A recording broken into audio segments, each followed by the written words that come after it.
The Nightingale Conant Corporation is proud to present Take Charge of Your Life, The Winner's Seminar by Jim Rohn.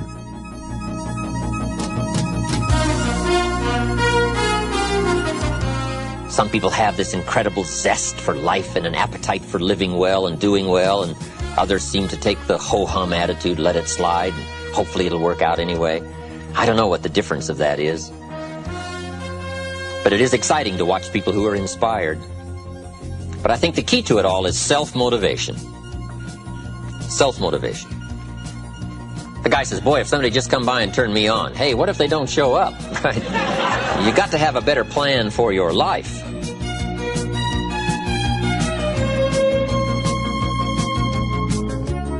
But life is a challenge. What else is new?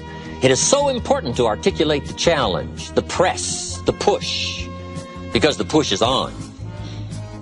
But that's what life is all about, accepting the challenge, driving the roots deep, becoming as strong as possible, accepting everything that comes and making it into what you wish to make it, attempting your best, trying your hardest, thinking well, reading well, living well, struggling with it all. That's called the challenge. But that's what makes life worthwhile. That's where the value is. The struggle for high ideals to make something unique out of your life.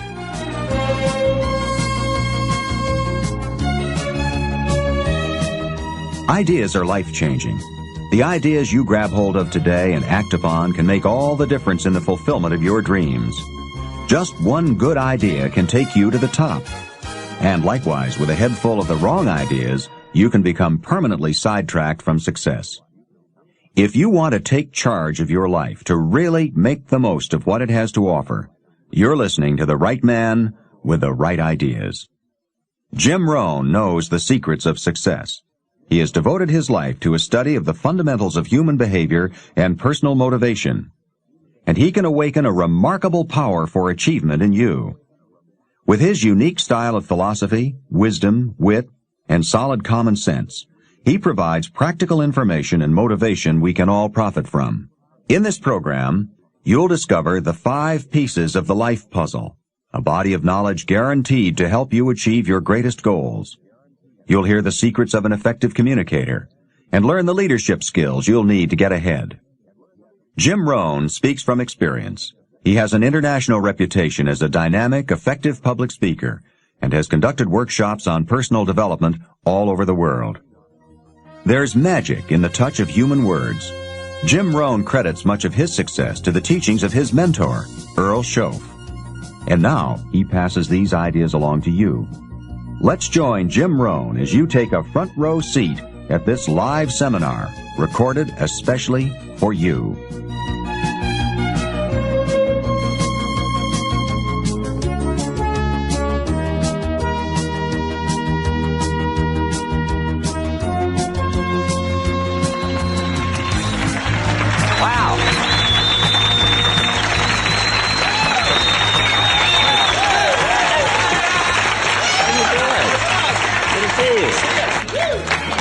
Gosh, I think I've been here before.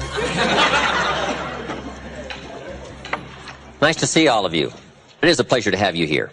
We're going to talk about leadership skills for the 80s. One of the greatest experiences any of us can have is the experience of influence. To persuade somebody that we've got a good idea, to persuade somebody to buy a product or consider a service, to be able to influence somebody to a way of life, a product, an idea, a company, a corporation, an enterprise. Influence is one of the greatest of life's experiences. And I would like to talk about that in this series of lectures. The chance to influence somebody else, their thinking, their future, maybe their lives, is a great experience. And all the way from being a manager to an executive to being a parent, we all have, in some respects, the chance and the opportunity to influence somebody else. Now, the key is to develop the skills to do it. There's one thing in doing it casually, another thing in doing it haphazardly, and the other is to do it on purpose by learning the skills. And that's what I'd like to cover in this series of lectures. Gathering the skills to help influence people to a way of thinking, to a product, to an idea, to an enterprise, or just to a better life. The skills of leadership. First of all, just in preliminary, let me just give you a list of what I hope you'll find in my series of lectures this time. Here's the list. Number one, sincerity. To accomplish something, especially in lecturing and listening, we have to start with sincerity. And I would assume you're sincere or you wouldn't be here. You wouldn't have made this effort and pushed past whatever you had to push past to get here. And I can appreciate that. So we first of all start with sincerity, and hopefully you'll find me sincere. I really have come by to bring value for your time and effort and consideration. But I've got a good note for you to make. Sincerity is not a test of truth. Sincerity is not a test of truth. We must not make the mistake of saying he must be right, he's so sincere. And the reason is, it's possible to be sincerely wrong. So we must not mistake sincerity for truth, because it is possible to be sincerely wrong. But hopefully you'll find me both sincere and truthful, because I wish to speak for you the truth. But you have to decide for yourself what is truth. But here's the key. Weigh sincerity on sincerity scales and weigh truth on truth scales.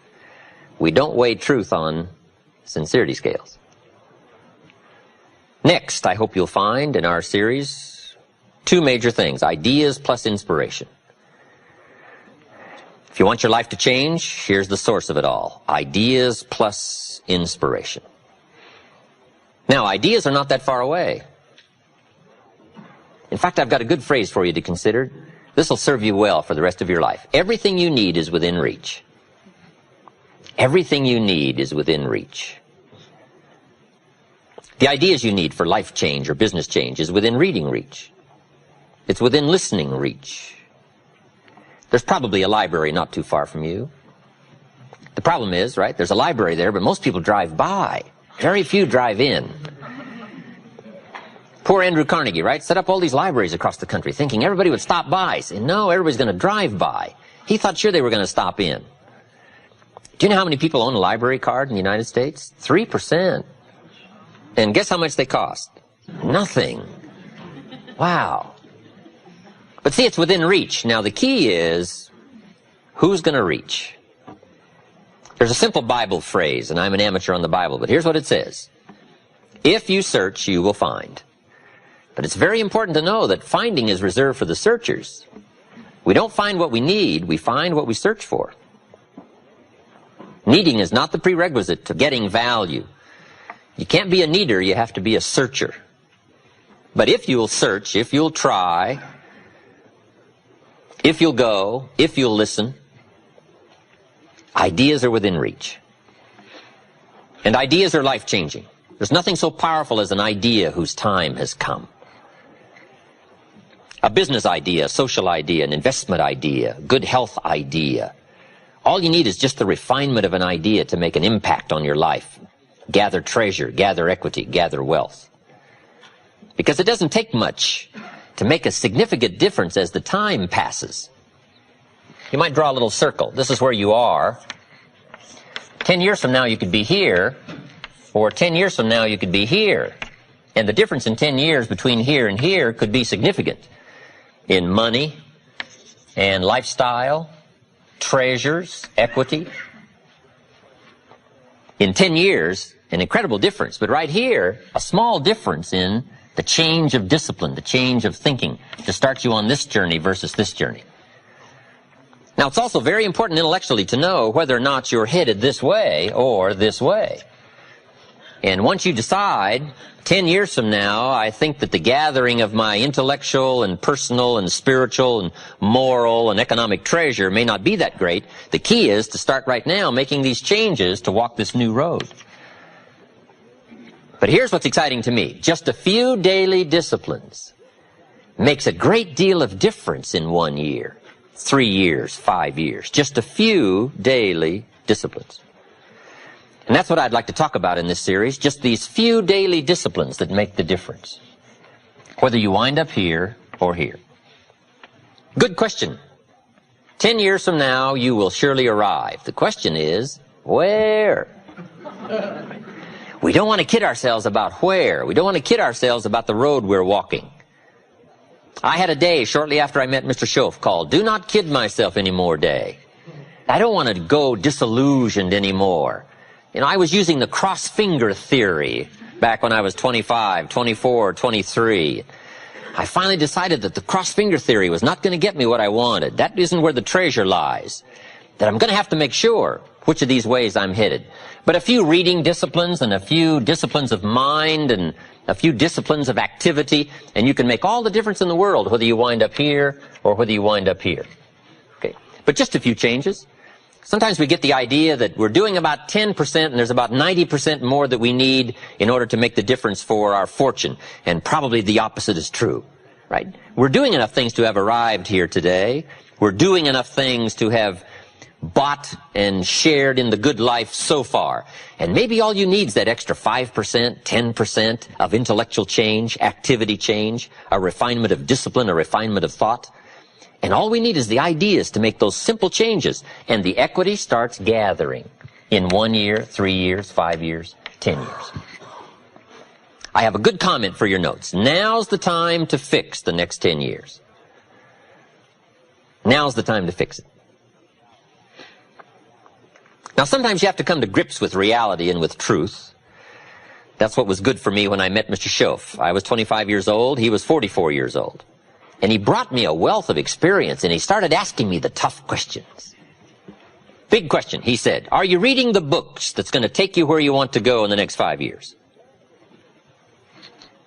Excellent question. So you want to make sure. I would assume for all of you, to get where you want to be in the next 5 years, you're either reading the right books or you're not. That's kind of a brilliant statement, right? You're either engaged in the disciplines or you're not. But here's what we don't want to engage in. Disillusion, right? Hoping without acting. You know, wishing without doing. So the key is to take a look and say, where am I? What could I do to make the changes, to make sure that I can take more certain daily steps toward the treasure I want, the mental treasure, the personal treasure, the spiritual treasure, the financial treasure. I don't want to make any errors. Now's the time to adjust my daily program to take me where I want to go. So hopefully I'll have some ideas to share with you that might help make just a few adjustments. And in lecturing for especially the last 16, 18 years, I've got some letters and some personal testimonies of people that have done such remarkable things with just a few suggestions that it is worth taking the time. And that's what I'm here for. To do a little coaching. A good note for you to take. We could all use a little coaching. When you're playing the game, it's sometimes hard to see it all. And if you just take a breather, take a little time out. That's what we're doing here in this lecture series. Take a little time out. Listen to someone's experiences, which is what I want to share with you. My experiences, my ideas. And see if it might cause for you a little moment of correction so that you can make some changes that'll add up to some extra worth in the next 1 year, 3 years, 5 years. So, ideas, I hope you'll find here during this series.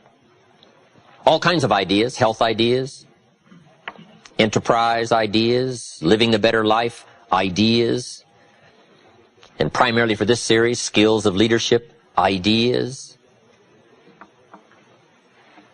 The next key word is inspiration. Hopefully you'll find some inspiration from this series. Inspiration is a mystery, why some people are inspired and some are not. Who knows what that mystery is? Emotional vitality. Some people have this incredible zest for life and an appetite for living well and doing well, and others seem to take the ho-hum attitude, let it slide, and hopefully it'll work out anyway. I don't know what the difference of that is. But it is exciting to watch people who are inspired. But I think the key to it all is self-motivation. Self-motivation. The guy says, boy, if somebody just come by and turn me on, hey, what if they don't show up? Right? You got to have a better plan for your life. Personal inspiration, drawing emotional vitality from life and the challenge, going for it. We all admire that. Hopefully you'll find some of that as we study together. And here's what I hope you'll find also during this series. Guidelines for translating response into results. I just want to share with you some of my insights, some of my experiences. I belong to a group that does business around the world. We've discovered a lot of ways and means, and methods, and ideas. I just want to share that with you from my own experiences and hope that it will serve as guidelines. But I'd like for the guidelines to translate response into results. Now, just a personal word. I don't know where I've caught you in this particular lecture series. Maybe this is springtime for you. You've got a new opportunity going and no telling what you're going to make of it, and you're all excited. I congratulate you for that. Maybe some of you, we've caught you in harvest time. If we knew your story, we'd let you give this lecture. I'd be happy to sit down, let you translate to us your story and your experiences and your success. Maybe you're celebrating, and maybe this series of lectures I've come along has caught you celebrating. Maybe this is the summertime for you, when sometimes the going is tough, and the weeds are attacking your garden, and the bugs are after your values. Summertime is an interesting time. It's not that easy to last from spring till fall. Summer's a test, and especially when the creditors are calling. We have a tendency to walk out in the field and say, "Grow, crop, grow." They are on me. So I don't know, maybe we've caught you in a testing time. Maybe this is challenging time for you, the summertime. Maybe I've caught you in winter. And I'm sure we've all had some of those winter times, sort of desperate times, decision-making times. Maybe I've caught you in this series at the fork of the road, and some of the decisions you make in the immediate future are going to have everything to do with your next 5 years, 10 years. And I've been to a few of those called forks in the road. I mean, which way do you go? What do you select now as your next path of opportunity? And maybe these are trying times for you. Winter can be a source of trial when the push is on and the press is on. So I don't know where I've caught you, but whatever season I've caught you in, I want to bring you value. That's my intent. And to get the most from this series, let me give you just a quick list. Here's number one, be thankful. I think first of all, to get more, we need to just be thankful for what we already have, especially living in this unbelievable country. In America, we call somebody poor that makes $10,000 a year. I'm sure the rest of the world would find that hard to imagine. Say, why would you call somebody poor that makes $10,000? I don't know. We're such a rich, fabulous country. It's unbelievable. In Bangladesh, the average income is $95 a year. So I'm sure they would find it strange that people would attend lectures on how to do better when probably we're doing better than almost anybody else in the world. I gave a lecture one weekend at our ranch in Clear Lake, California. Nice group of people. I get there a little bit before the Friday evening session, and I can't believe the parking area. Eldorados and Continentals and Mercedes and Ferraris and one Rolls Royce. Unbelievable. And I walk in, and here's this good-looking crowd. And my opening remarks were, ladies and gentlemen, I think the rest of the world would find it strange that we have all come here this weekend to try to figure out how to do better. Surely the rest of the world would say, I don't understand. The man in his Rolls Royce saying, I got to get to the seminar. Find out how to get another one of these. Incredible. But here we are, right? Probably doing well. But let's be thankful for where we are, because that's how good ideas start to flow. Thanksgiving for what you've already got. Here's what blocks the flow of all good information: cynicism. It's not that difficult to be a practiced cynic. Feeling cynical about circumstances, cynical about place, cynical about opportunities, cynical about people. But if we turn that around, turn cynicism into thanksgiving, now the ideas can flow, information can flow, refinement of ideas can flow. So that's number one, be thankful. Here's number two, be eager to learn. No matter what you know, there's always some more. Another point I'd like to make is argue later with all the stuff I'm going to share with you in this series. I wish we had time to argue it all out here, but we just don't have the time. I do like that format. There's nothing like a good, powerful discussion to refine an idea. What we want is ideas that pass the test of the tough questions. And it's good to be around people who can ask the tough questions. Debate has a unique way of refining ideas that can become of value. And if we had time to argue and debate all this stuff I'm going to share with you, I would find that beneficial, but unfortunately we don't. But here's what I ask you to do. Argue with all this stuff later. Go back over your notes and relive the experience and think about what we've shared with you here. The key is to stimulate the mind, to think thoughts and to think ideas, to open up channels of information. Refinement of intellect is where the future fortune lies. But be eager to learn. And the last comment is, be a good listener, which isn't easy these days. Everybody wants our attention.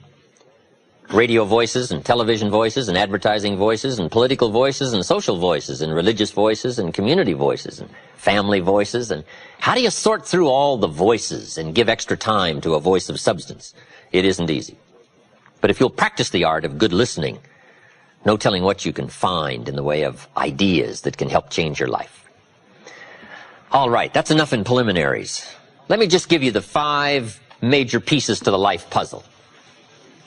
Somebody asked me not too long ago if somebody needed help, could you categorize where they may need help into some simple steps? And I said, I think I can. And here's what I came up with, the 5 major pieces to the life puzzle. If we all need some help, here's probably where it's going to fall, in one of these 5 pieces. And I'm sure you can guess what they are. Number 1 is philosophy. Philosophy is simply what you know. Now, to correct a couple of old cliches, what you don't know will hurt you. And to correct another one, ignorance is not bliss. Boy, it's so important to have the correct philosophy. It's so important to know. Philosophy sets the course of your life. It is the major piece in the 5 major pieces of the life puzzle. This is called major. Now, some things are minor. Some things don't affect your life that much. But here are 5 areas that affect our life immensely. Philosophy is simply what you know. So it's important to know. I'm telling the kids these days, make sure you get the information while you're here. I'm talking to the Newport Harbor high school kids in some lectures last year and this year. And my encouragement is, make sure you get all the information while you're here. I know it's laborious. I know it isn't easy to read the books and take the classes and try to get good grades. But hey, while you're here, gather it all up. Right? Because there's nothing worse than being stupid, right? Being broke is bad, but being stupid is what's awful. And what's really bad is being broke and stupid, right? There's nothing much worse than that. Unless you're sick. Sick, broke, and stupid, right? We would call that the ultimate low. I don't know anything much worse than that. Well, maybe one more. Ugly, sick, broke, and stupid.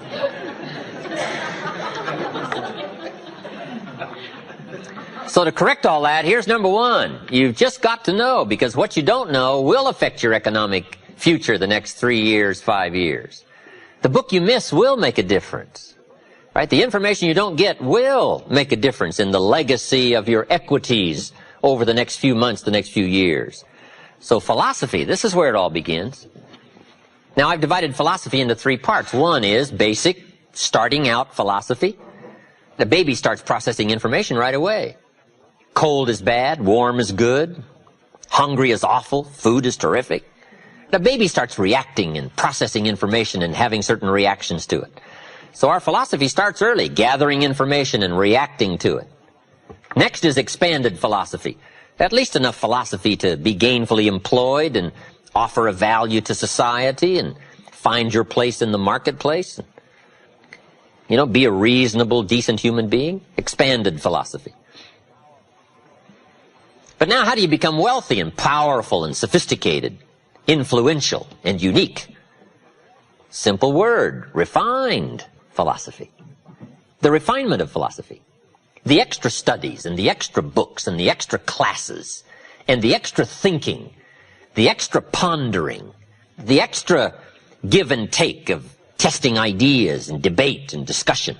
That's where the extra life comes from, is in the dimensions of refined philosophy, the extra thinking.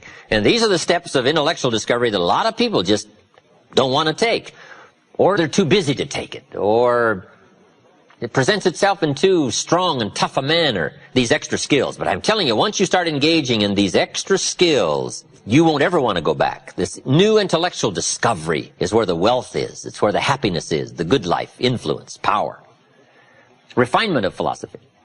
Now, our philosophy comes from a lot of places. Let me give it to you. Number 1, from teaching, the influence of others, from the books we read, from the classes we take. And you might underline the word influence. This is where a big share of our philosophy comes from. Influence. In another series, we asked 3 major questions. Who am I around?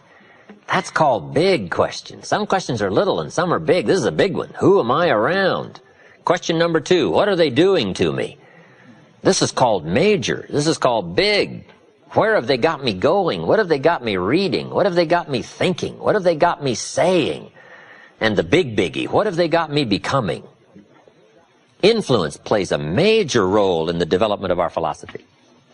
How we think, how we speak, the formulation of ideas, the things we weigh concerning values. All of this is so important. What we know, the mind, thinking, processing ideas and information. Ideas are simply information taking form. But this whole process of mind and thinking and knowing and processing ideas and information, this is so important because it determines the major piece of the 5 pieces of the life puzzle, philosophy. Now, we do something very important with what we know. We weigh it. We put it on our mental scales and we weigh it. And I don't know, we may give it a number from 1 to 10. Probably not consciously. But if we hear something and we come into possession of some information and we give it a 10, we'll probably act on it right away. If we give it a 1, we'll probably let it slide. If it's important, we'll do something about it. If we don't think it's important, we'll probably let it go. But it's so important to evaluate. A key word we learn in leadership skill training, perception. Trying to find value in something. Where is the value? How valuable is it? How important is it? Is there something here that I can't see at first glance? Is there something below the surface? Is there something in the inner workings of it? What goes behind it? What goes beyond it? What is its origin? All of these questions that help us come to the perception of value, ideas, evaluating information. Now here's what's important, to have a good set of mental scales. What if in processing information your mental scales were off? And you weighed everything a little wrong? Do you think that would affect your life? The answer is, of course. And all you got to be is a little off for 10 years. And you can imagine what the difference is. I got a key phrase for you. Life accumulates.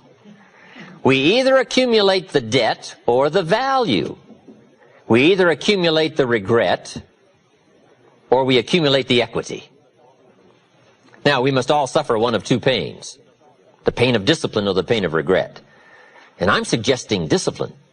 Mental discipline to refine ideas. Of course it's laborious and of course it's a push, but it's called small price to pay so that you won't have the regret later on. Regret weighs tons. Discipline weighs ounces. So if you accept the early ounces of discipline of thought to refine ideas and not just let major questions go by, what about society? What about the government? What about taxes? What about religion? What about life? What about capital? What about business? What about society? All of these major questions. What about my life and my value and my place and my future? And what about life? What about origin? What about destiny? What about opportunity? What about possibility? All of these major questions, to let them go casually by is to miss the treasures that your life could accumulate into in the coming months, the coming years. So this is called major. What we ponder and what we think about sets the course of our life. It's like the set of the sail that's taking us somewhere. Let me give you a good question to write down. Where are my thoughts taking me? This is a biggie question. Where are my thoughts taking me? These are some of the things you want to make sure of. You might be able to be casual about some things, but here's some things not to be casual about. My philosophy is taking me somewhere. Big question, where? The accumulation of equity will either be there or won't be there. Life accumulates. And I'm either accumulating debt that I'll be sorry for, or I'm accumulating value that I'll be happy about. Okay, philosophy. The first major piece in the 5 major pieces.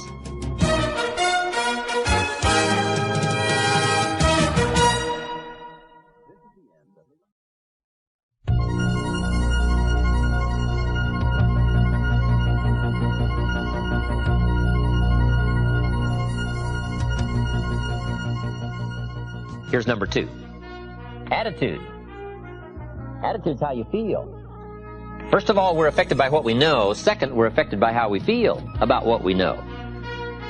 The emotional part now. This is a major part of the 5 pieces. How I feel. Now, there's a lot of different ways to feel. Here's one. If this is all they pay, I'm not coming early and I'm not staying late on the job. Right? We call that one way to feel. Isn't that a selection process? If this is all they pay, I'm not coming early and I'm not staying late. We call that your choice of attitude. Now, do you think that attitude, if you kept it for the next 5 years, would greatly affect your fortunes? The answer is, of course. You cannot escape the accumulated effect of the selection of your attitude. You can't escape it. So one of the major things to check is, how do I feel? And am I on track or off track with my attitude? Now, attitude's not that easy to fix. It's not that easy to get information. It's hard to look up attitude in the yellow pages. If you could put your car in the shop and go next door and get your attitude tuned, wouldn't that be nice, right? But where do you go? How do we engage in the kind of philosophical thinking that will refine our attitude to give us a chance for future fortune rather than what will be missing in the future? So this is big, attitude. Here's another attitude. No matter what they pay, I always come early and I always stay late to invest in my own future. We call that another attitude about the same job. Now, why would one person have one attitude, another person have another attitude? We call that mysteries of the mind. Right? I don't know. Everybody has to choose for themselves. Everybody has to decide by education. Now, if you didn't know what the consequences were going to be, it could be very easy to choose the wrong attitude and not discipline yourself to the right attitude. So a big portion of our life is affected by how we feel. Let me give you just a quick list about the feelings that affect our lives. Number 1, it's how you feel about the past. Boy, it's easy to carry the past as a burden instead of as a school. It's easy to let the past overwhelm you instead of let the past instruct you. How to feel about the past hurts and the past losses and the past difficulties and the times you failed and the times it didn't work, the accumulation of all of that. How you feel about that is going to greatly affect your future in your life. One of the major things that affects your life is how you feel about the future. Our life is affected by 2 major things. One is price and the other is promise. And it's not that easy to pay the price if you can't see the promise. I think kids are having problems these days trying to pay the price because they can't see the promise. But all of us wouldn't mind paying the price if we could have a clear view of tomorrow, next week, next month, next year. If we had the high assurance with great probability of how it's going to work out, do you think we would hesitate to pay? The answer is no. But everybody hesitates to pay if the future isn't clear.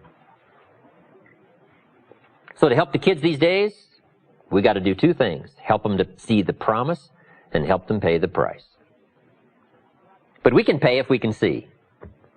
My karate instructor said, Mr. Rohn, you cannot believe the incredible feeling of walking down any city street unafraid. I said, let's get on with the classes, right? Hey, I will sweat. I will put myself through the paces, right? What would we do for an extraordinary promise? Answer, the most unbelievable things. Would you crack the books? Would you burn the midnight oil? Would you engage in the extra thoughts and the extra disciplines if the promise was adequate? And the answer is, of course. But who wants to read? Who wants to burn the midnight oil? Who wants to put themselves through the paces if the promise isn't clear? Important, price and promise. Here's number 3. It's how you feel about each other. It's so important. Attitude about society, country, state and city, community, family, enterprise, office, company, corporation, division. It's so important to have a unique understanding about other human beings and what makes a good life, what constitutes a good life. How you feel about each other. I've got a good phrase for you. You can't succeed by yourself. So to have a unique, refined sense of appreciation for each other is prerequisite. It takes each other to build a society. It takes all of us to build a country, to build a nation. It takes all of us to build a community. Key phrase, you can't succeed by yourself. I gave a speech not long ago to the Rotary Club of Culver City, California, and I was unusually affected by the Pledge of Allegiance that day. Big, strong voices. It's a big, strong club. And it was going through my mind the next few days, the Pledge of Allegiance. And the more I thought about it, the more I thought, what an important key document, right? The Pledge of Allegiance. And so I started writing, and I wrote a discourse on the Pledge of Allegiance. I took each key word and did a little summary for our Tape of the Month Club. Wow, the Pledge of Allegiance is unique. It starts with I and ends with all. The pledge starts with I and ends with all. It takes all of us to make any one of us successful. And a unique, refined appreciation of the all of us is what makes the I of us do much better. That appreciation of society. It takes all of us to make a market. We need each other's ideas and inspiration. And once you have that sense of appreciation of the all of us, now you and your place and your possibilities and your opportunities now start to really soar when you understand how important it is within the framework of the all of us. So you can't succeed by yourself. It's hard to find a rich hermit. Right? Now here's the big biggie. It's how you feel about yourself. That's major.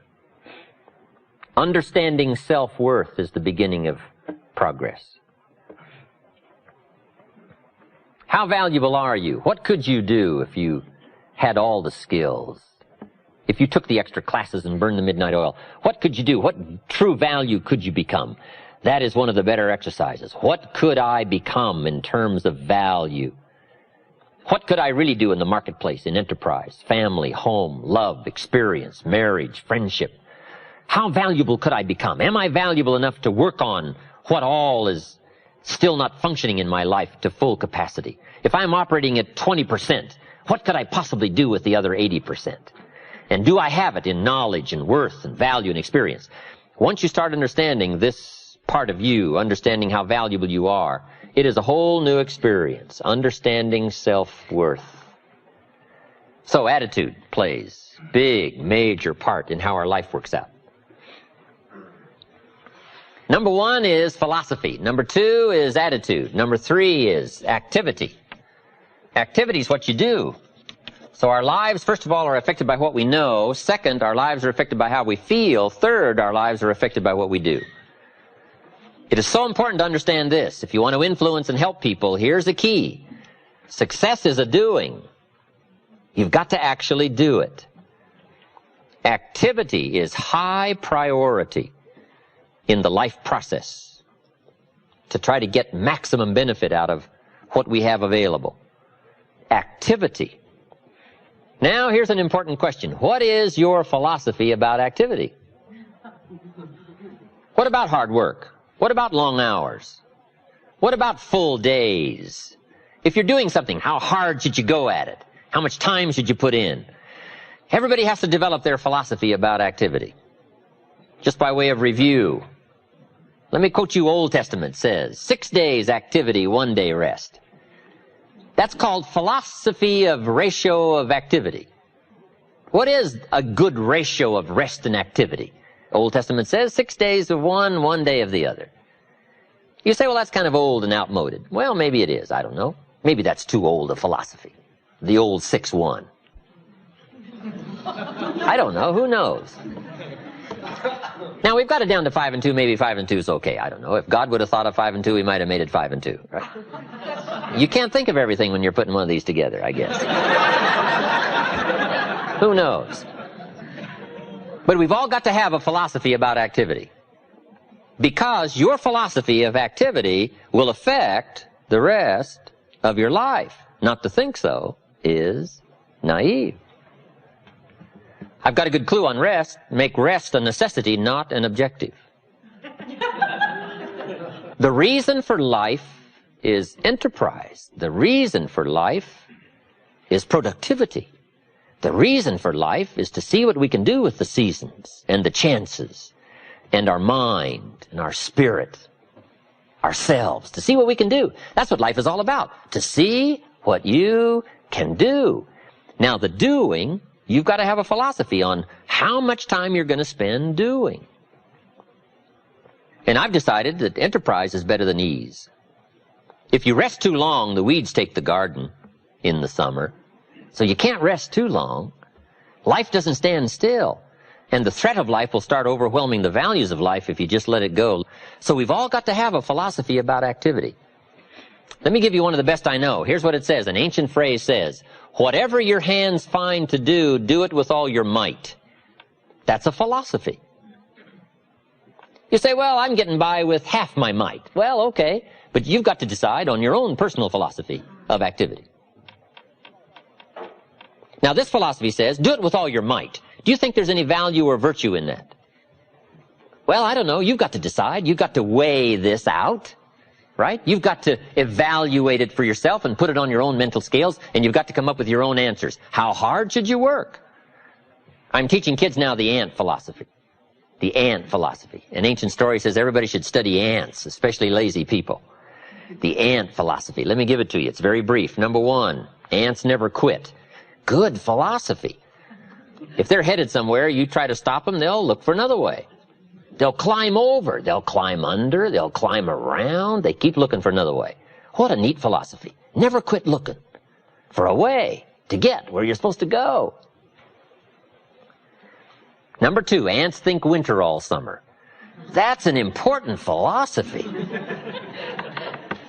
You can't be so naive as to think summer all summer. You say, well, isn't it nice? You can't think nice when it's nice. We will call you naive. An ancient story says, don't build your house on the sand in the summer. Why would we be given that advice? Because it's easy to build your house on the sand in the summer, but you must not be so disillusioned. So ants are smart. They think winter all summer. In the summer, you got to think storm. You got to think rock. You can't think sand and sun. Key philosophy. Number three, ants think summer all winter. That's so important. I'm sure all winter long ants say, this won't last long, we'll soon be out here. What a neat philosophy, what a neat attitude. This won't last long, we'll soon be out of here. First warm day, the ants are out. First warm day, they're out. Now if it turns cold again, they'll dive back down, but first warm day, they're out. They can't wait to get out. What a neat philosophy, can't wait to get at it. We teach in leadership skills. Average people look forward to getting off. Successful people look forward to getting on with it. The guy doesn't want off, he wants on. And that's what starts to transform his life, into the doing, into the activity. Now here's the last of the ant philosophy. How much will an ant gather during the summer to prepare for the winter? Answer, all he possibly can. What an incredible philosophy, the all you possibly can philosophy. How much should you do? You got to come up with a philosophy of how much should you do. We're all governed by our thinking, our evaluation, what we've decided and how we feel, and this is a big question. What should you do? Schoff gave me the best answer when I was 25 years old. Here's what he said. Do all you can. How many books should you read in the next 6 months? As many as you can fit into your schedule. Because the book you miss won't help. What if a guy missed the book, Think and Grow Rich? The guy's 40 and poor and he missed the book. He lived in the right country, but he missed the book. He was a nice guy, but he missed the book. He was very sincere, but he missed the book. He worked hard, but he missed the book. I'm telling you, if you miss the book, no telling what treasure will be missing in your life if you just miss the book. How hard should you work? The ant philosophy. The man says to me, I'm making about $50,000 a year. Isn't that enough? Now, what would be your philosophical answer to someone who says, I'm making $50,000 a year, isn't that enough? He said, my kids are doing okay, and he said, I got my bills paid. So what would you say if a guy says, I'm making $50,000 a year, isn't that enough? I said, yes, $50,000 a year is enough if it's the best you can do. We don't call enough an amount. We only call enough your best. If you're capable of making $500,000 a year and you make $50,000 a year, we call you loser. Now, it isn't the difference between 50,000 and a half a million that's important. What's important is the full extent of your reach. That's what's important.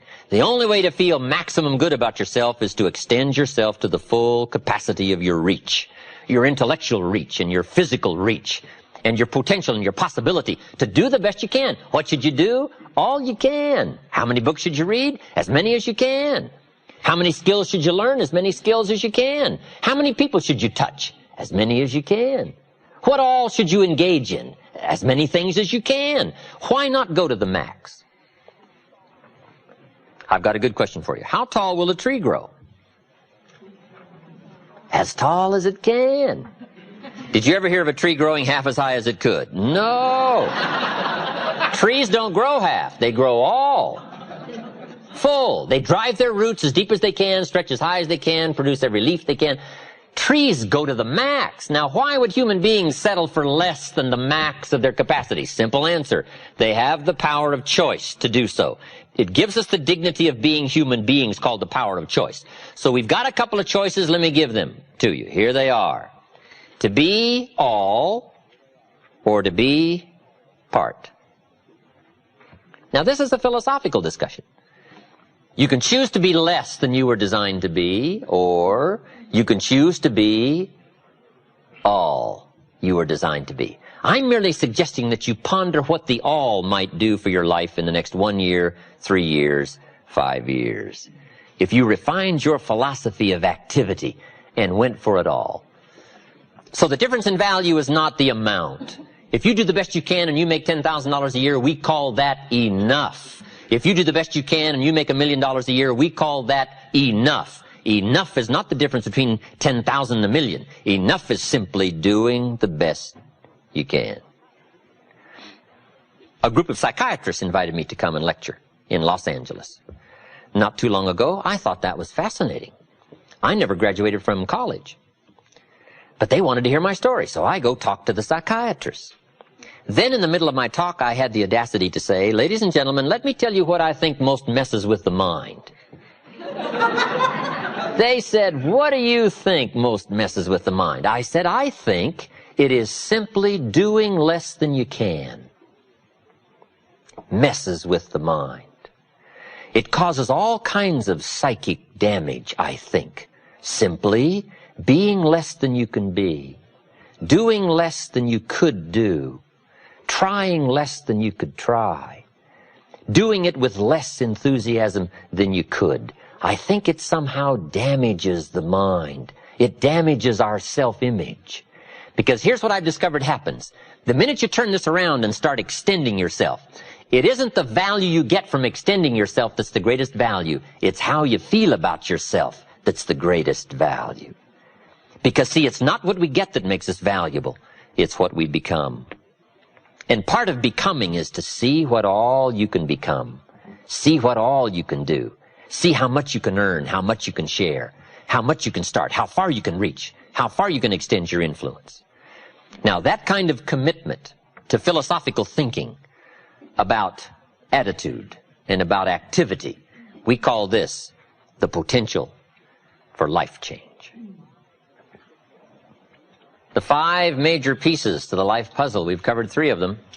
Number 1 is philosophy, number 2 is attitude, number 3 is activity, number 4, I'm sure you're ahead of me, results. Results is the name of the game. The quest of life is to see, 1, what we can become, 2, what we can accomplish. What we can become and what we can accomplish. The key to life is to become skillful enough to do rewarding things with our life. Influence, productivity, activity, results, economic, social, personal, spiritual. But results is the name of the game. It's the reason for the seasons is in the fall to see what has come from the miracle of your hand and the seed and the soil and the seasons and the rain, the changes, to cope with it all, and to see what you can make out of what's available. One of the most interesting ancient stories said, a master had 3 servants, and he gave them talents. Talents is simply value. Philosophy is to determine value. And once you understand that you have value, the key is to see what you can do with it.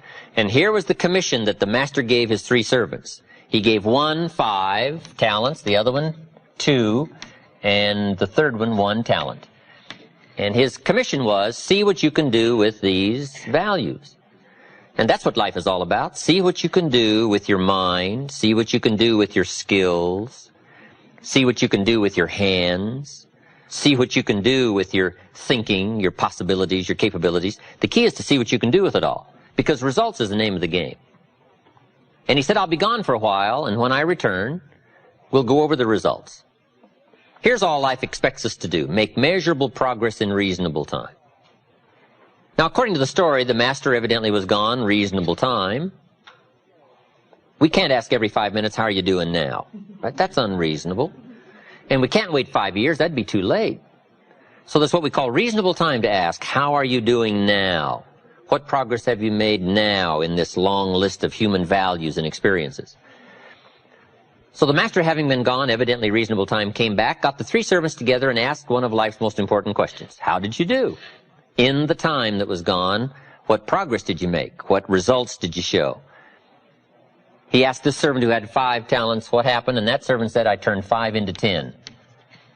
Those numbers, I think, are very important, 5 and 10. Do you think they have any significance? I think in higher learning they have very much significance. Now, in average learning, it probably doesn't matter. But in higher learning, we say it's very important to understand the numbers. Key life question: should we be expected to double our values in reasonable time? Answer: of course. Shouldn't we be expected to make progress? How many years do you want your child to spend in 4th grade? About 1. You say, well, if they're nice kids, would you give them 3 or 4 years? You say, no. You can't give your child 4 years to get through 4th grade. That's too much time to make such small progress. Now, wouldn't it be important to ask those same questions all of our life? See, we build those 1st grade desks so small so they won't fit at age 21. And shouldn't it be a reasonable question? What are you doing here? All this time has passed. So I think it's very important, according to the story, to go from 5 to 10 in reasonable time. Now, the master said in response to these numbers, good job, well done. And to this servant he said, what happened? That servant said, I turned 2 into 4. Now, would you find that significant? Turning 2 into 4? I think it is. Key phrase: life is a numbers game. Part of life is a numbers game. How many books should you read to be adequately prepared to debate the major life issues in the next 10 years? Do you think it's important to come up with a pretty good reasonable number of books in a wide variety of subjects to be adequately prepared to debate the major life issues in the next 10 years? The answer is of course. Now, wouldn't it be important to know about what the number of those books are and what the wide range of major life topics are? This is very important stuff. This is not get-by stuff now. Right? You can get a crust of bread and a pair of shoes and stay out of the rain and do okay, but this is called higher learning for success and leadership and influence and skills that serve well for the future. So it's very important, numbers. How many pounds overweight should you be at age 50? Approximately. About none. Well, we may let you borrow 1 or 2, but 5 and we say, hey. 10 and we say, hey, hey. 15 and we say, hold it. 20 and we turn on the red lights and the sirens. Right. You can't go beyond 20 with any reasonable amount of safety for your health and your future. So numbers are very important. When a reasonable time has passed to say, let's go over the numbers one more time to make sure we're not off track. Everything by longevity tends to drift off track. So we have to keep coming back, what we call mid-course corrections. If you're headed for the moon, the early guidance system when you first blast off doesn't serve for the whole trip. You got mid-course corrections. And they're very important when you're headed for the moon. Right. Because you can miss Kansas City and hit St. Louis and you're all right, but you can't miss the moon, right? So, results being the name of the game, when reasonable time has passed, we have got to, among reason-thinking people, to check out your numbers. Okay? And whatever these numbers may represent in skills or learning or capacity or equities of mind, 5 to 10, 2 to 4. The master said to this servant, I gave you 1 talent. What happened? That servant said, I've still got the same talent. And the story said, the master lost his cool. Or something like that. We call that proper response to lack of results. We must show that the insidious is insidious. We must show how empty life can be without measurable progress. We must get right on the problems and the challenges, lest we yield too easy to the things that can leave our lives empty instead of full and leave us with pennies instead of fortune. We must have proper response to lack of results. Jesus said to his disciples one day, does that fig tree have any figs? Is that an important life question? Does the fig tree have any figs? That's such an important life question, if it's a fig tree. His disciples said, no, sir, that tree doesn't have any figs. The story said Jesus lost his cool. One of the few times he lost his cool. We call that proper response to lack of results. Shouldn't we pour it on? Lack of results? Shouldn't we make it clear? Shouldn't we become emotional? Shouldn't we become philosophically strong and find and select powerful words that will illustrate the point? Lack of results? Right? So, I guess the moral to the story is fig trees better have figs, especially when the maker of the fig tree comes by.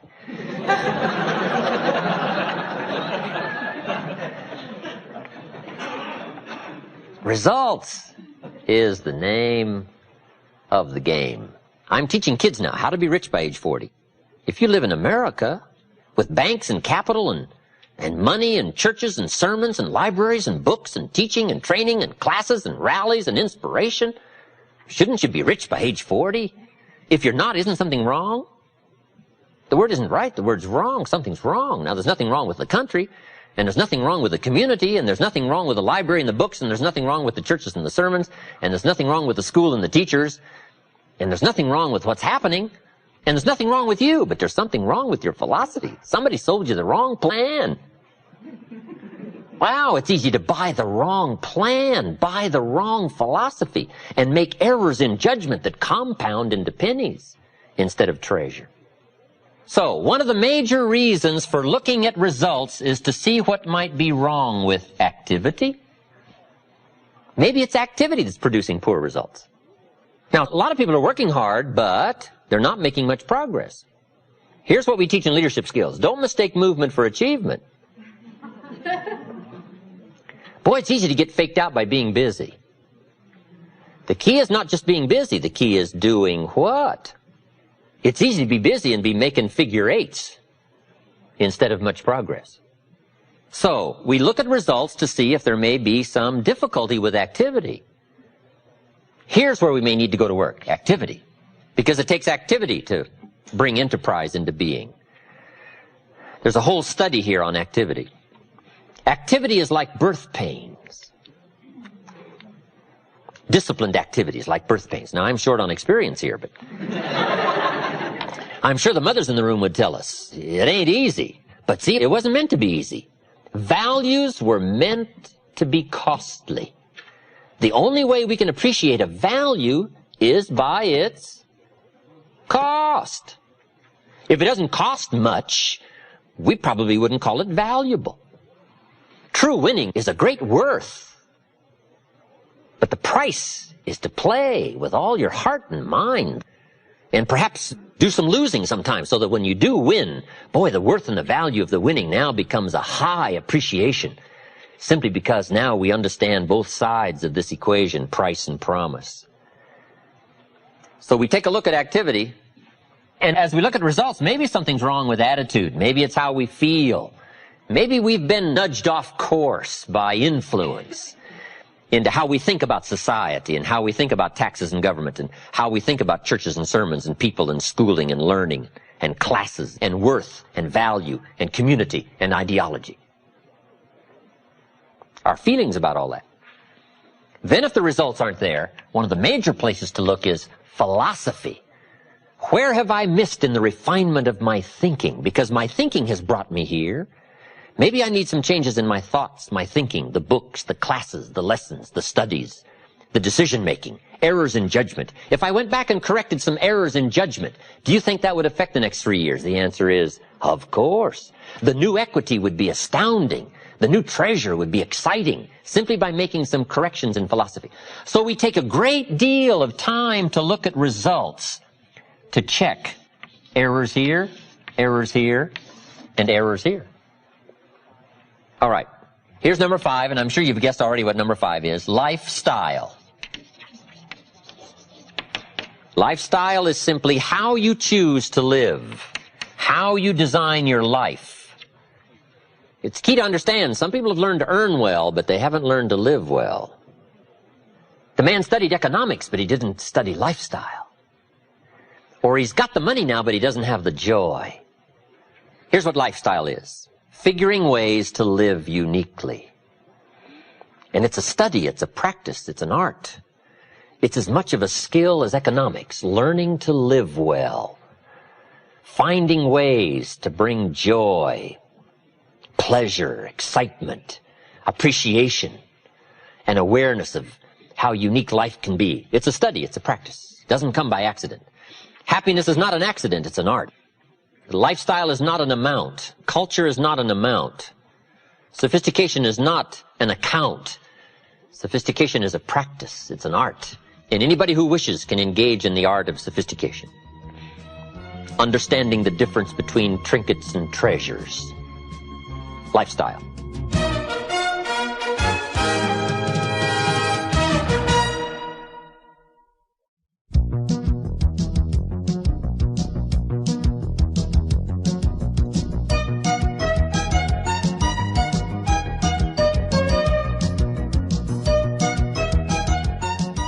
If you want to get good at communication, you have to be aware of doing it every day as a practice session of getting better so that when the real important occasions arise, you will have the gift and you'll have the style, you'll have the sharpness and the clarity and the substance and the emotion.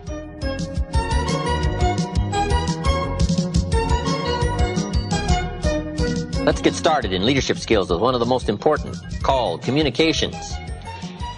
Of all the skills to learn, this has got to be up front, major. Learning by language to affect somebody else's life and mind.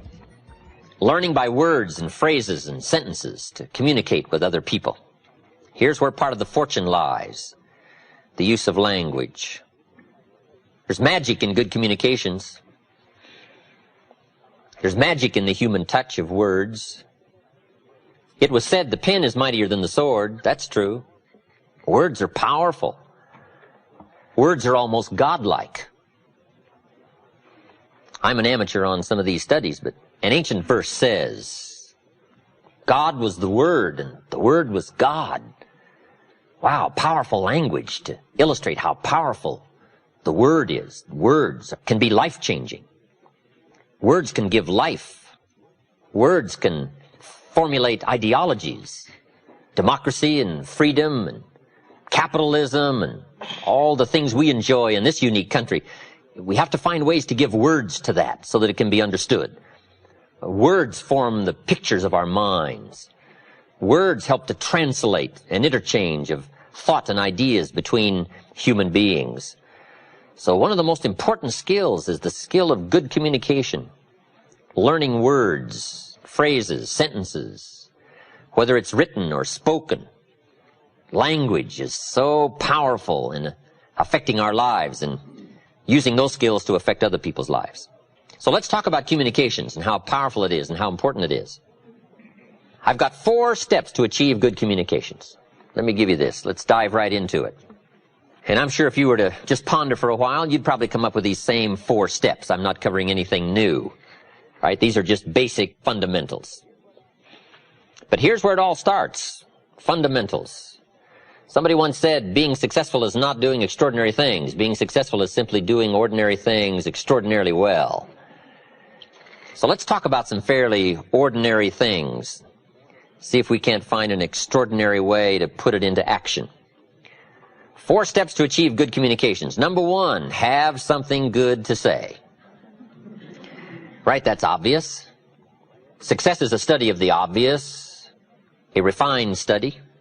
So to achieve good communications, first of all, you've got to have something. In computer language, it's very simple. Nothing in, nothing out. You cannot speak that which you do not know. You can't share what you don't feel, and you can't translate what you don't have, and you can't give what you don't possess.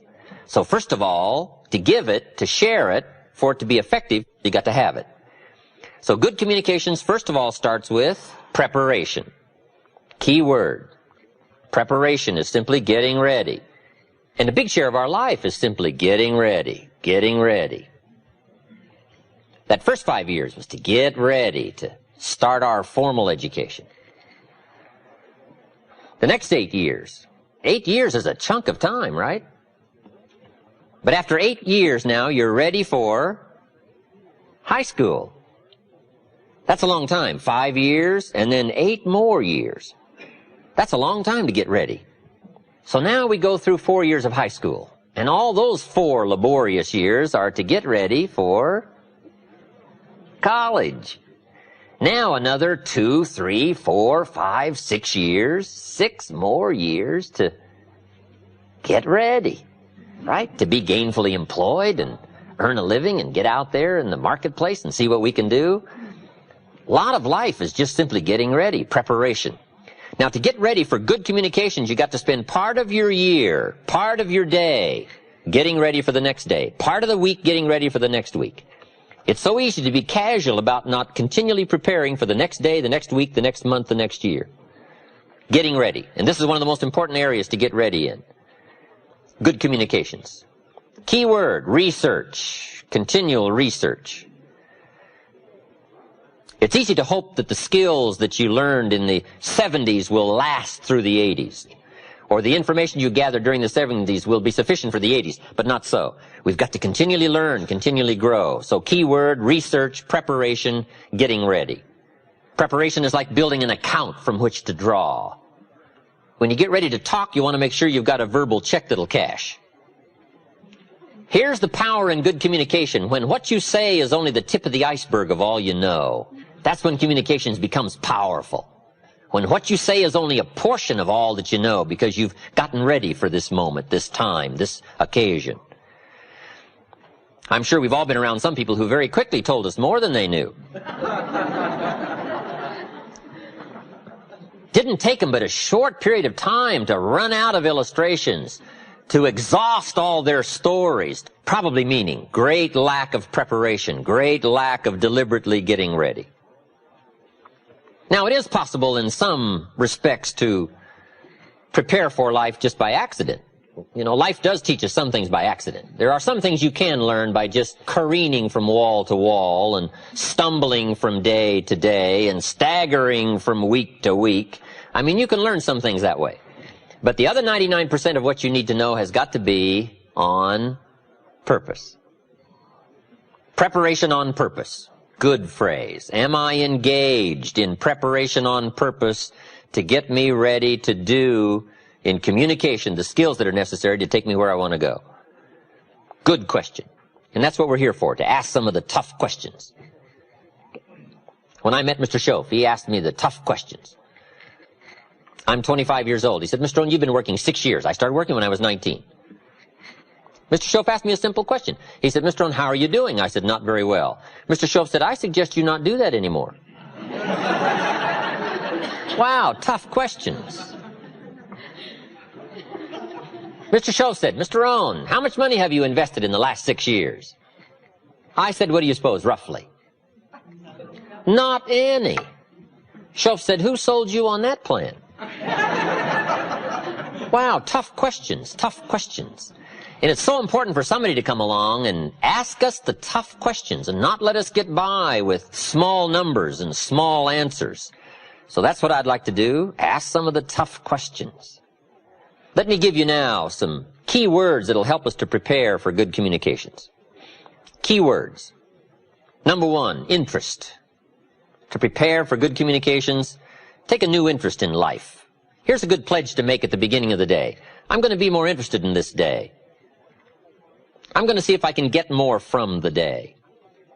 Boy, it's easy if you're not careful to just try to get through the day. But sophisticated people learn to get from the day.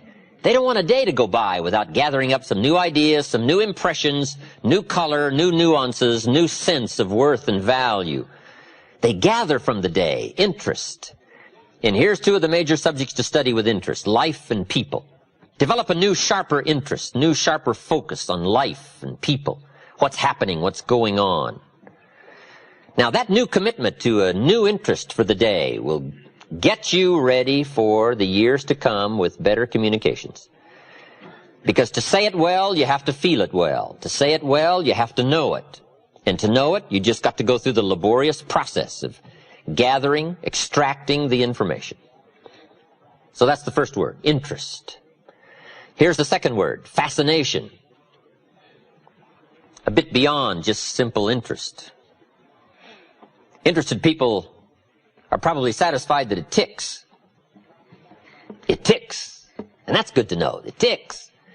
But fascinated people want to know what? What makes it tick? Fascinated people aren't satisfied usually with surface information. They've got to know more than just what appears. What's really going on? The hippies had a pretty good question in the 60s. What was it? The hippies. Good question they had. What's happening? That's a good question. What's happening? And sophisticated hippies say, what's really happening, right? What is really going on? What's making things tick? What's making things happen? Why do people feel like they do and think like they think? What is the difference between success and failure? Who has the appetite and who doesn't have the appetite? This whole fascination about life and people and circumstances and society and money and banks and churches and sermons and books and records and life experiences and enterprise and nations and color and races and religion and a whole fascination for this wide panorama of life and life experiences. I'm telling you, if you'll take a new fascinated look at life and what's going on, it will now show up in color and sharpness in your future communications. It'll have a new reach and a new depth. It'll have a new insight, a new excitement. Now, I've got a good experiment for you to try. The next time you're tempted to be frustrated, see if you can turn it into fascination. How to turn frustration into fascination. That's a good skill to try to learn. I'm sitting on the freeway in Los Angeles. My airplane leaves in 45 minutes. The traffic is not moving an inch. I am now fascinated. I'm telling you. Now, it doesn't work every time. I'm willing to admit that. Nothing works every time. But can you imagine the extra value you'll get from a frustrating experience? If you just think about this. Can I turn this frustrating experience into something fascinating? I'll learn a lot more from it if I'm fascinated by it than just frustrated by it. So just try that little key. Try to turn frustration into fascination. And in a frustrating experience, if a smile comes across your face, other people will wonder, what's going on? But it'll just be private between you and me. The man taught me how to be fascinated, if possible, in a frustrating situation. Okay, turning frustration into fascination. The extra learning discipline, the extra learning skill. And I think this is part of it. Here's the next key word. This is a big one. Sensitivity. To really communicate well and to touch people in a wide range and from a wide range of experience, you've just got to have felt the experience. It's got to be part of you. Sensitivity training.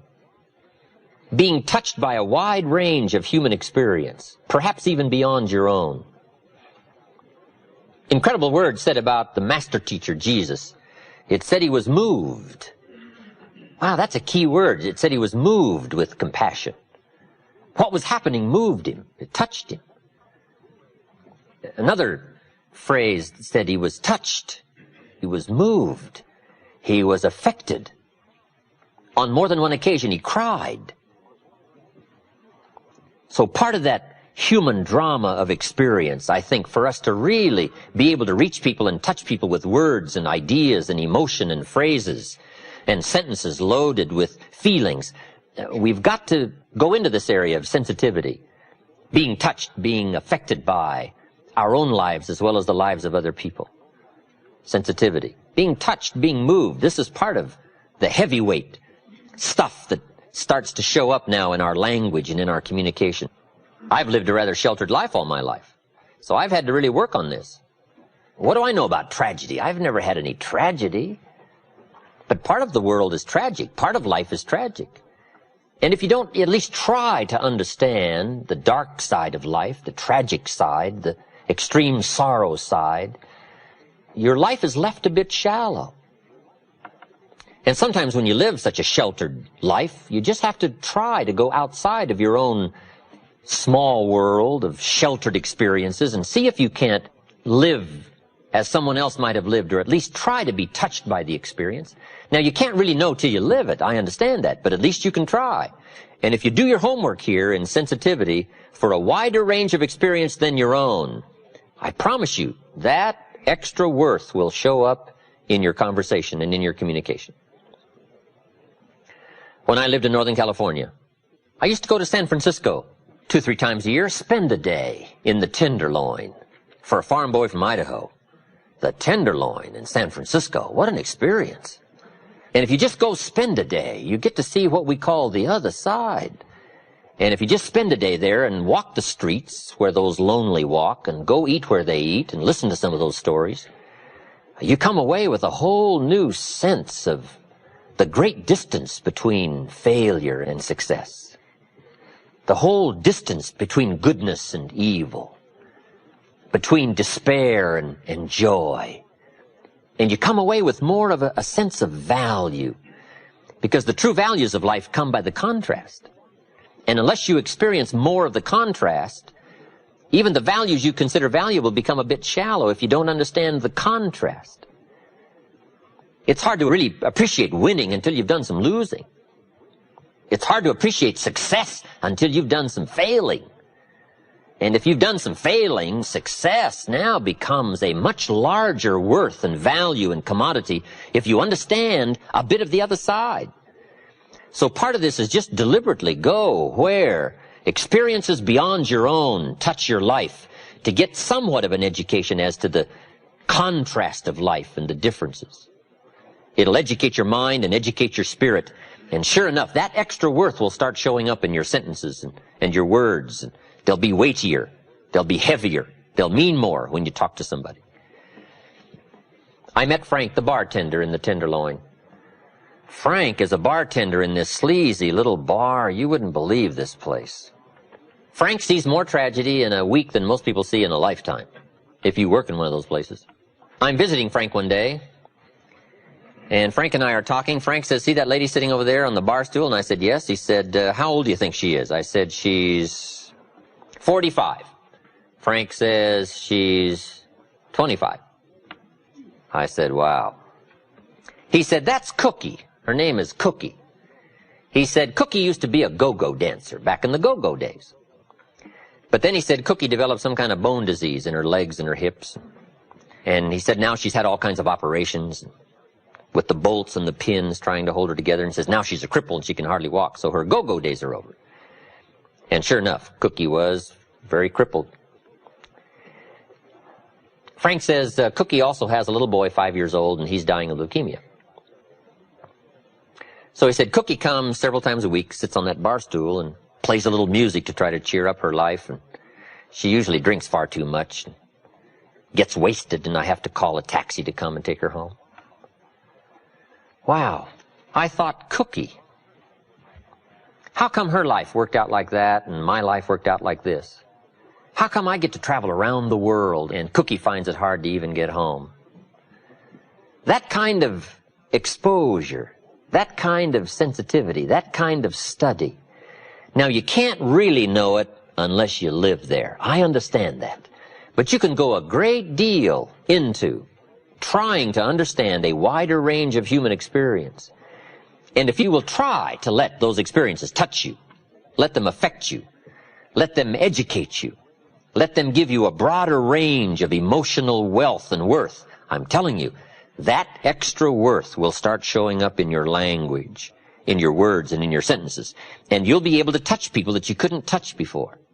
You'll be able to reach people you couldn't reach before you had the experience. Your words will have more of a drawing than they had before just by going through some of these experiences. So I'm asking you to consider the word sensitivity and ask yourself, what could I do and what experiences could I make sure that I engage in that would give me a broader range of understanding of human suffering as well as human joy, of the dilemma as well as the confidence, of the joy as well as the sorrow, of the success as well as the failures of life, and try to gain an understanding in a broader sense, and let that have an effect on your future ability to touch and reach somebody else. Key word, sensitivity. Here's number 4, knowledge. Good communication starts with this laborious task of gathering knowledge. And I've got a parenthesis for you to make, working knowledge. Knowledge that you deliberately gather that will work for you in the future. This is why Shoaff taught me to keep these journals. He said, gather working knowledge. Knowledge that you go back over. Knowledge that you review. Ideas that you go back through one more time to see if you can't find the extra meaning, the extra depth, the extra worth, the extra value. Working knowledge. Your library, the books you read, the deliberate attempt to broaden your understanding. That's very important in bettering your communication skills. An ever-increasing amount of the refinement of intellect. That's so important, this working knowledge. We covered interest, we covered fascination, we covered sensitivity, and we covered knowledge. Now, I've said all this to support my number 1 point in good communications. Have something good to say. I was asked to give a talk, this has been many years ago now, to a service club. And I was trying to think of a good topic for my noon lecture. And I came up with this, the 4 ifs that make life worthwhile. And I thought it was something good to say. Let me just pass it along to you, in case somebody asks you to make a speech. Now, tell them where you got it, please. The 4 ifs that make life worthwhile. Life is worthwhile, number 1, if you learn. Life is worthwhile if you learn. Your own experience can be a great teacher. The last 3 years, you've probably been doing it right or been doing it wrong. Mr. Shoaff pointed out to me when I was 25, he said, don't ignore the last 6 years. 6 years is a pretty good chunk of time to go over and evaluate and put it on the scales and say, it either weighs or it doesn't weigh. You're either on track or off track. Let's take a look at our own experience. Another big way to learn is from other people's experiences. Might as well gather up someone else's experiences. OPE, we call it, other people's experiences. If somebody went through something for 5 years and they wrote a book and you could read the book in 5 days, wouldn't that be an advantage? Well, yes, if you read the book. Now, this isn't easy stuff, right? This is not casual stuff. This is the extraordinary kind of learning and skills that's necessary, I think, to gain the high life treasures. But I think it's worth it all. Small price to pay for treasure. The extra reading, the extra commitment to the excellence of learning. Life is worthwhile if you learn. Number 2, life is worthwhile if you try. You got to try something with what you know. Can you win the next game that's set up? I don't know. How are we going to know? You got to try. How else are we going to know whether you can be a winner in the next game? I don't know. Just make a commitment to try. When the final book on you is written, let it show your wins and let it show your losses, but don't let it show you didn't play. How would you explain that? So you got to play, you got to try. See what you can do with your life. See what you can do with the next game. The key to life is to give it a try. I put the bar up 3 feet, ask the kids, who can jump 3 feet? I get a whole variety of response. I don't think so. I'm not sure. I don't know. Yes, I can. Say, well, how are we going to know? You got to take a run at it. I don't know any other way. You've just got to take a run at it. Who knows if you can jump 3 feet till you try? Now, if you try and knock the bar down, does that mean you can't jump 3 feet? No! Let me give you the next clue. Try it again. Try it over. Try it another time. Try it another way. Try it with more speed. There's all kinds of ways to try. Number 3. Life is worthwhile if you stay. You got to learn to hang in there. You've got to learn to stay from spring till fall. Many people plant in the spring and leave in the summer. They're gone. First hot day. I thought sure John had last a month. Where is he? I don't know. Somebody said boo, and he quit. Where is he? I don't know. But see, to win, you got to learn to stay. Just because you're behind in the first quarter, you can't leave. You got to learn to stay and hang in there. Guy builds a foundation. And then he walks off, wanders away, and builds another foundation. He never stays and puts up the walls and puts on the roof. You got to learn to stay, hang in there. The last one. Life is worthwhile if you care. Caring is an important human value. And I wrote, if you care at all, you'll get some results. If you care enough, you'll get incredible results. Caring. To care for the day and to use its time. To care for the people and to help them with their possibilities. To care for the enterprise, its dignity and its reputation. And to care for yourself. To become all you can become. Stretch as far as you can stretch. Accomplish as much as you can accomplish. Become all that you can become. Caring. Having something good to say. The 4 F's that make life worthwhile. First step to good communications. Preparation. Research. Getting ready. Making deposits in your mental, spiritual, moral bank account upon which to draw.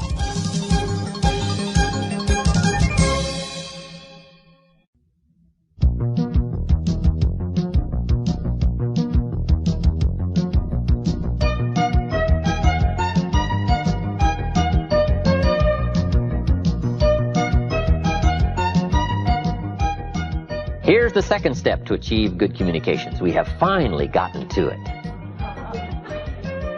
After you've got something good to say, number 2 is obvious. Learn to say it well.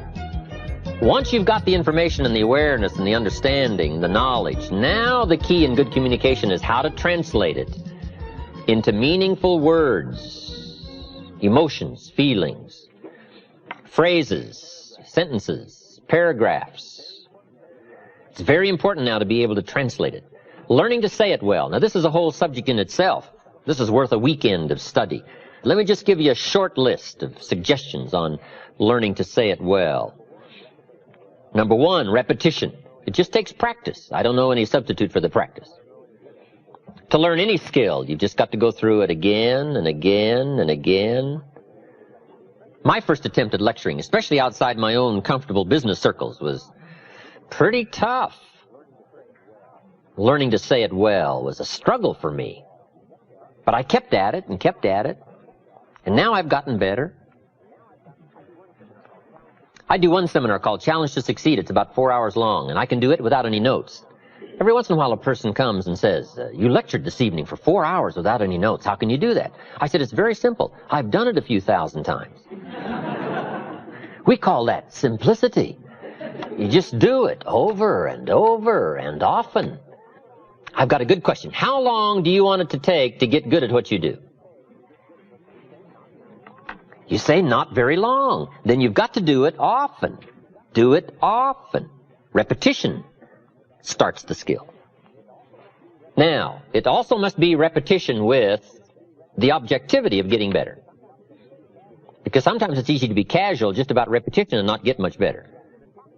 How about the man who's been talking for 10 years, but he's making the same verbal errors he made 10 years ago? Or 10 years ago he said, I don't quite know how to put this. 10 years later he's saying, I don't quite know how to put this. We say, hey, 10 years is too long not to know how to put it. We can give you 10 hours not to know how to put it. You can stretch our patience and take 10 days not to know how to put it, but we can't give you 10 years. 10 years is too long not to make enough progress in better language skills. So, repetition with purpose. The purpose is to grow and to change, to develop, to expand, to make progress. Here's some other parts to saying it well. Sincerity. From the heart. With noble intent. Wishing to bring value. That adds immeasurably to your ability to speak well, communicate well. Sincerity. There's no substitute for sincerity. I can forgive you for a mistake in judgment, but I can't forgive you for a mistake in intent. Next key part to saying it well, brevity. Part of the key is to be brief. You can't linger too long, I've discovered in my lecturing and speaking around the world. You can't linger too long on any one point. Brevity.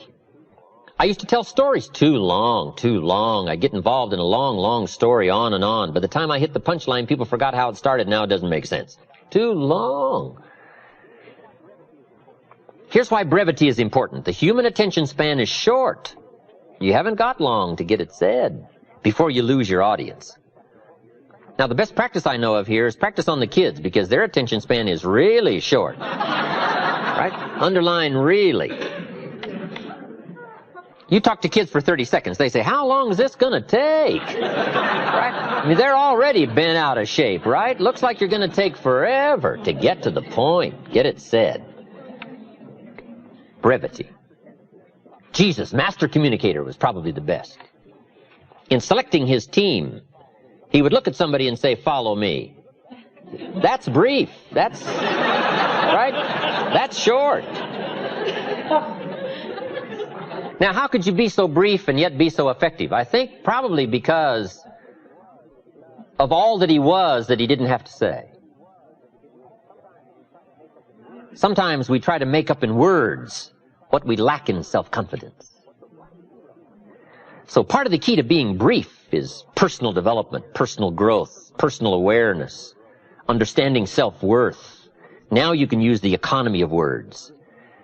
And this is a good position to be in, that what you are adds so much weight to what you say that you don't have to say very much.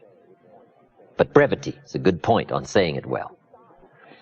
Next is style. And there's all kinds of parts to style, from body language and gestures to facial expressions and eyes and emotion. But style is very important. Here's part of the clue. It's not just the matter you cover, it's the manner in which you cover the matter. Style is important to attract someone's attention, to emphasize the point. Now, I've got a couple of good points here on style. Be a student of style, but don't just copy someone's style. Make sure that the study of style becomes distinctly you.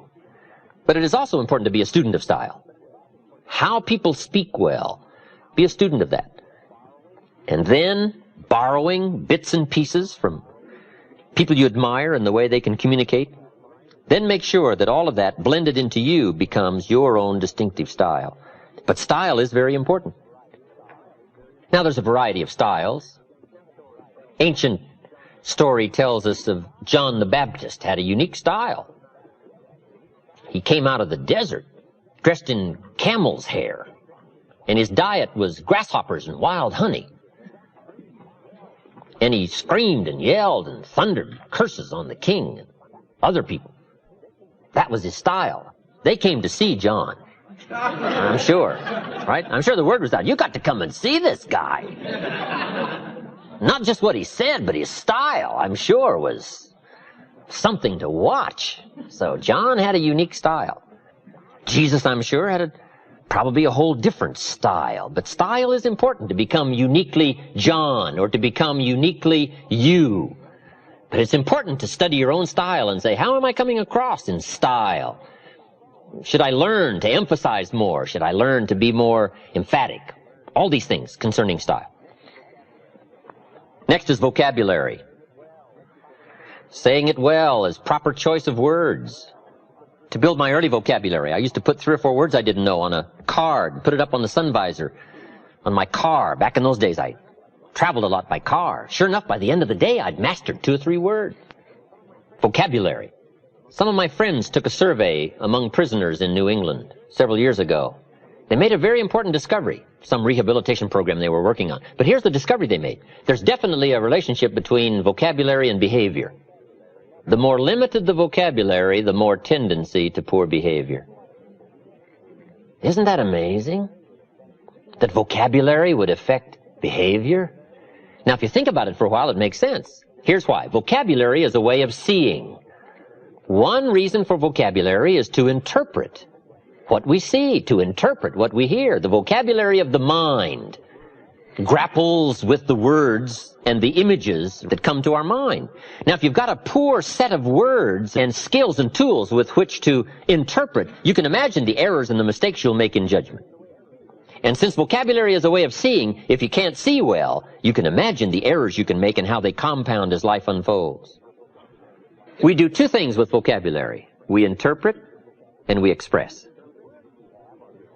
The words we have are the only words available to us. The words we know are the only tools available to us to, number one, interpret what's going on, to interpret what's being said, and to express your heart and your mind. Now, if you can't interpret well, and if you can't express well, you can imagine what a deterrent that is to the good life. And the extra treasures, the extra feelings, awareness, riches, power, influence. So it's very important to have a good vocabulary. So I would ask you, one of the most important books in your library should be the dictionary. Just go through the dictionary. The words are fascinating, their origin and where they came from. Vocabulary. Now here's the last part on saying it well. Don't forget to say it. Practice the art every chance you get. And try to say it well.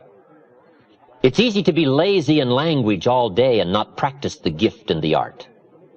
Then when it comes time to make an important talk, to appeal to a child, we're missing the words and missing the sharpness and missing the vocabulary simply because we lack the practice of doing it every day. If you want to get good at communication, you have to be aware of doing it every day as a practice session of getting better so that when the real important occasions arise, you will have the gift and you'll have the style, you'll have the sharpness and the clarity and the substance and the emotion.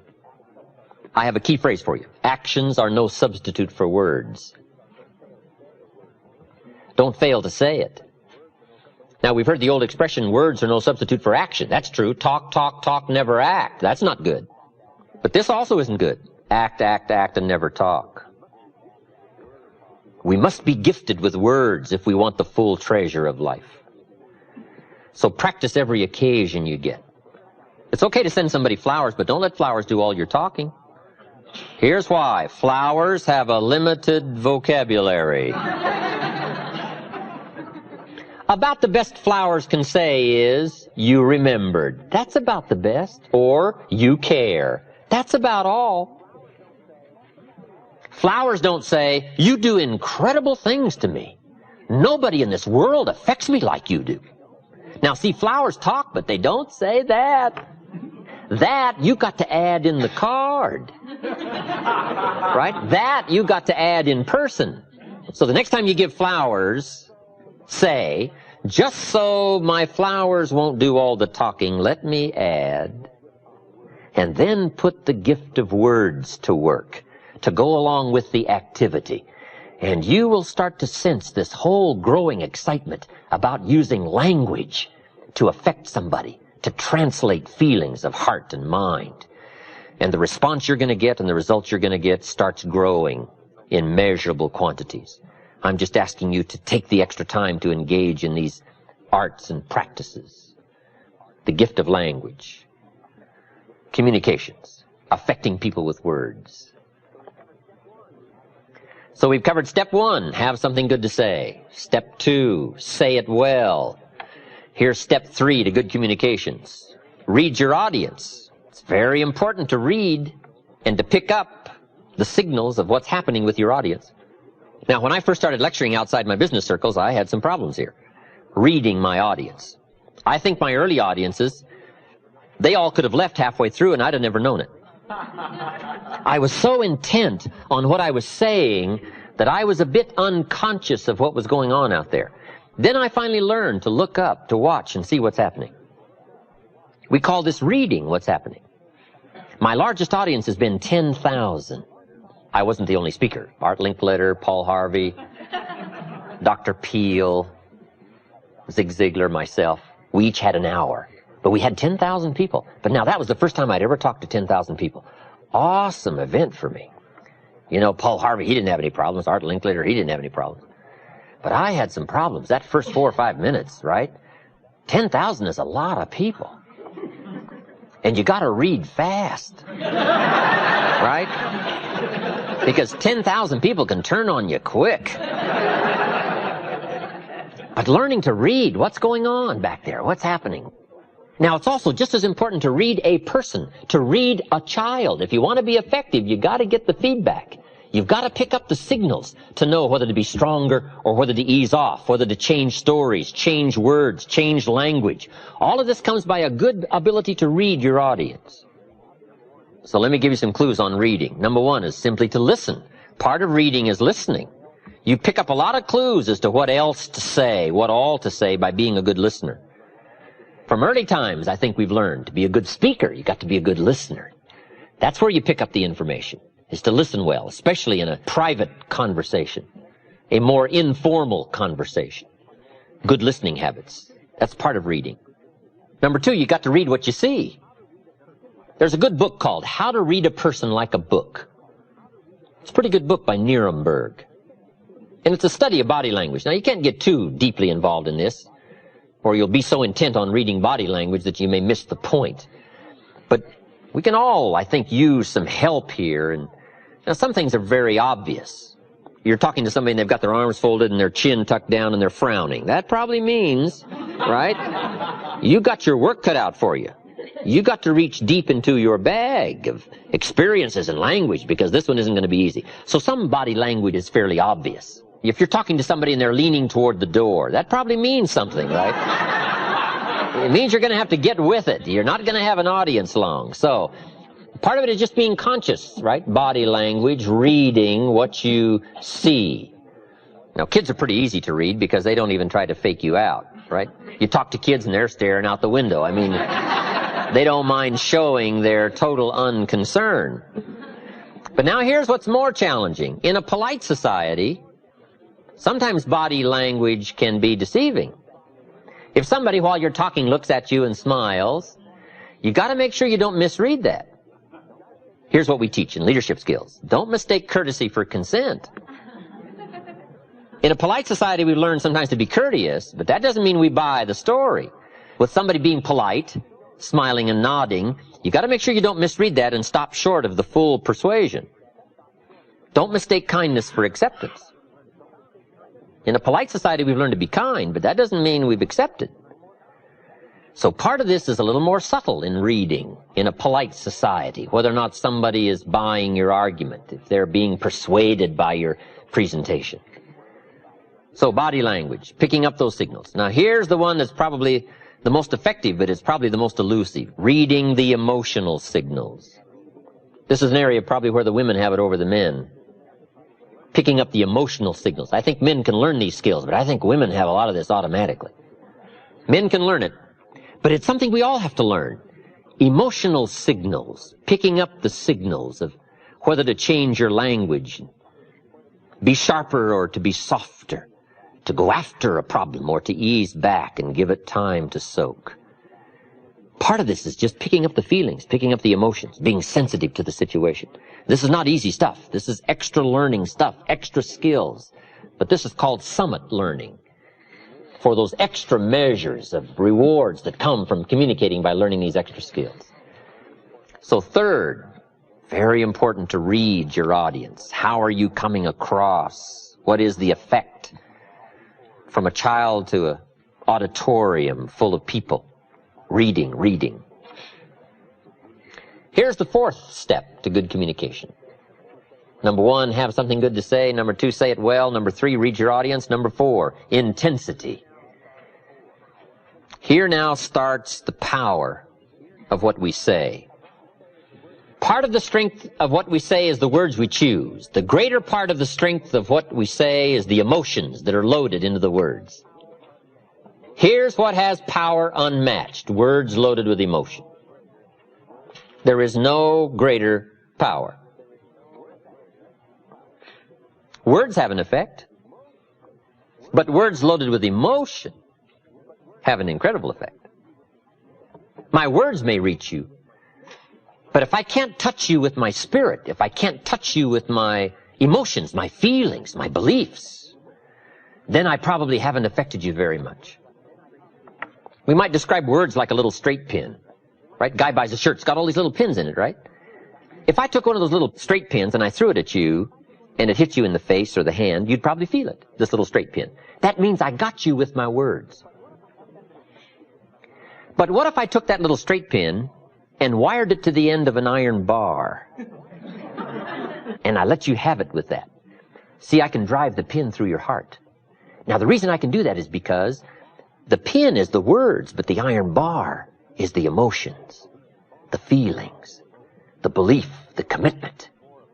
All that I am, if I can put more of what I am into what I say, no telling what miracle I can wrought. No telling how much of an effect I can be. Real persuasion comes from putting you into what you say. But now here's part of the clue, and we call these extra refinement of leadership skills. Learning to measure your emotions. That's very important, to learn to measure your emotions. We teach, don't shoot a cannon at a rabbit. It's effective, but you got no more rabbit. It's called too much firepower for the occasion. You don't need an atomic explosion for a minor point. Enough, but not too much. We call this understanding how to measure the flow of your emotions to cover a point. Okay, but if it needs heavyweight stuff, you reach and get it. If it needs a milder approach, you learn how to measure it in milder, easier terms. But it's very important to measure your emotions, your feelings. Now, what do we mean by intensity and emotions? Here it is. All of your experiences and how they've affected you. That's the sum total of your emotional content. Where you've been and what you've heard and what you've seen and who you've met, and this whole panorama of life experiences for you up until now, and how you felt about all that. That we call the sum total of your emotions. Now, the key is to learn how to measure all that and put it in effective amounts into the words you choose. So here's the key to effective communications. Well-chosen words loaded with well-measured emotions. In the gift of a performance of an actor or an actress, the splendid performance comes from knowing with skill how to use language and how to use emotions. When the time calls for it, emotions kept close to the surface, put into well-chosen words, can make the most dramatic effect on somebody's mind and somebody's heart. You can't believe the extent of your reach if you will engage in some of these communication skills.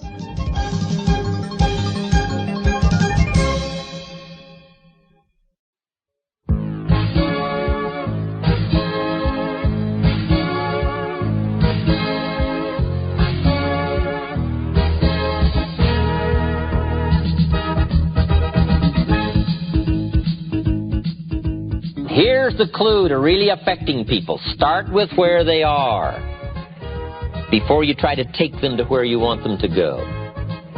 Meet people where they are. If somebody's hurting, you got to meet in the hurt. If somebody's in trouble, you got to start with the trouble.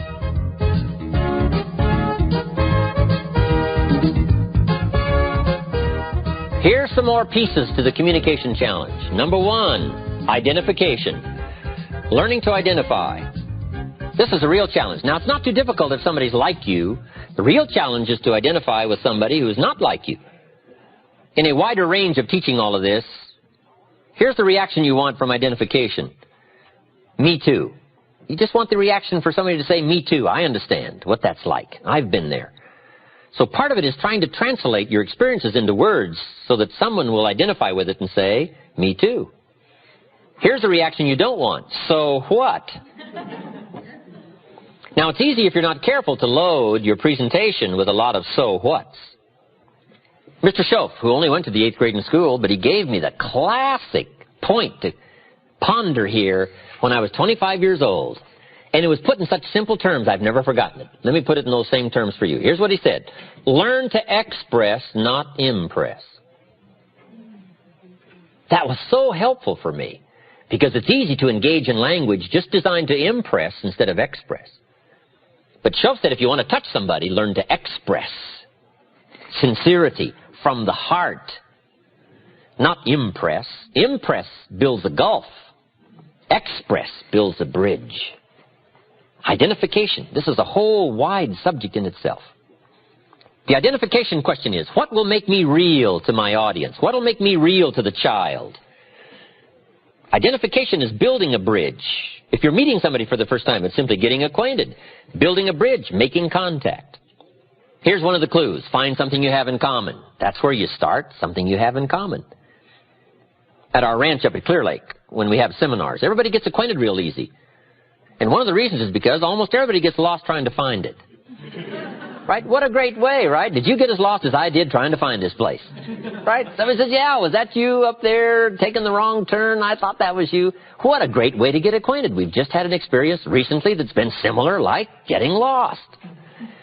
So identification is finding something in common. Here's the clue to really affecting people. Start with where they are before you try to take them to where you want them to go. Meet people where they are. If somebody's hurting, you got to meet in the hurt. If somebody's in trouble, you got to start with the trouble. One of the greatest communicators of all time, Paul, apostle of early Christian history, didn't have any problem talking to sinners because he claimed to be chief sinner. Wow, what an identification point. Do you think sinners would listen to chief sinner? Of course. He said, tell me about being a sinner. I'm number one sinner. Got the plaque on the wall. What a way to begin, right, if he's talking to sinners. The key is to start where somebody is. If they're in trouble, you got to start with trouble. You can't talk success if somebody's in trouble. You got to start, first of all, talking trouble. Now, if you've never been in trouble, you got a problem. So, I suggest here that you get in a little trouble. So you know how to talk trouble. Right? Get arrested for something.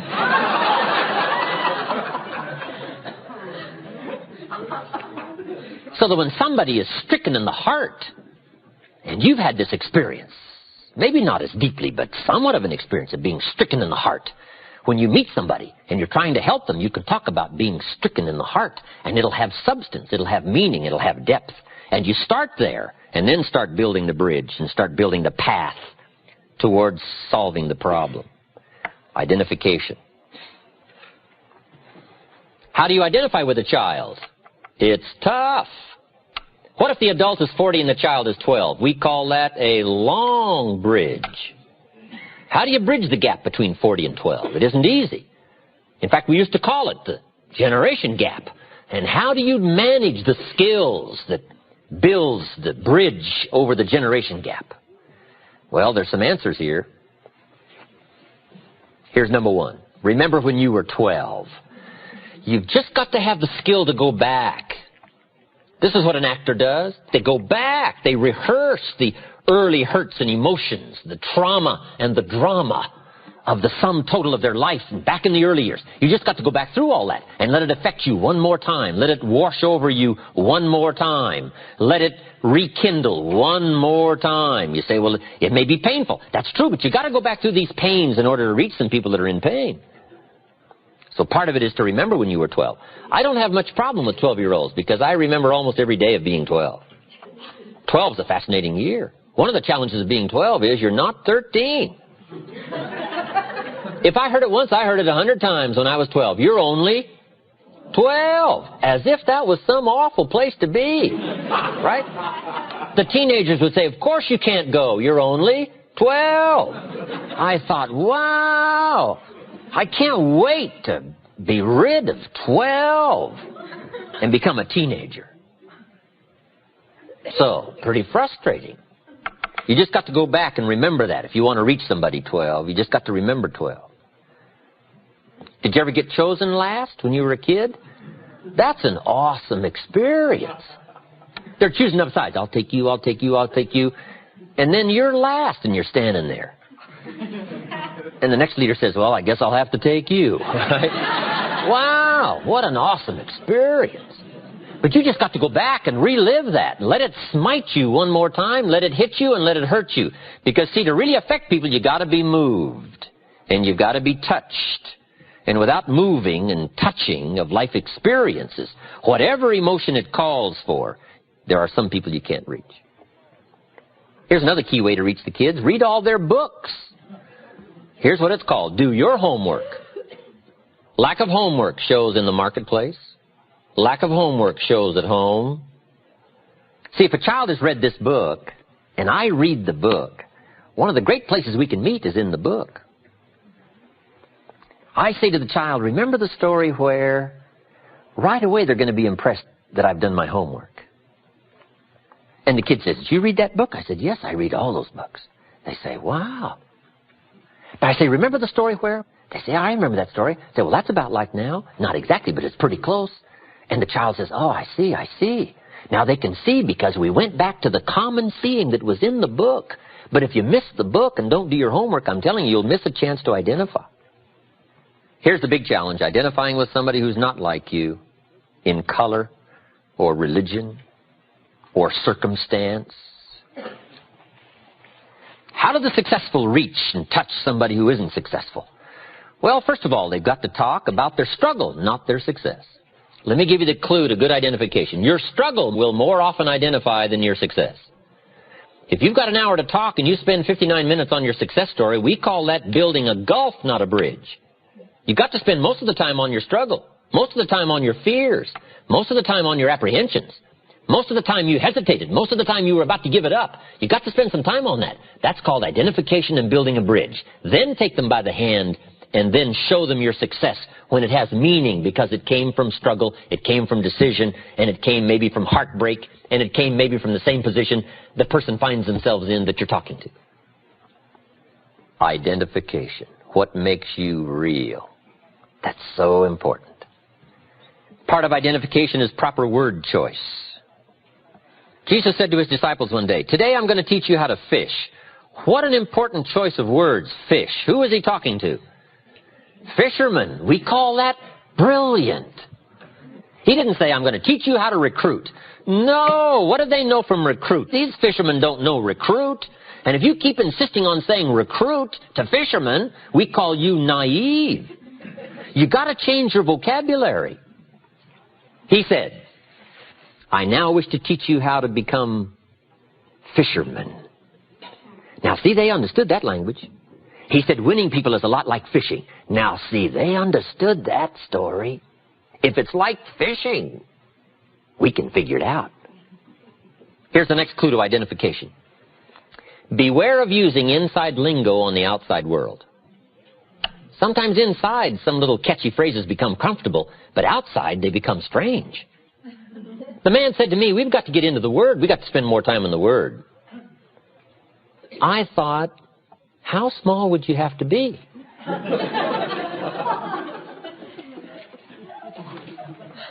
Now, what I found out later he meant was, we should read the Bible more. Now, see, that would have made sense to me. Right?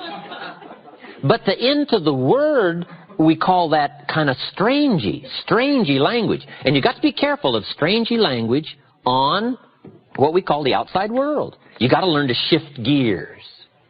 The lady said to me, I've learned how to handle my space. She said, how are you doing with your space? I thought, space? What's a space? Now, I found out later she'd been to the space seminars.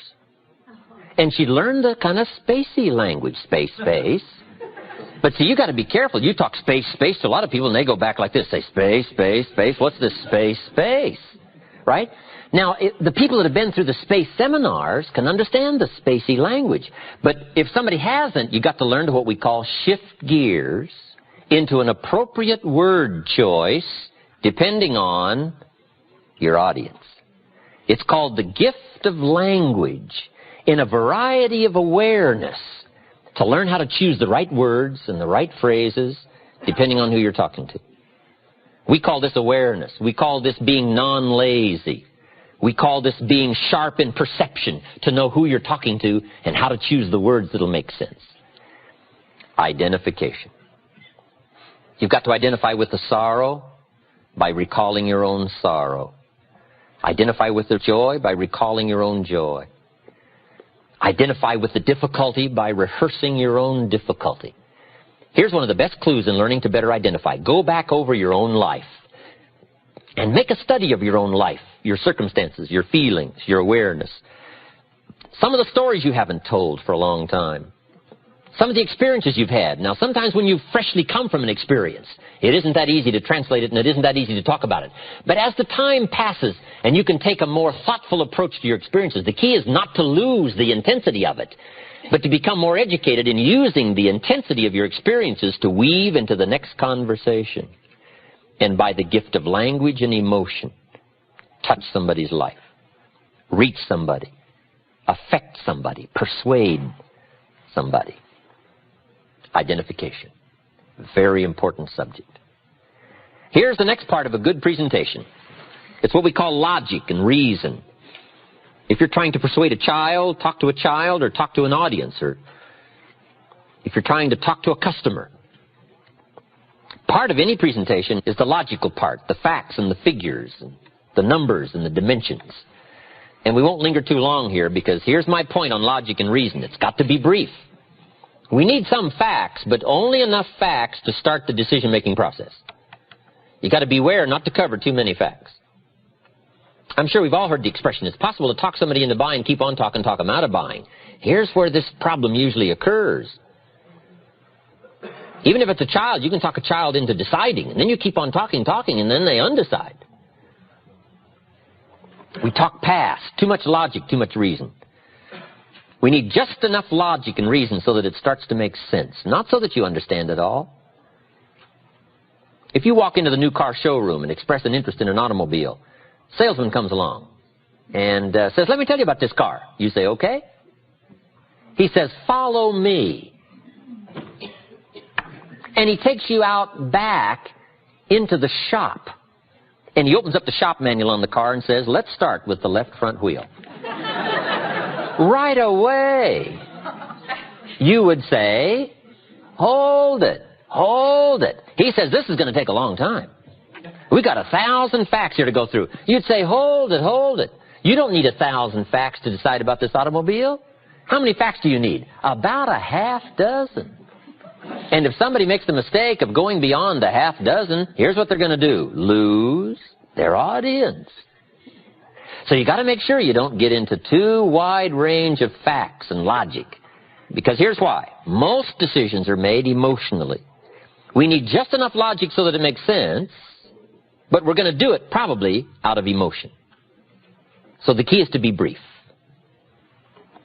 With logic, reasons, facts. Because too much of anything is too much, right, at one time. What if you sat down to a steak dinner and you were real hungry, so you cleaned it all up? What if they cleared that away and brought you another one? Well, let's say you're real hungry, so you go for the second one. What if they cleared that away and brought you the third one? See, that third one doesn't look good. In fact, if you start on it, you'll probably lose the whole thing, right? I mean, too much is too much. So, brevity on logic and reason. It needs to be powerful, it needs to be factual, but brief.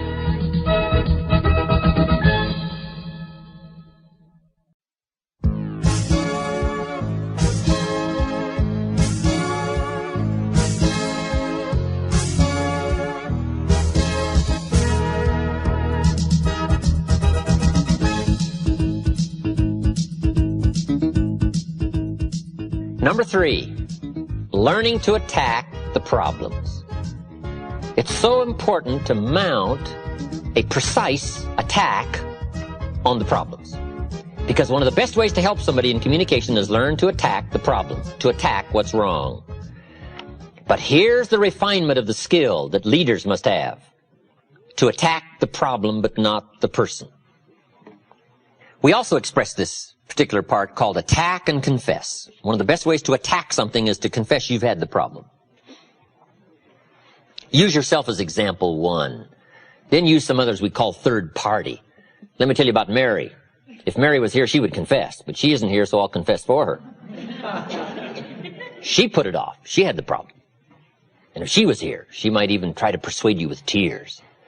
Right? We call that third party. But one of the best is to use party one, called you, to attack the problems. Now, what are some of the things that need to be attacked? Let me just give you some examples. It's a pretty long list, but we'll have to just be sufficiently satisfied with a few, and you can continue these studies on your own. Procrastination. That's a good one, front and center. We've got to attack procrastination because it's so insidious.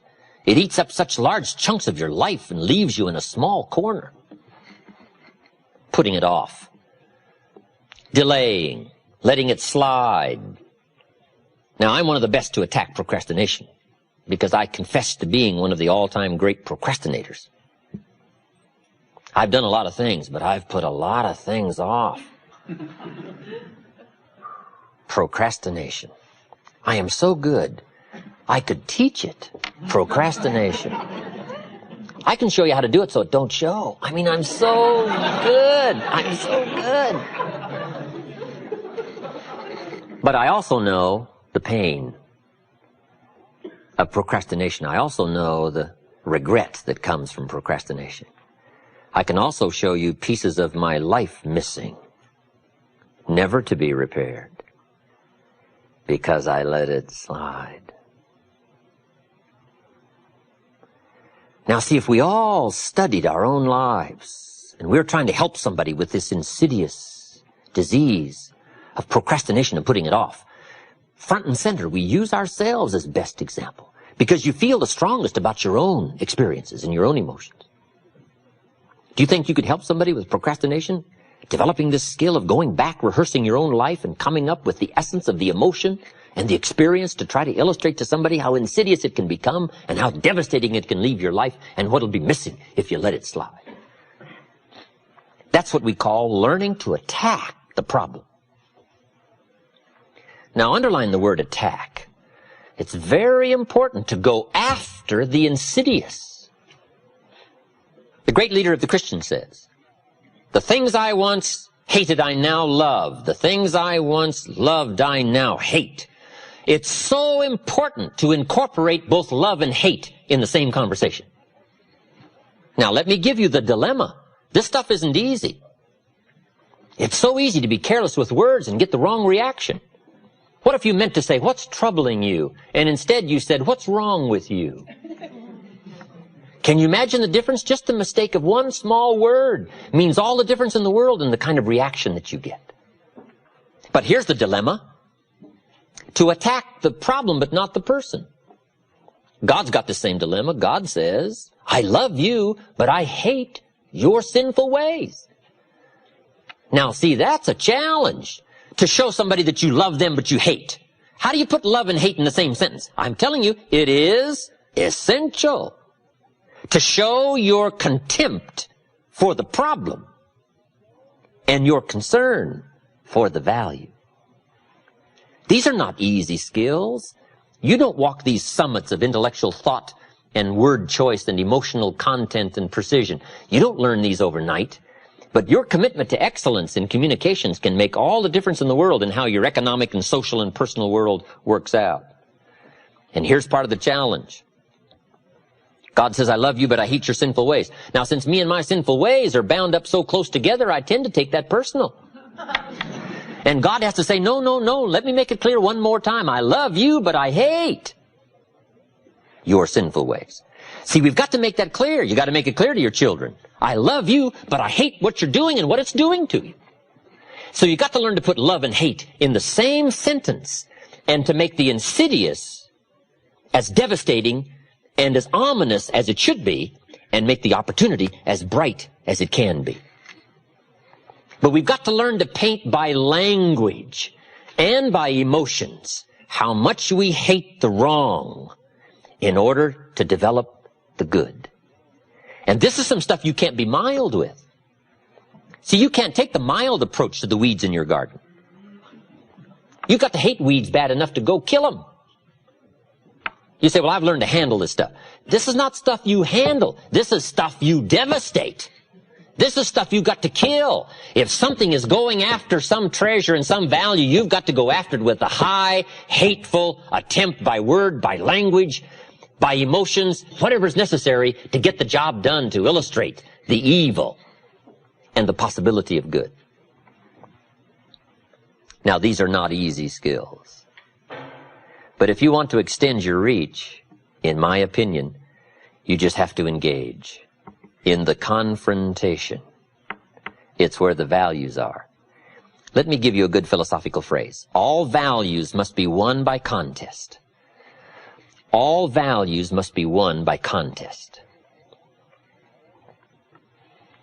And after they've been won, they must be defended. You say, wow, you've put a pretty heavy task on us. That's what life is all about, a pretty heavy challenge. We don't give large trophies for small effort. If you want to win high health, if you want to win high wealth, if you want to extend a long reach in touching people's lives, you got to engage in some of these extra powerful disciplines. And one is to secure the territory by vigor, and the other is to defend it with equal challenge. Attack. Procrastination. Here's another good one, blame. I engaged in this the big share of my life until I met Mr. Show. I used to blame my negative relatives. I used to blame the government. I used to blame taxes. I used to blame prices. I said, it costs too much. Show said, no, let's cover the real problem. You can't afford it. I thought, wow, I never looked at it like that before.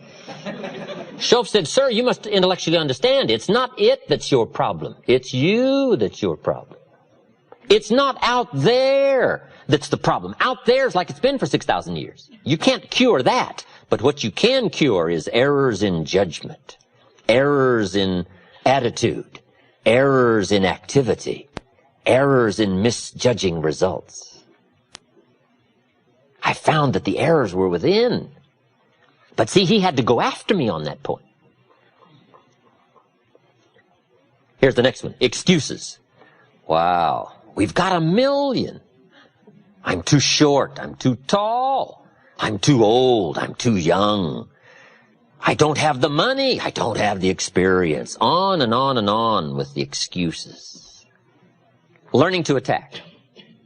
Very important. Now here's what we call tools of last resort. Here's part of the attack you can use. And if you learn these skills, no telling who you can help. But you must save these for what we call tools of last, underline last resort. These are some things you don't use up front. Here's the first one, a direct attack. You've got to be very careful of a direct attack so that it not be misjudged in severity. Next is scolding. You've got to be very careful of scolding. You only use it as a last resort.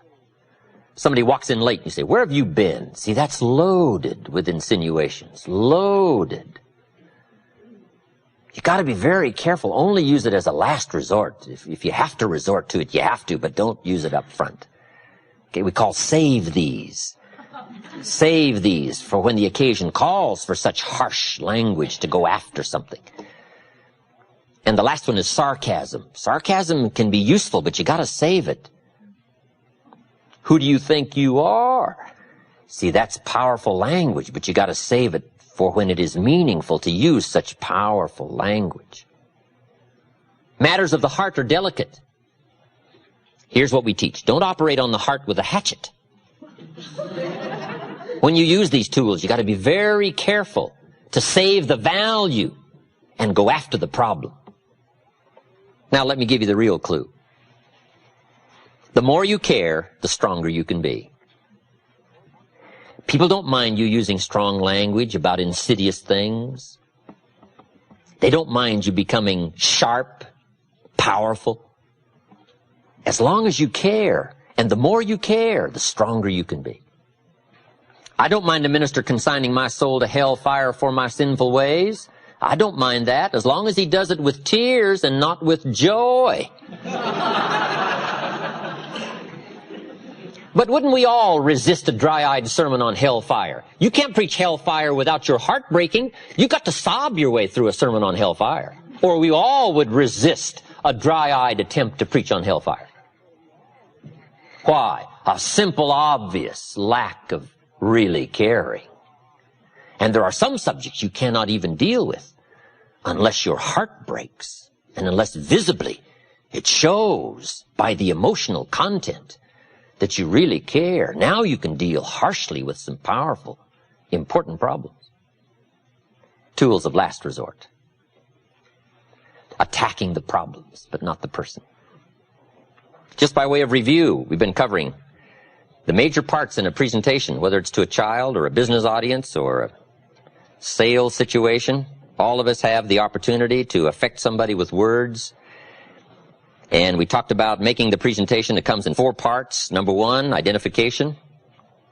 Learning how to relate to somebody else, which is pretty easy if somebody's like you, pretty difficult if somebody's not like you. There's a difference in color, a difference in religion, a difference in age, a difference in experience, background. It gets a little more complicated, but it can be mastered. And all you have to do is refine these skills to have a longer reach, economically, socially, personally. Deal in subjects that make you real. Tell your story with authority.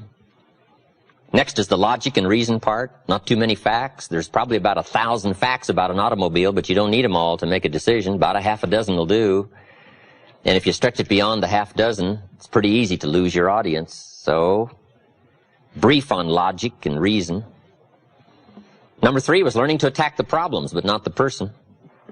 Number 4, in making the presentation, solution. So we've got identification, logic, attacking the problems, and offering solution.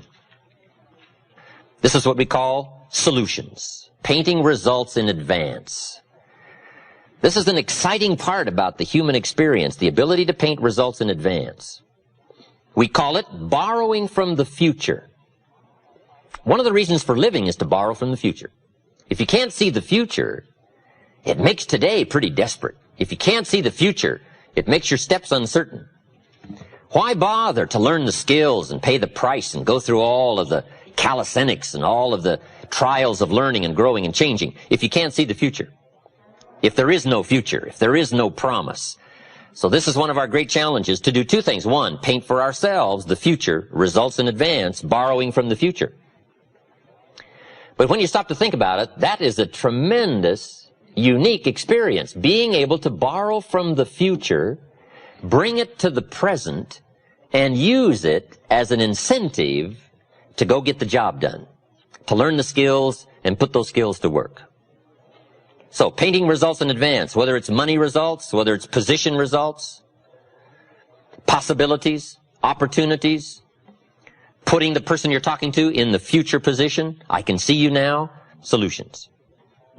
And it can be very powerful. Very powerful.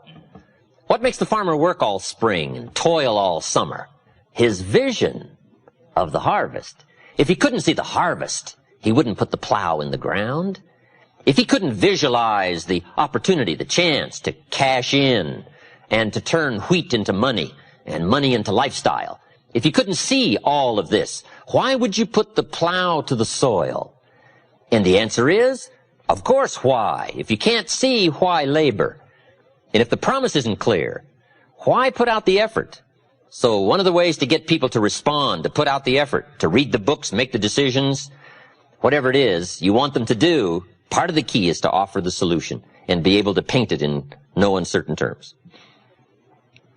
Jesus said to his disciples one day, if you'll stick with me and plant the roots deep in our Christian ideology, this philosophy, he said, if you will walk the streets, if you'll pour your heart and soul into this enterprise, if you will touch every human you can touch, if you'll cross the oceans, if you will fling yourself on the known world, and it isn't going to be easy, spreading the idea, spreading what we've been going through the last 3.5 years. He said it isn't going to be an easy task, but he said, I promise you, after you have finished this rather difficult task of putting all of your energy, time, and effort into the enterprise, he said, I promise you, when it's finished, in my Father's house are many mansions.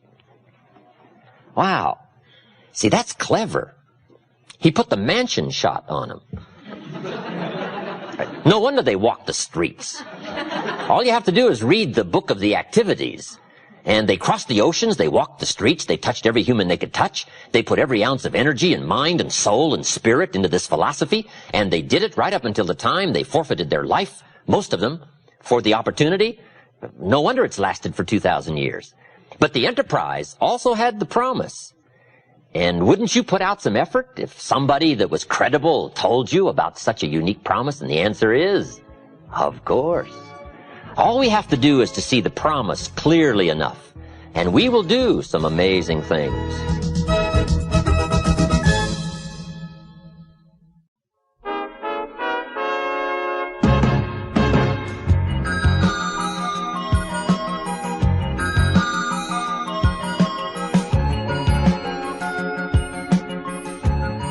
Passion, emotion, beliefs, convictions. If you can learn to articulate those well, if you'll learn to let that flow, not just from the surface, but from down deep, from a lifetime of experience, if you'll draw from all of those feelings and commitments and awareness, even with some misgivings, even with not knowing it all, even with a sense of humility, but it's that flow of emotion that finally now seals the point in the final art of persuasion.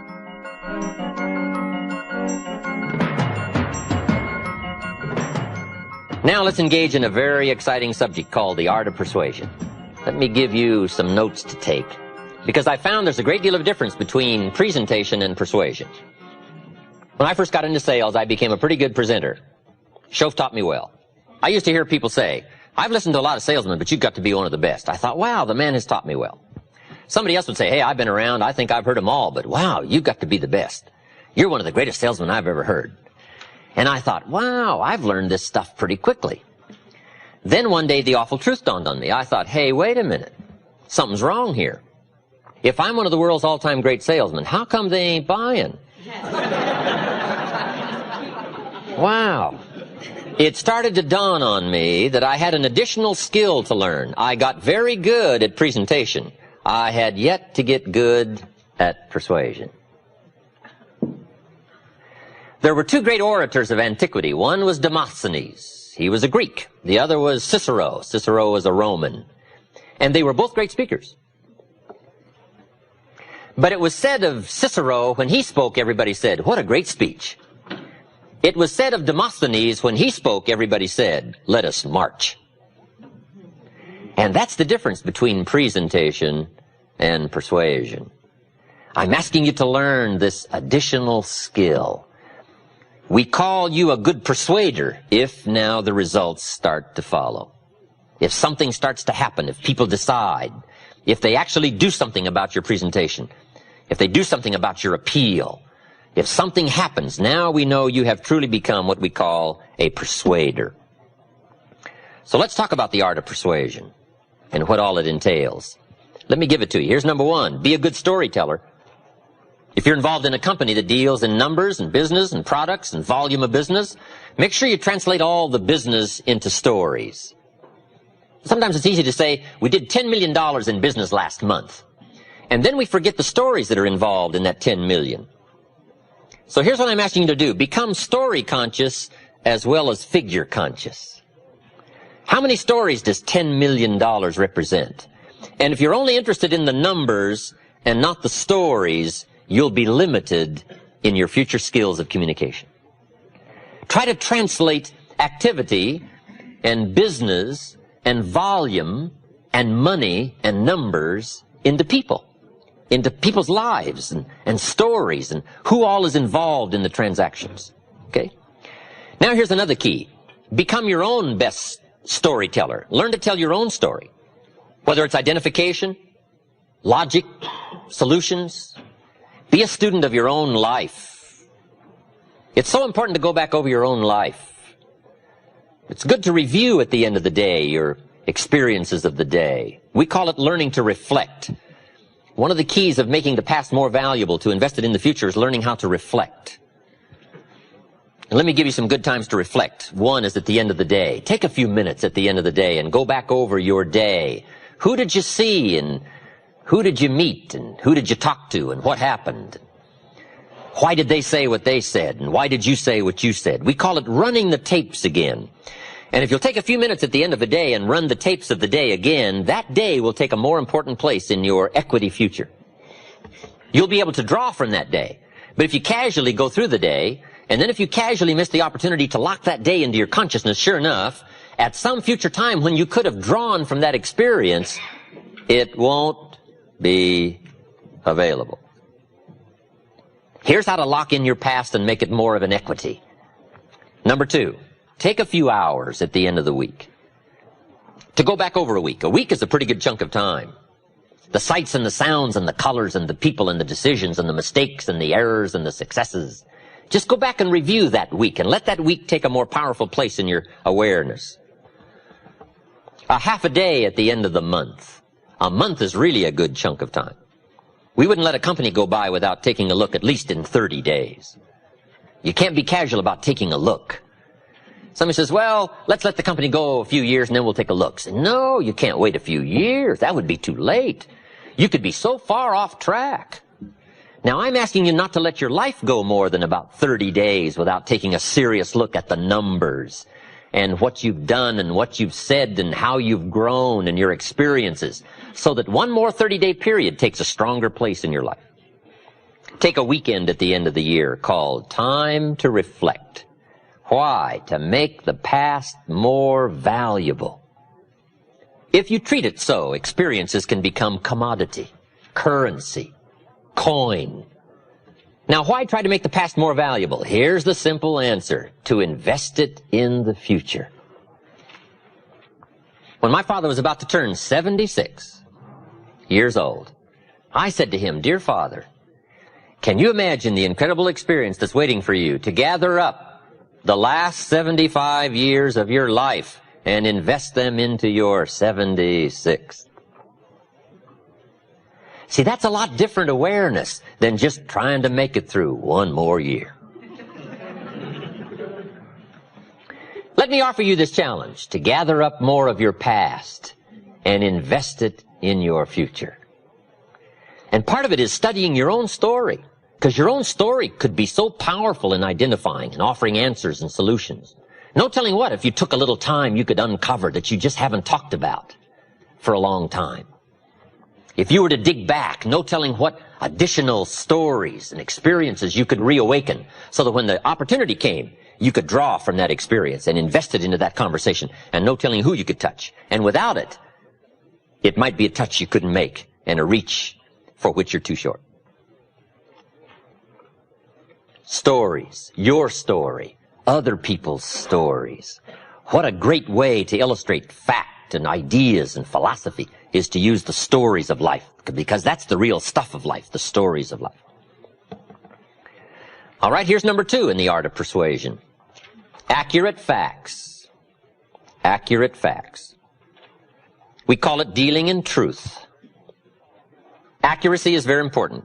Here's why. It builds credibility. Credibility starts to weaken if you mess with the facts, the truth, the correct numbers. Now, everybody will give you room for what we call an unintentional error in dealing in facts. Now, see, if my watch says about 7:28, but if you were to ask me what time is it, and I was to say it's 7:30, you would allow me to be a couple of minutes off, right? If I said it was 7:30, but accurately, really, truthfully, it was 7:28, you would give me that error to just quickly say 7:30, right? You would say, you didn't mean to mess up my life, right? By leading me astray with this erroneous information that it was 7:30 when really it was only 7:28. Now, there are times and occasions when you may have to be precise, and it may be a life and death matter, who knows. But in generally speaking, people will give you room for making what we call an unintentional error in stating what we call the truth. But beyond a sort of reasonableness of unintentional error, an area that is what we call in higher circles unacceptable. Some people deal in exaggeration, and it starts to destroy their credibility. If you're giving testimony in a trial, and you're on the witness stand, if they catch you in one lie, Guess what they do with the rest of your testimony? They throw it all away. Why? You have destroyed your credibility. The guy says, well, no, I only lied just that one time. Well, how are we going to believe that? All it takes is one to now weaken your whole testimony, right? So here's part of the key in the art of persuasion. Dealing in truth. Dealing in fact. Here's what we call true sophistication. A total absence of exaggeration. Why? It's unnecessary to the sophisticated. Here's what we call exaggeration. The childish attempt to make up for lack of self-worth. If you don't feel adequate, more often than not you tend to deal in exaggerations, to make up in numbers what you may lack in character, or what you lack in substance, or what you lack in confidence.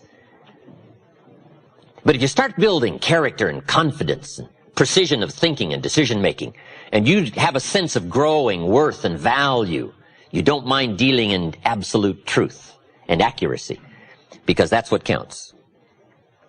Here's the next key. Better understated than overstated.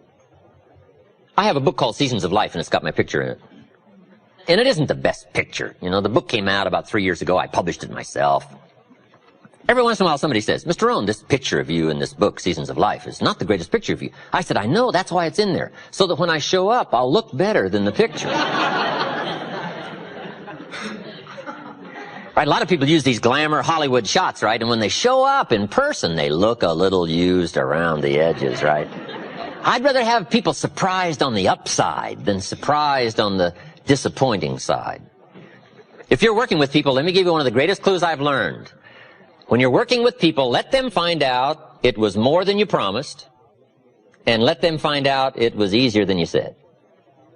Later, you always want people to be surprised that it's more than you promised, and it's easier than you said.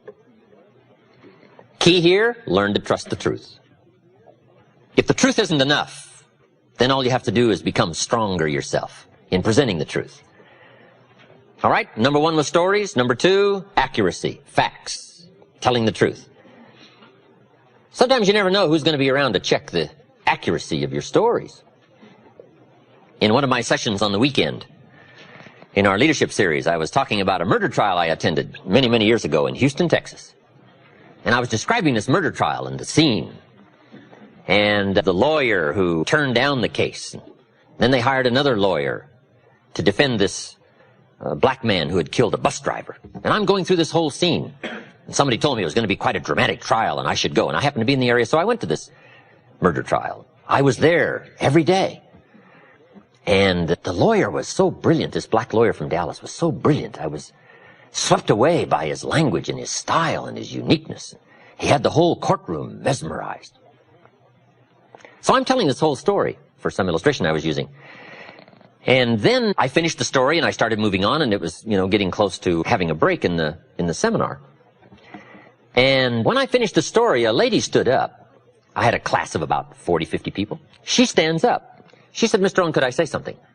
And I thought we'd been going quite a while, and she just wanted to stand up and leave and excuse herself. And she said, could I say something? And I said, well, yes. And she looked a little sort of shaken. I said, yes, of course. She turned around to the group and she said, ladies and gentlemen, I've just had a unique experience. She said, this story that Mr. Rohn told you about this murder trial down in Houston, Texas, some 15 years ago. She said, I want you to know the experience I've had in listening to the story has been unique because I was there. She said, the attorney that turned down the case, a pretty famous attorney, she said, he happened to be my boss. I was his legal secretary.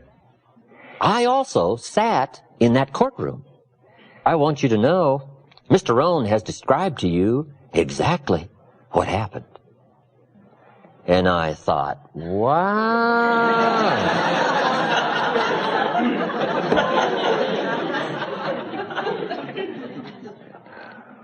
Close, right? I'm asking you, right? Tell accurate stories. Deal in truth, because you never know when 15 years later somebody's going to be sitting in your audience. Okay.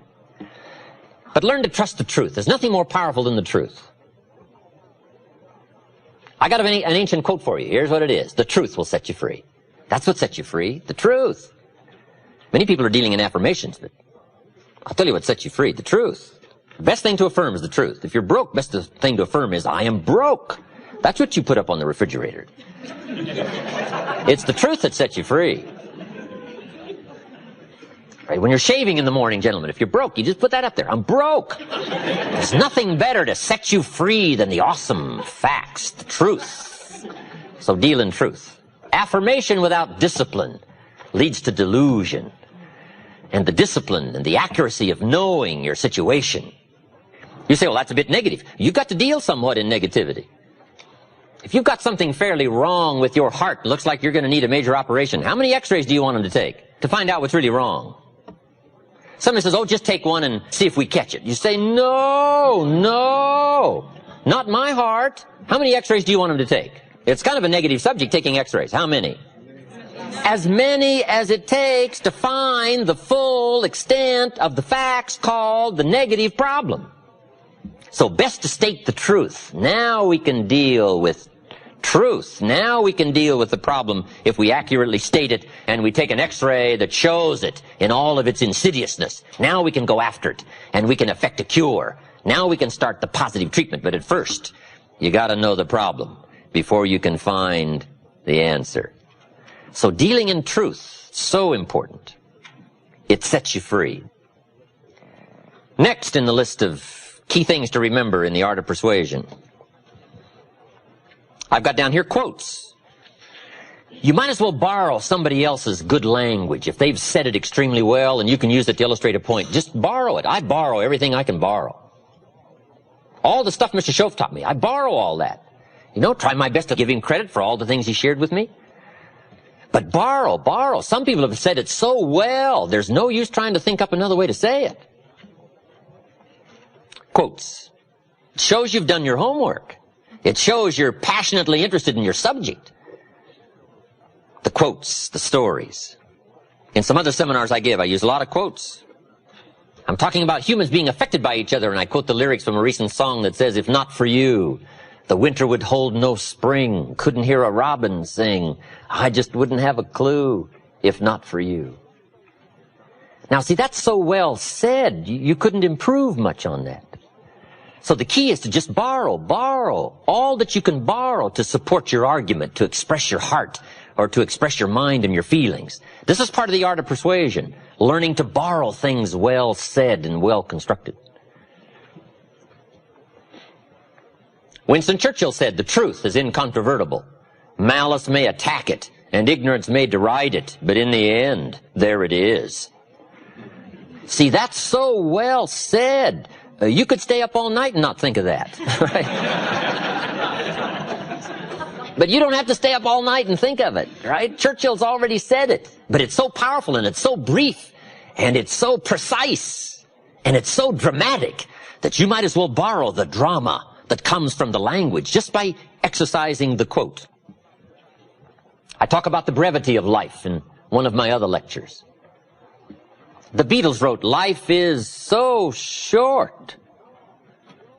What a powerful lyric from one of their songs. And for John on the streets of New York, it was extra short. But see, those are powerful words. Elton John sings, she lived her life like a candle in the wind. Wow, you can't think of much better lyrics to describe how fragile life is and how brief it is.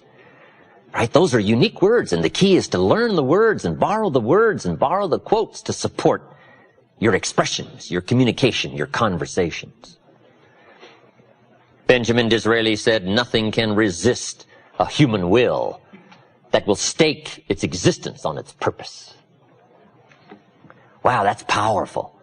We call this towering language. We call this climbing the summit of words and sentences and phrases that have incredible meaning, so briefly said and yet so powerfully done.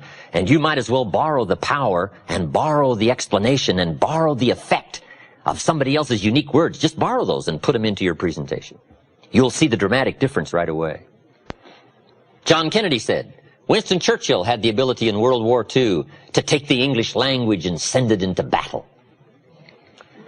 And we were all inspired by the speeches, rallied to the cause, the tenacity to hang on, the visions of the rascal, Hitler, and his insidious, casting a long shadow over the land of Europe. Churchill had the ability to use the language to get us to see and to get us to think and to stir the mind and stir the heart and stir the soul. I'm telling you, words are so powerful. And think up words of your own that are powerful, but when you need it, reach and borrow somebody who has said it well and offer it for somebody to consider, to touch the heart and touch the soul and mend the problem and get somebody to decide, to try, to move, to change, to grow. Of course, this isn't an easy task. It wasn't meant to be easy. It was meant to be a price, because that's how you appreciate the promise of language, the language that affects the cure, the language that reaches and touches. You've got to go through some of these skills, learn the craft. Now, I've got another word down here you might not have that much use for. It's called oratory. Oratory is a dramatic way of saying something, to catch someone's attention, to drive the point home. And you may not have that much use for oratory. I probably use more oratory informally than I do in public. I'm a little more reserved on the platform behind a podium. I get a little more dramatic in person. It's just my style. A little more conservative in public, a little more dramatic in person. But I do have a bit of oratory. One of my lectures, I'm dealing with the problem of complaining. I go through a whole list called the diseases of attitude. And when I get to the last one, complaining, I'm wanting to really make it clear. And I say, spend 5 minutes complaining and you have wasted 5. And you may have begun what's known as economic cancer of the bone. They will soon haul you off into a financial desert and there let you choke on the dust of your own regret.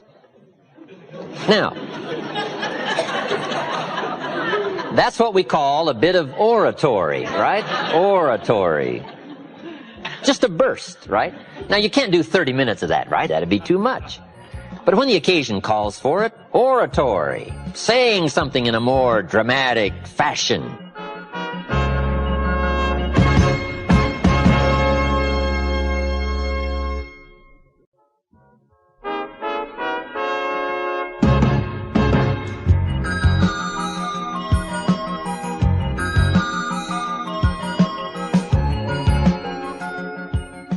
Here's the next one. This is very important in dealing in the art of persuasion. Straight talk.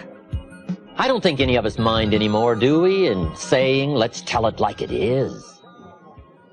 Doesn't almost everybody make the comment, level with me? Tell it like it is. Put it on the line. And that was one of the great experiences I had in meeting this incredible gentleman, Mr. Schoaf, when I was 25 years old. Mr. Schoaf only went to the 8th grade in school, so we put things in very simple language.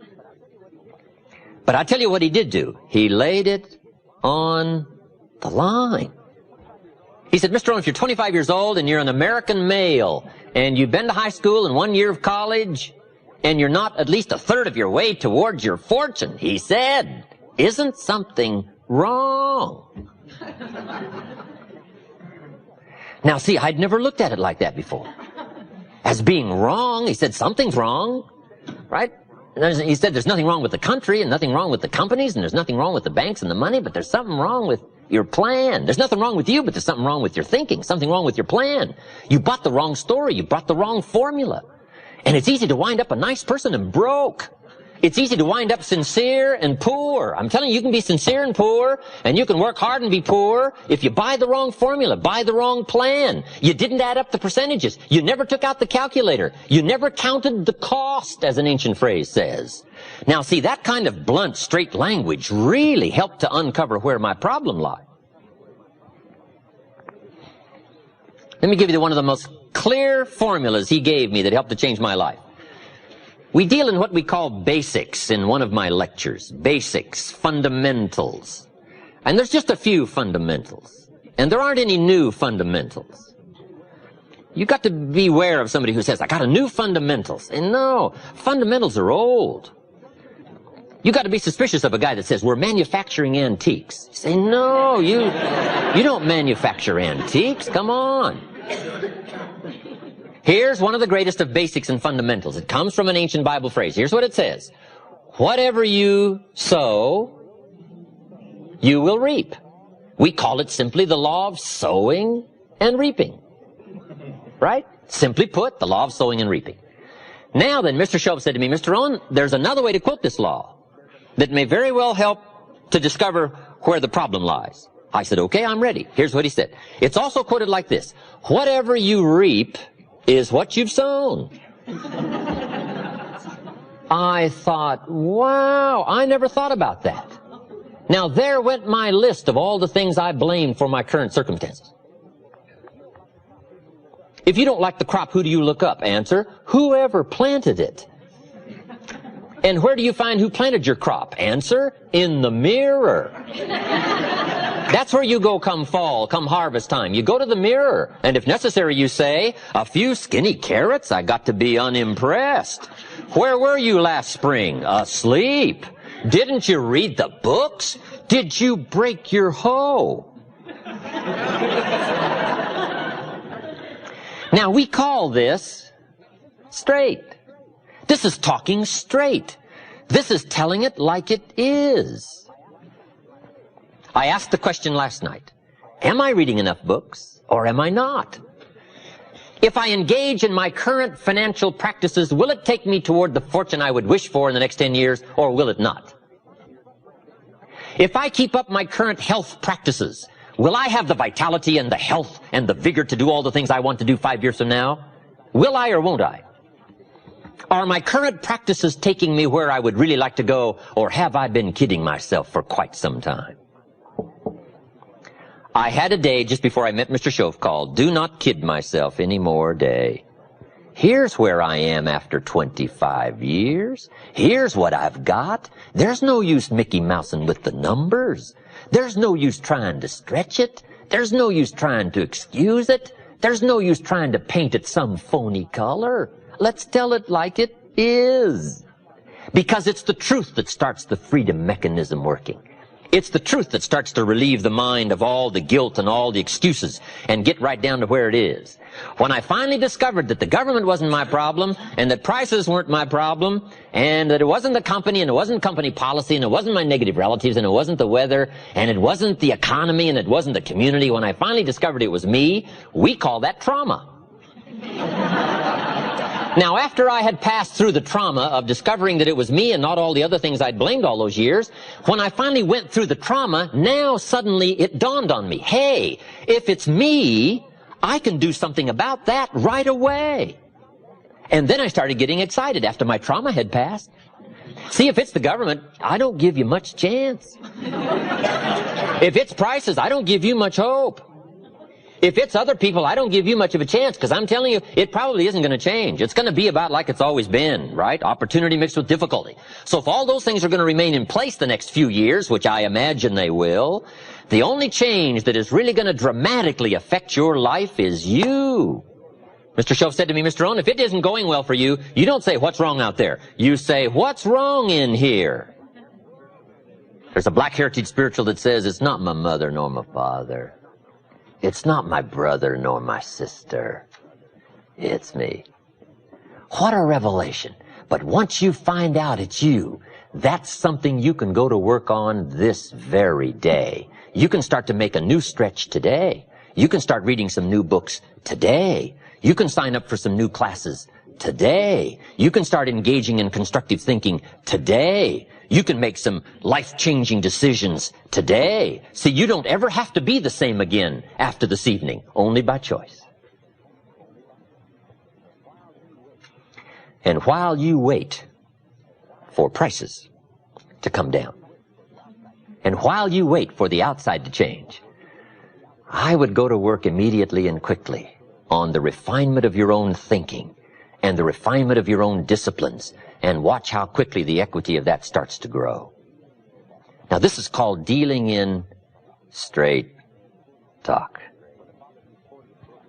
When When a father who's 40 and broke living in this country finally discovers when his children say, "Daddy, how come we're not rich?" If he wants to speak the truth finally, he says, "I'll tell you why. I smoked it. I spent it in small daily pieces. And I didn't know it was going to mount up to be a fortune over the last 20 years. To be honest with you, I spent our fortune on non-essentials. Somehow they got to me with all the trinkets, and I didn't know what a price it was going to pay." We call this dealing in truth. Straight talk. Tell it like it is. Okay?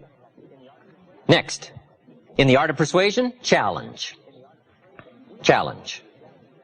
We all respond to a challenge. I don't know a normal human being that doesn't respond to a challenge. From the time we were small, how high can you jump? How fast can you run? How much can you do? Can you win? Right? We all respond to a challenge. So part of the art of persuasion is challenge. Here's one of the greatest challenges Mr. Shoaff gave me. He said, "Let's go do it." That's the great challenge. Not you go do it, let's go do it. Boy, it's easy to say you go do it. You go change your life, you go be successful, you go make the decisions. But how much better if somebody comes along and says, "Let's go do it. Let's read the extra books, let's make the decisions, let's pour it on. For the next 6 months, let's go full speed 110% and see what comes of that." Boy, what an inspiring thing when somebody says, "Let's go do it." That's the greatest of challenge. Let's. But life is a challenge. What else is new? It is so important to articulate the challenge, the press, the push, because the push is on. But that's what life is all about, accepting the challenge, driving the roots deep, becoming as strong as possible, accepting everything that comes and making it into what you wish to make it, attempting your best, trying your hardest, thinking well, reading well, living well, struggling with it all. That's called the challenge. But that's what makes life worthwhile. That's where the value is. The struggle for high ideals to make something unique out of your life. I don't know how better to put it. That's it, the challenge. Now, here's the last part in the art of persuasion. The word is passion. Some new books just written. A Passion for Excellence. Passion is the emotion. Unique thing about emotions. Emotions is what gives us the drive. Emotions is the spirit. Emotions is the life. It isn't just knowledge that makes you wealthy. It's knowledge mixed with feelings and attitudes and emotions. The surge of feelings and emotions. But here's the key. Our emotions need to be educated. We've got to send emotions to school. We call civilization the intelligent management of human emotions. You've got to have the drive. Without the power, you don't get anywhere. But now we've got to have the power well educated and well directed. But that's what it takes in the final art of persuasion, putting yourself into the picture. Passion, emotion, beliefs, convictions.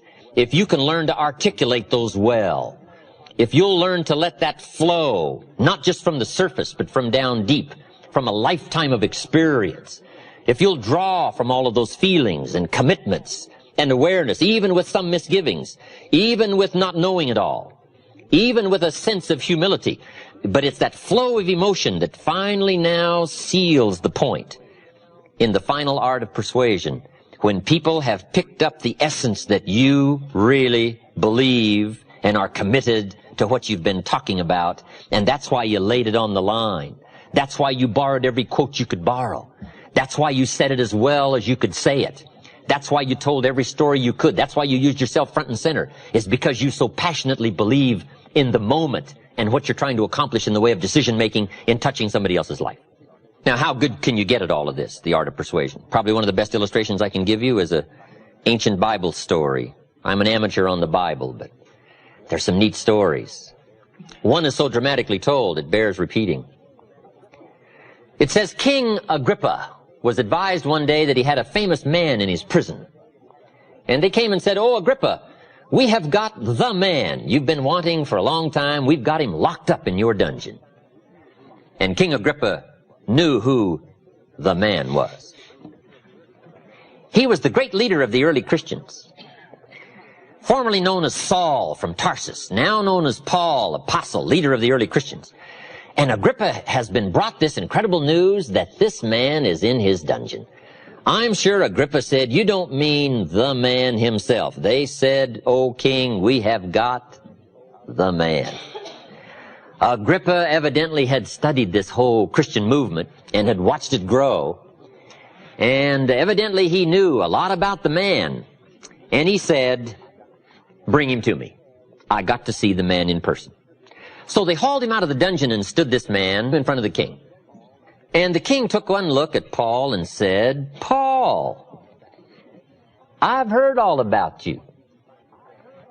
Unfortunately, you find yourself in my dungeon, but what is going on here? What is this Christian movement? Why are all these people willing to give their lives for this incredible cause and willing to sacrifice? And it's growing like a prairie fire, spreading like wildfire." He said, "What's going on here? What is happening? What is this Christian thing? What about you?" And Agrippa said, "Tell me your story." He shouldn't have asked. Right? One more time, with eloquence to spare. And if you're a good reader of drama and stories, this is one of the most important ones to read in all of literature and history. He gave the greatest example of somebody who knew how to use the language to tell his story. And he went through and told his story. He said, "I used to hate the Christians. I was known as Saul from Tarsus. And then one day I'm making it for Damascus. This great light shines out of heaven, knocks me flat, grinds my face in the dirt, and blinds me for 3 days." He told the story with eloquence and precision and drama.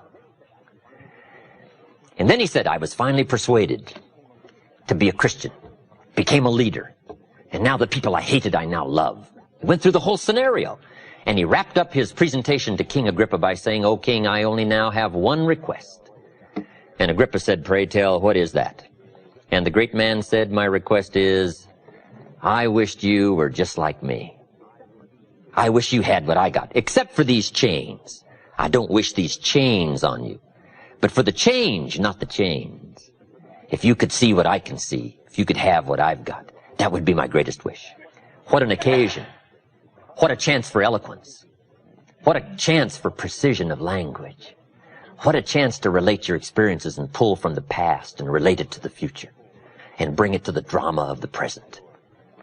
And when he finished his story, the story says the king did send him back to the dungeon, but before he sent him back, he did look squarely at the man and say, "I must admit, sir, you have almost persuaded me to be a Christian."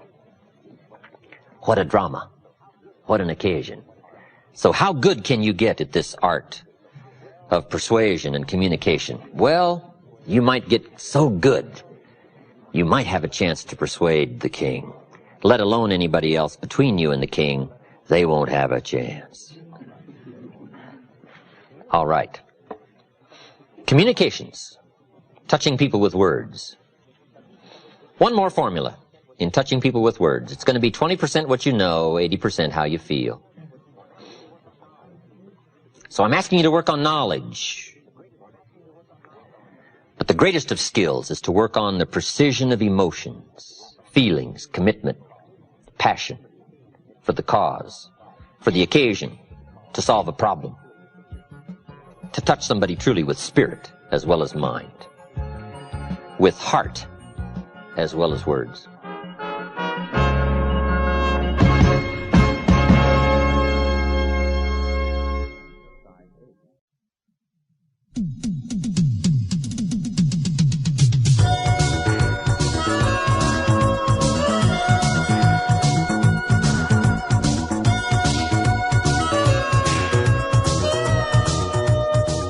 I call leadership the challenge to be something more than mediocre. The step up to the new challenge, the new opportunity. It was said of Abraham Lincoln, he was at his mother's bedside when she died, and her last words were, "Be somebody, Abe." And if that story is true, evidently he took it to heart and proceeded from that moment to become somebody. And that's the key to leadership. Inner inspection of your gifts and your skills, your integrity and your character.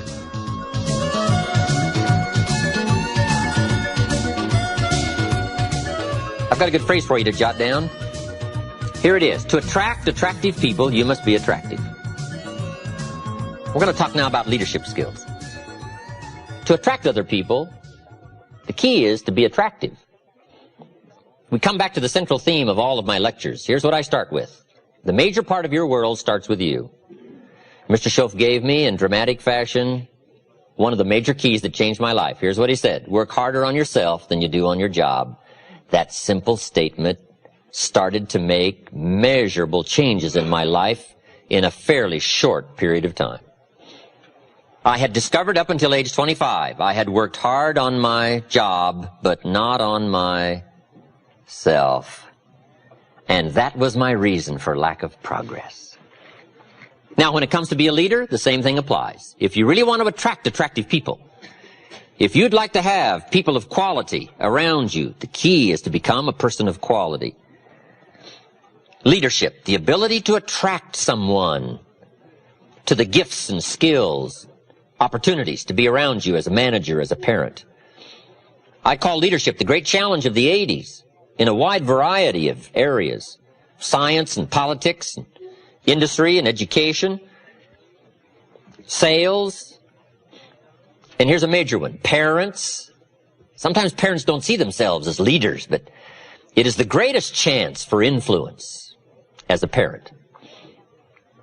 I call leadership the challenge to be something more than mediocre. The step up to the new challenge, the new opportunity. It was said of Abraham Lincoln, he was at his mother's bedside when she died, and her last words were, "Be somebody, Abe." And if that story is true, evidently he took it to heart and proceeded from that moment to become somebody. And that's the key to leadership.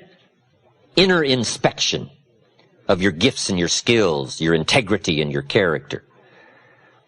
The outer look at how you present yourself as you appear. In some of our other lectures, we go through this whole scenario. The inside is important, but also the outside is important. When you meet somebody for the first time, first thing they're going to do is take a look. Now, sure, they're going to listen, but then they're going to take a look. Now, certainly we learn to evaluate people by more than what we see, but at first we're going to take a look. Let me quote you an ancient phrase. It says, people look on the outside, God looks on the inside. Isn't that excellent information? That's excellent information. So that might mean work on the inside for God, work on the outside for people. You say, well, people shouldn't judge you by your appearance. Well, let me give you a clue. They do. They do. You can't deal in shoulds and shouldn'ts. You got to deal in realities. Now, when people get to know you, they'll judge you by more than what they see, but at first, it's all they got to go by is what they see and what they hear. Now, sure, there's more to come, but at first, you got to pass the show-up test, the challenge to be somebody. Let me just give you a brief list. Be somebody wise. There's no substitute for smart. Threats don't make up for smart. Right? Volume and shouting doesn't make up for smart. There's no substitute for smart. Be somebody strong. Strength is attractive. And there are many ways to be strong. Decision-making, character, language, right? As well as vitality and health. There's a lot of strengths, and they're all attractive. But let me give you now the refinement of leadership skills. Here it is. Learn to be strong but not rude. This is refinement. These are the extra steps to become a powerful, capable leader with wide range of reach. Some people mistake rudeness for strength. It's not even a good substitute. Next, be kind but not weak. We must not mistake weakness for kindness. Because kindness isn't weak. Kindness is a certain kind of strength. We must be kind enough to tell somebody the truth. We must be kind enough and considerate enough to lay it on the line. We must be kind enough to tell it like it is and not deal in delusions. That's a sense of kindness. Not weakness, but kindness. Next, learn to be bold, but not a bully. It does take boldness to win the day, to become a leader. You got to stride out front. You got to be willing to take first arrows You got to be willing to take first problem, first trouble, leading the way. You must boldly seize the spring. Farming is not an easy task. You must press the seeds into the soil. I think all of us would relate farming to hard work. It's hard work. Planting the seed, letting it grow, defending it against all of the encroachments of bugs and weeds. We call it not an easy task, but that's one of the best illustrations I know of life. If you want any value at all come harvest, you gotta press, you gotta be bold, you got to seize it. The high life is not for the timid and the shy. Here's the next one, be humble but not timid. Some people mistake timidity for humility. But humility is a virtue. Timidity is a disease. It's a malady. It's an affliction. Now, it can be cured, but it is a problem. But humility is a almost godlike word, a sense of awe, a sense of wonder, a sense of dimension, a sense of understanding the distance in worth and value, an awareness of the human soul, the spirit, something unique about the human drama versus the rest of life. Humility is a grasp of the distance between us and the stars, and yet having the feeling that we're part of the stars. Next, be thoughtful but not lazy. It's okay to dream, but we must not just become a dreamer. Here's a good refinement. Be proud but not arrogant. It takes pride to win the day. It takes pride in company, philosophy, opportunity. It takes pride in community, school. It takes pride in group, organization. It takes pride in cause and accomplishment. But the key is to be proud without being arrogant. Do you know the worst kind of arrogance? Arrogance from ignorance. It's hardly tolerable, right? Next, deal in realities. Deal in truth. Save yourself the agony. Just accept it like it is. Life is fairly unique. Accept it as unique. Now, best to call it unique. Some people call it tragic, but it's best to call it unique. The black widow spider eats her mate after he's finished his noble task. Now, some people would call that awful. I think it's more important to call it unique. Unique. That's unique.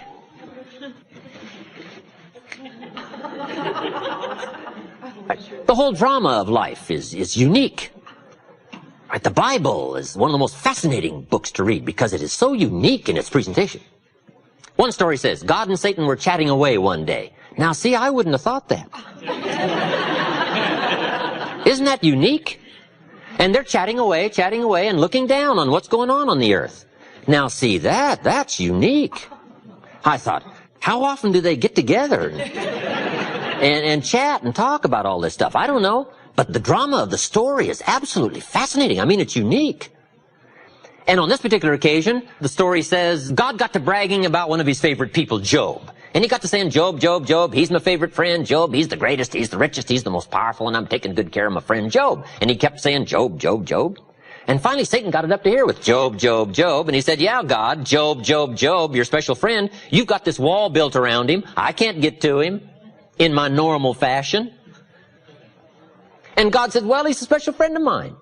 Right? We got this thing going, so I'm taking good care of him. Now, this conversation is going on. I find that fascinating. I find it unique. And finally, in the scenario of the story, Satan says to God, I tell you what, God, if you was to take that special wall of protection down from around your special friend, and if you were to let me at him, I promise you in a short period of time, doing my specialty, he will curse you to your face and then die. God said, you're out of your mind. He would never do that. Not my special friend. Satan said, would you like to wager? Wow. Isn't that fascinating? God says, interesting question. I wonder what Job would do. Now, see, Job doesn't know this is going on. Isn't that fascinating? That's a fascinating story. finally, according to the scenario of the story, unbelievable, God went for the bet. And he had just one requirement. He said, just one thing. Satan said, what's that? God said, well, you can't kill him, because he's my special friend. Satan said, okay, I don't need to kill him, but you just take the wall down, let me do my number, and I promise you he will curse you. God said, no way. Satan said, I will do it. And the bet is on. Isn't that fascinating? That's fascinating. According to the terms of the wager, God did as he was required by the wager, and he took the wall down from around his special friend. And when he did, according to the story, Satan did one of his all-time famous numbers on the man. First, took his family. Second, took his wealth, destroyed him. And blow 3, took his health. That's called triple blow. Your family, your fortune, and your health. In one of the last scenes, Job is sitting on the ashes with everything gone, and he is scraping his sores with a rock. And his wife comes along, and she's observed all of this scenario, God forsaking his special friend Job. And she said to Job, it looks like your friend has forsaken you. Why don't you just curse him and die? Satan said to God, here's where it happens. God says, he hasn't talked yet. Isn't that fascinating? That's fascinating. While they both watch, wondering the outcome of this wager, Job says, from his ashes, never. I will never curse my friend. God said, I knew it. I knew it. And he picks up the bet. 10-1 or whatever it was. I don't know. It doesn't say what the wager was. Isn't that fascinating? Now, the rest of the story says God did make it up to his friend, Job. And when you play these kind of games, you do have to make it up.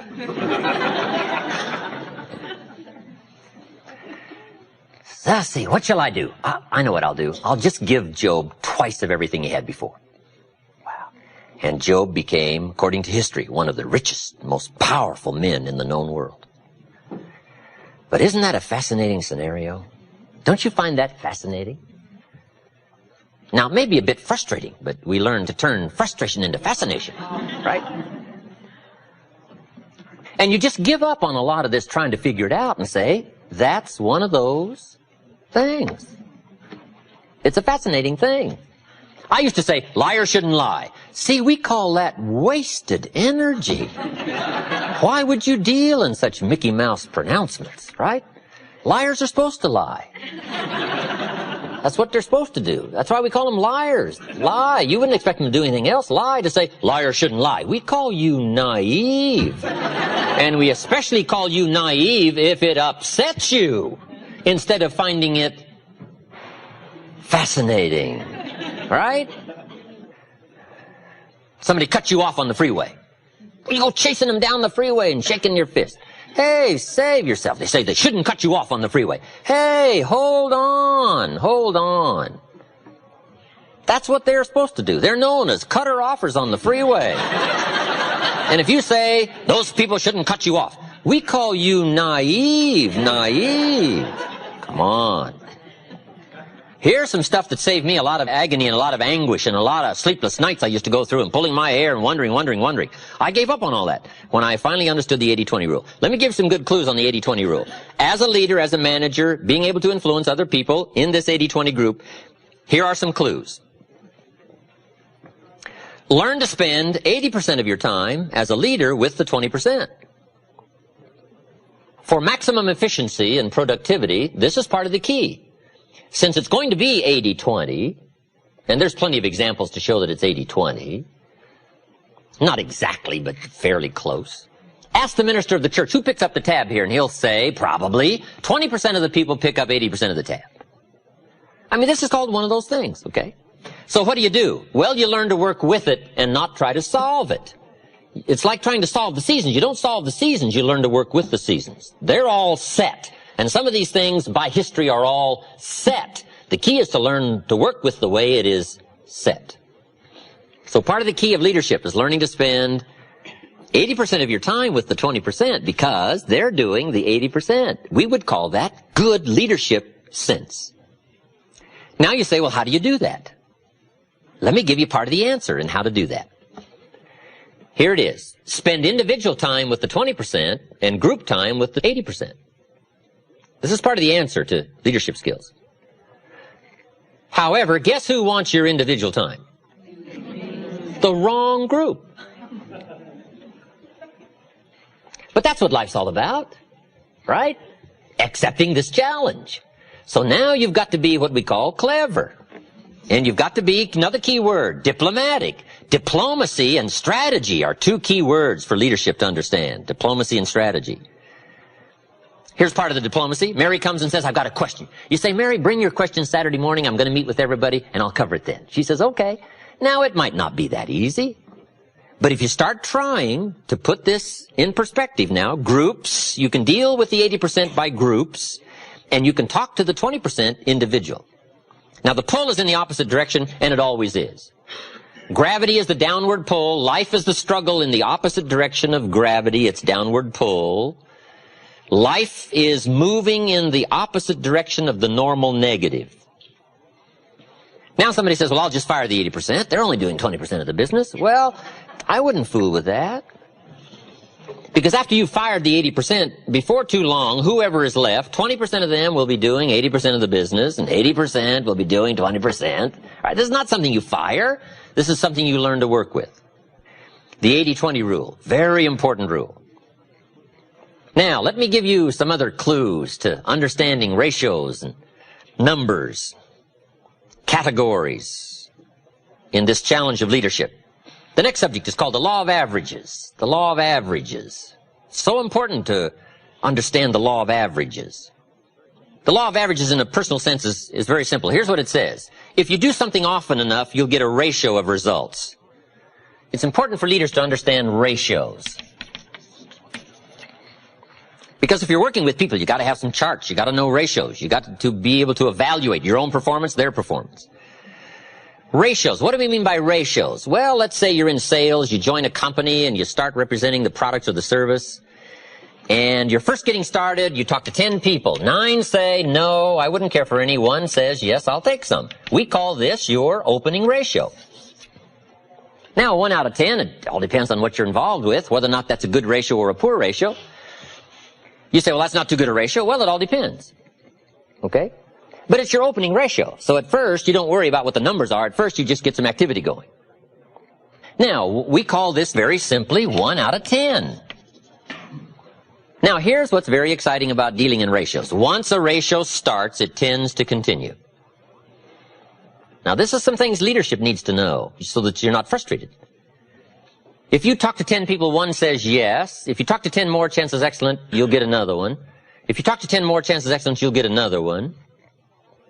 It's uncanny. I don't even know how it works. All I know is it works. There's a lot of things you don't even know how they work. Just work them. Right? A lot of people are studying the roots. Others are gathering the fruit. I mean, it depends on what end of this you want to get in on. It just works. It's a fascinating subject, the law of averages. Okay? Now, once you know that your ratio pretty well is in there, 1 out of 10, now you can start to compete. It is so important to compete, to test your skill against someone else's skill. What someone else can do is a pretty good insight in if you stretch what you might be able to do. So competition is a very healthy thing. Now, you've got to be very smart here. If you've been with this company, let's say a long time, and you've been there so long, you're so good, you can get 9 out of 10, and I just joined, and I can only get 1 out of 10, if we have a 30-day contest as to who can get the most to say yes to our product or service, if we have a 30-day contest, you and me, even though I can only get 1 out of 10, I will win.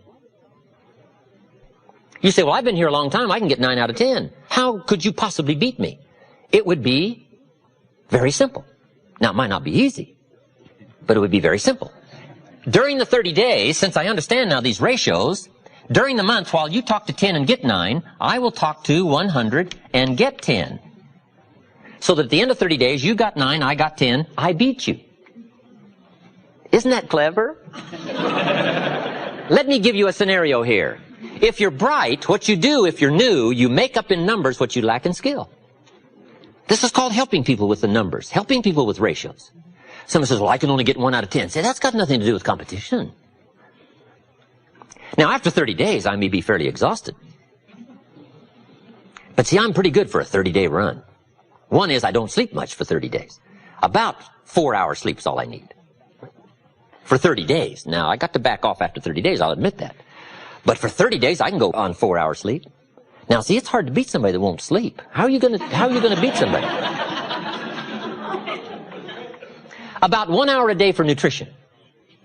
That's all I need. 1 meal a day, 1 hour a day for nutrition. In 30 days, how are you going to beat somebody that won't eat? Won't eat, won't sleep. The answer is, it's hard. It's hard, even if they're new. But if the new person is so clever to make up in numbers what they first lack in skill, I'm telling you, you can compete even though you're new. The key is to be bright enough to understand ratios. Here's the next clue. Ratios can be increased.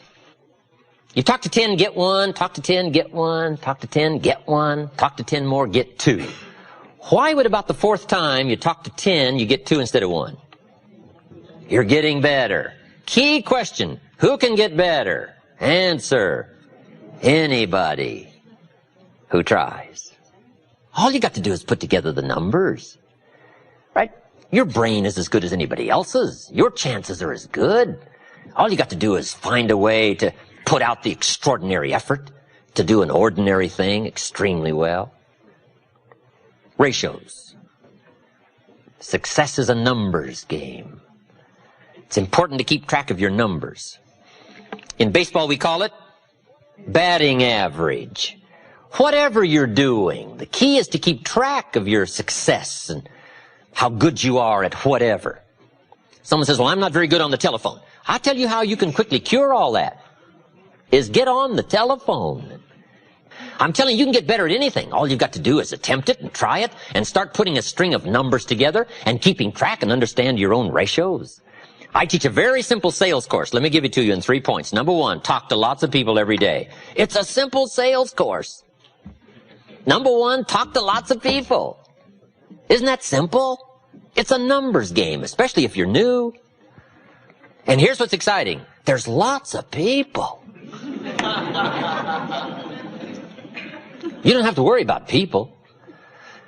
So just talk to lots of people, even if your presentation is very poor. If you put the numbers together, I'm telling you, something will happen. If your presentation was so poor, you went around every day saying to everybody you could meet, you wouldn't want to buy anything, would you?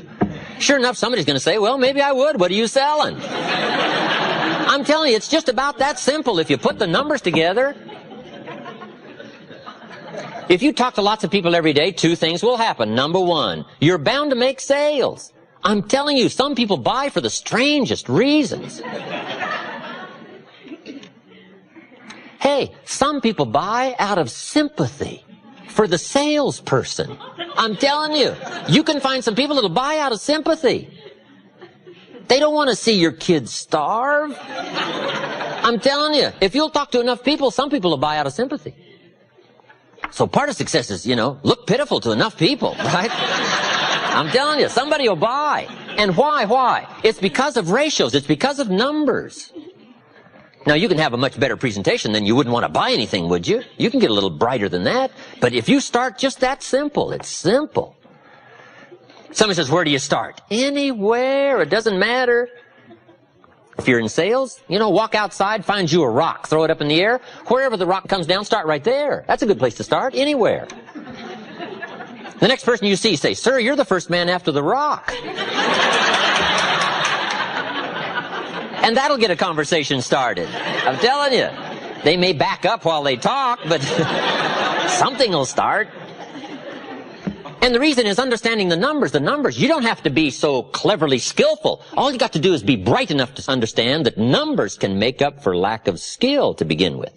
And if you're in a leadership position to help people, Help them with their ratios. Say, John, let's go over these numbers one more time. How many calls? And who did you talk to? Okay. So that's my sales from. It's very simple. Number one, talk to lots of people every day. You're bound to get better. You're bound to find somebody. Number two, be real nice. When the weather isn't, be real nice when people aren't. A big part of presentation is attitude, personality. And third is simple. Give good service.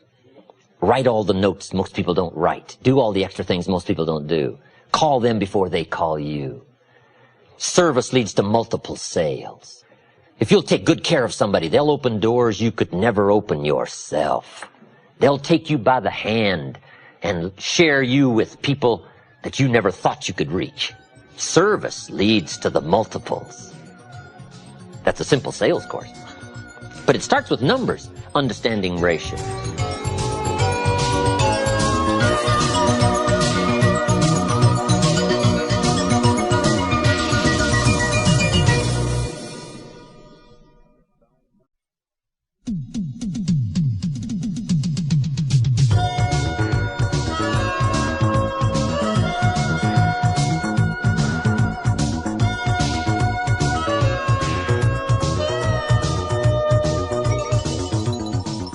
Our next subject for the study of skills in leadership. It's a simple story, comes from the Bible. Now, being an amateur, you sort of have to take my way of putting it. But my parents made sure by the time I was about 19, I was a pretty good scholar, but I'm still an amateur. But there's a unique story in the Bible. It's called the parable or the story of the sower. S-O-W-E-R. The sower in the ancient days was the person that planted the crops, very simply. They got the ground ready. And the sower with a bag of seed would walk across the ground, sow the seed. That's how they got the crops going. And it's a very fascinating story, and it's got a lot to say, and it's got a lot to say about our subject called the law of averages. There's some important points you'll pick up right away when you read the story. Here's number one. The sower was a wise man. A great advantage. Right? They didn't send a dummy out to plant. Number two, he was very ambitious.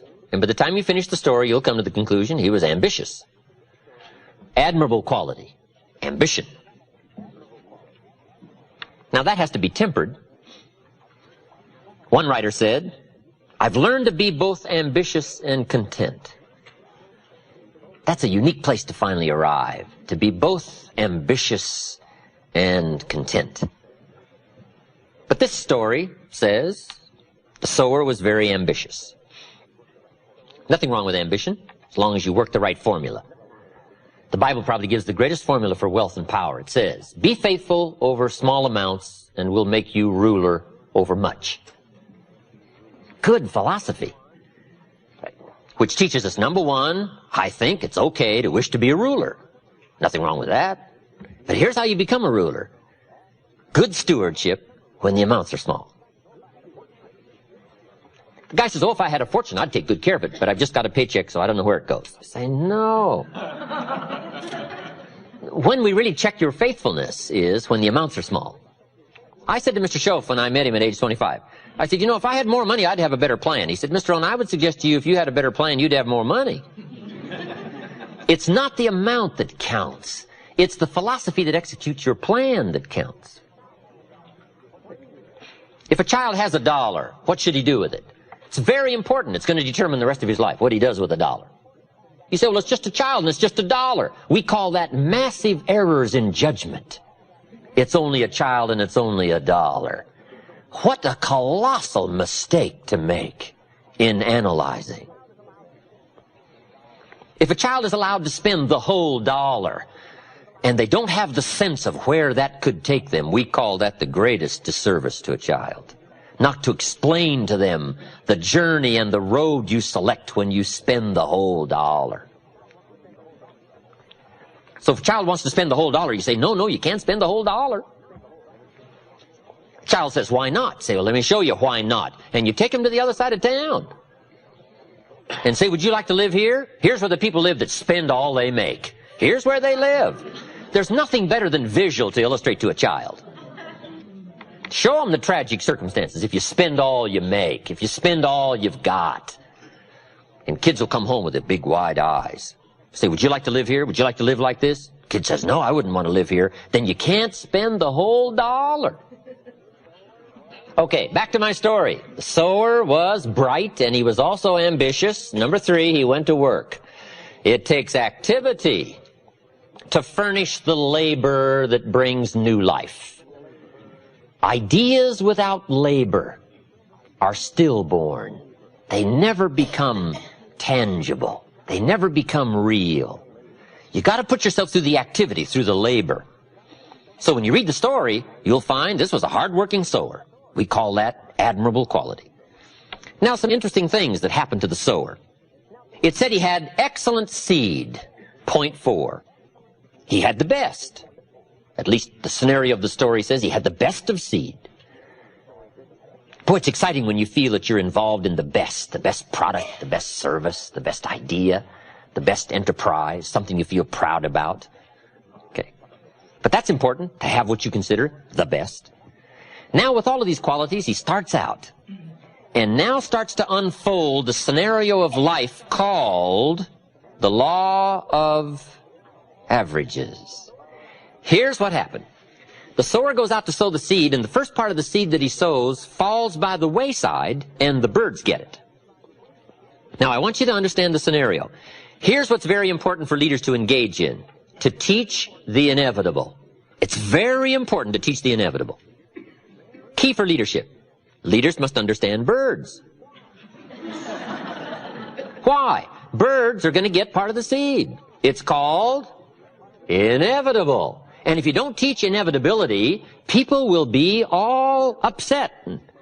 They won't know what to expect. We must all be prepared for what we call eventualities, the inevitable.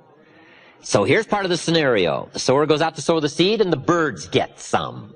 He sows some more seed, and the birds get it. Now, this is a typical story of life. Is that fairly typical? Fairly typical. The birds are going to get some of the seed. Some of you building an organization, right? You're out recruiting. Say, John, I've got an important story for you to listen to. Could be the change of your life, earn some extra money, or make it a full-time venture, whatever. But come and take a look. And he says, well, I think I'm ready for something like that. Thursday night, I'll see you, and let's go through it all. You say, wonderful. Comes Thursday night. John isn't there. You say, where is John? The birds. The birds. The birds. Who knows what form they come in? I don't know. It's called the inevitable. The inevitable. His brother-in-law said, sales? You're not going to get mixed up in sales. Who told you you were a salesman? All kinds of stuff that talk people out of a good idea. I don't know. Now, when the birds get some of the seed, you got one of a couple of choices. Number 1, you can chase birds. You say, well, I'll go straighten this out. Well, here's the problem if you go try chasing birds to straighten things out. You have now left the field. And the law of averages isn't going to work for you anymore till you get back to the field. This is so important to know. What to spend your time on and what not to waste your time on. There's 2 ways to have the tallest building in town. One is tear all the other buildings down. Right? Now yours is the tallest. But we call that the hardest of tasks. Right? You might get the first one down, right? The guy's gone. You got his building down. The next one, right? Maybe not be that difficult. But about the 3rd building you start for, a guy standing out in front. And he says, I've heard about you. Formidable, right? Now you got some problems because you're not known as a builder. You're known as a wrecker. A destroyer. You put everything down to try to make you look good. We call that massive errors in judgment. The best thing to do is to spend your energy and time on the things that count and understand the law of averages. Okay? And not chase the birds, but to stay in the field. Here's what it said the wise man did. He ignored the birds and he kept on sowing. Why? He was so bright, he understood the law of averages. Now here was some more of his experiences. Now he keeps on sowing the seed. Now the seed falls on rocky ground and the soil was shallow. We call this inevitable. I don't know how to miss this.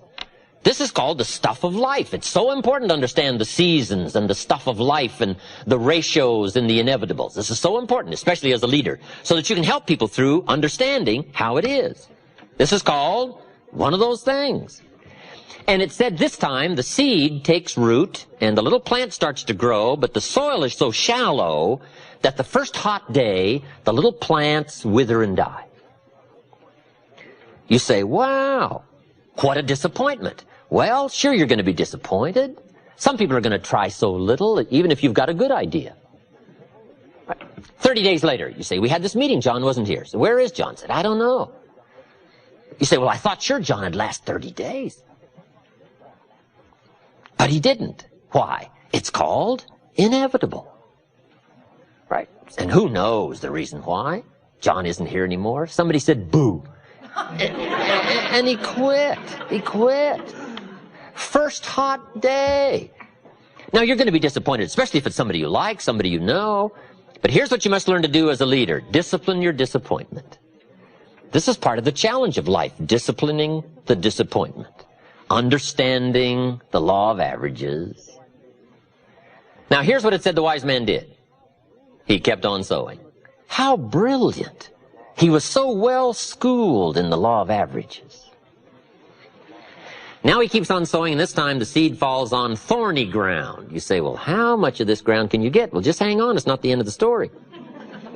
Now this time he sows the seed, it falls on thorny ground, and the little plant starts to grow, but the thorns choke it to death, and it dies. Wow, what's this called? The inevitable. Do you know what the story called the thorns? The cares of life, little cares. Who knows the excuses some people use for not pushing on through and getting the job done? It's called inevitable. Some people are going to try so little. They're going to let other things crowd out the good opportunities. And who knows why? I don't know why. I'm an amateur on this stuff. The key is to take the inevitable and take the obvious, right? Everybody should take obvious 1, obvious 2.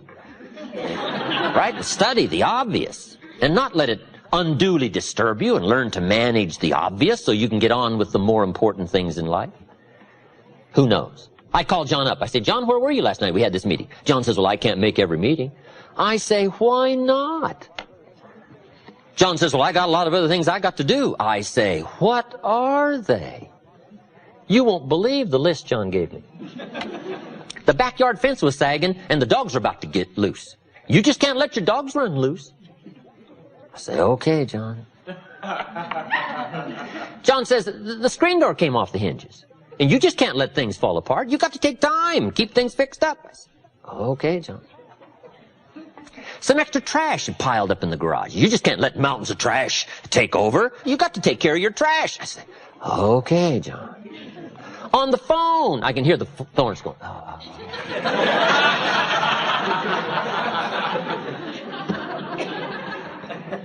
Some people have the incredible ability to major in minor things. I don't know why. We call this inevitable. We call it a mystery. It's part of the scenario of life. I'm driving through the little community. John's out there mowing his lawn. He's cussing the weeds, and he's red in the face, and he's about to explode. I said, John, what are you doing? He says, what does it look like I'm doing? I'm mowing this lousy lawn. I said, John, there's all kinds of little neighborhood boys around here. Mow your lawn. He says, they want $5. I'll mow it myself. I'll mow it myself. Okay, John. Okay. Number one, there should be a law against cheating some little neighborhood boy out of $5. Now, why the scenario? The scenario of the story of the sower is to prepare us for the inevitable called the law of averages. Now here's what it says. The sower kept on sowing. He was so bright, evidently he'd been schooled in these numbers of about how many are going to let the birds, and about how many the hot weather's going to take, and about how many are going to let little things cheat him out of big chances. Right? He must have gone through the school because he understood. He kept on sowing. Now here's what it says. The seed falls on good ground. Let me give you a promise as a leader. It always will. Key phrase. If you share a good idea often enough, it'll fall on good people. Why? The law of averages. Now, even the good ground had a variety of productivity. It said part of the good ground produced 30%. Wow. And it said part of the good ground produced 60%. Terrific. And it said part of the good ground produced 100%. What's that called? The law of averages. That's the way it is. It's called one of those things.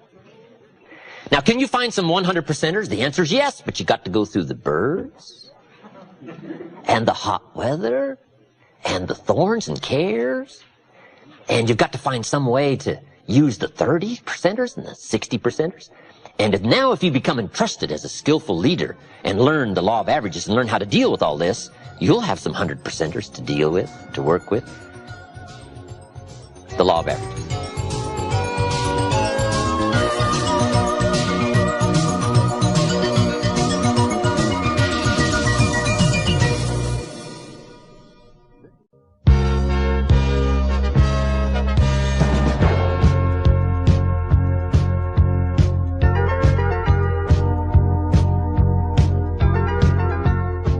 As leaders, let's learn to help people not just with their jobs, but with their lives.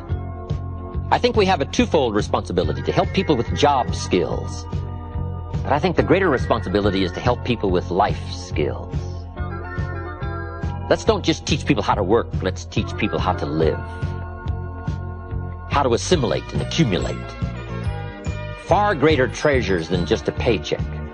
The treasures of awareness, understanding, setting goals, reaching into the future, growing, changing, expanding.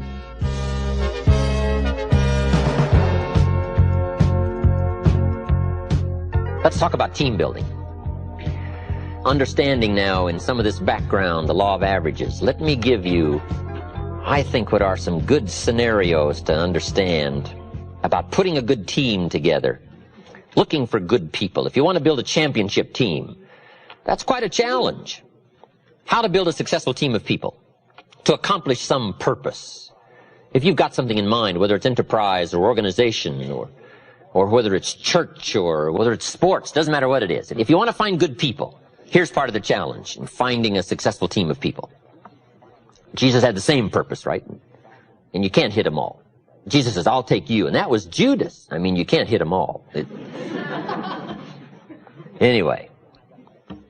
To put together a good team, I've got a checklist for you. It's got 4 parts to it. Here's number 1, history.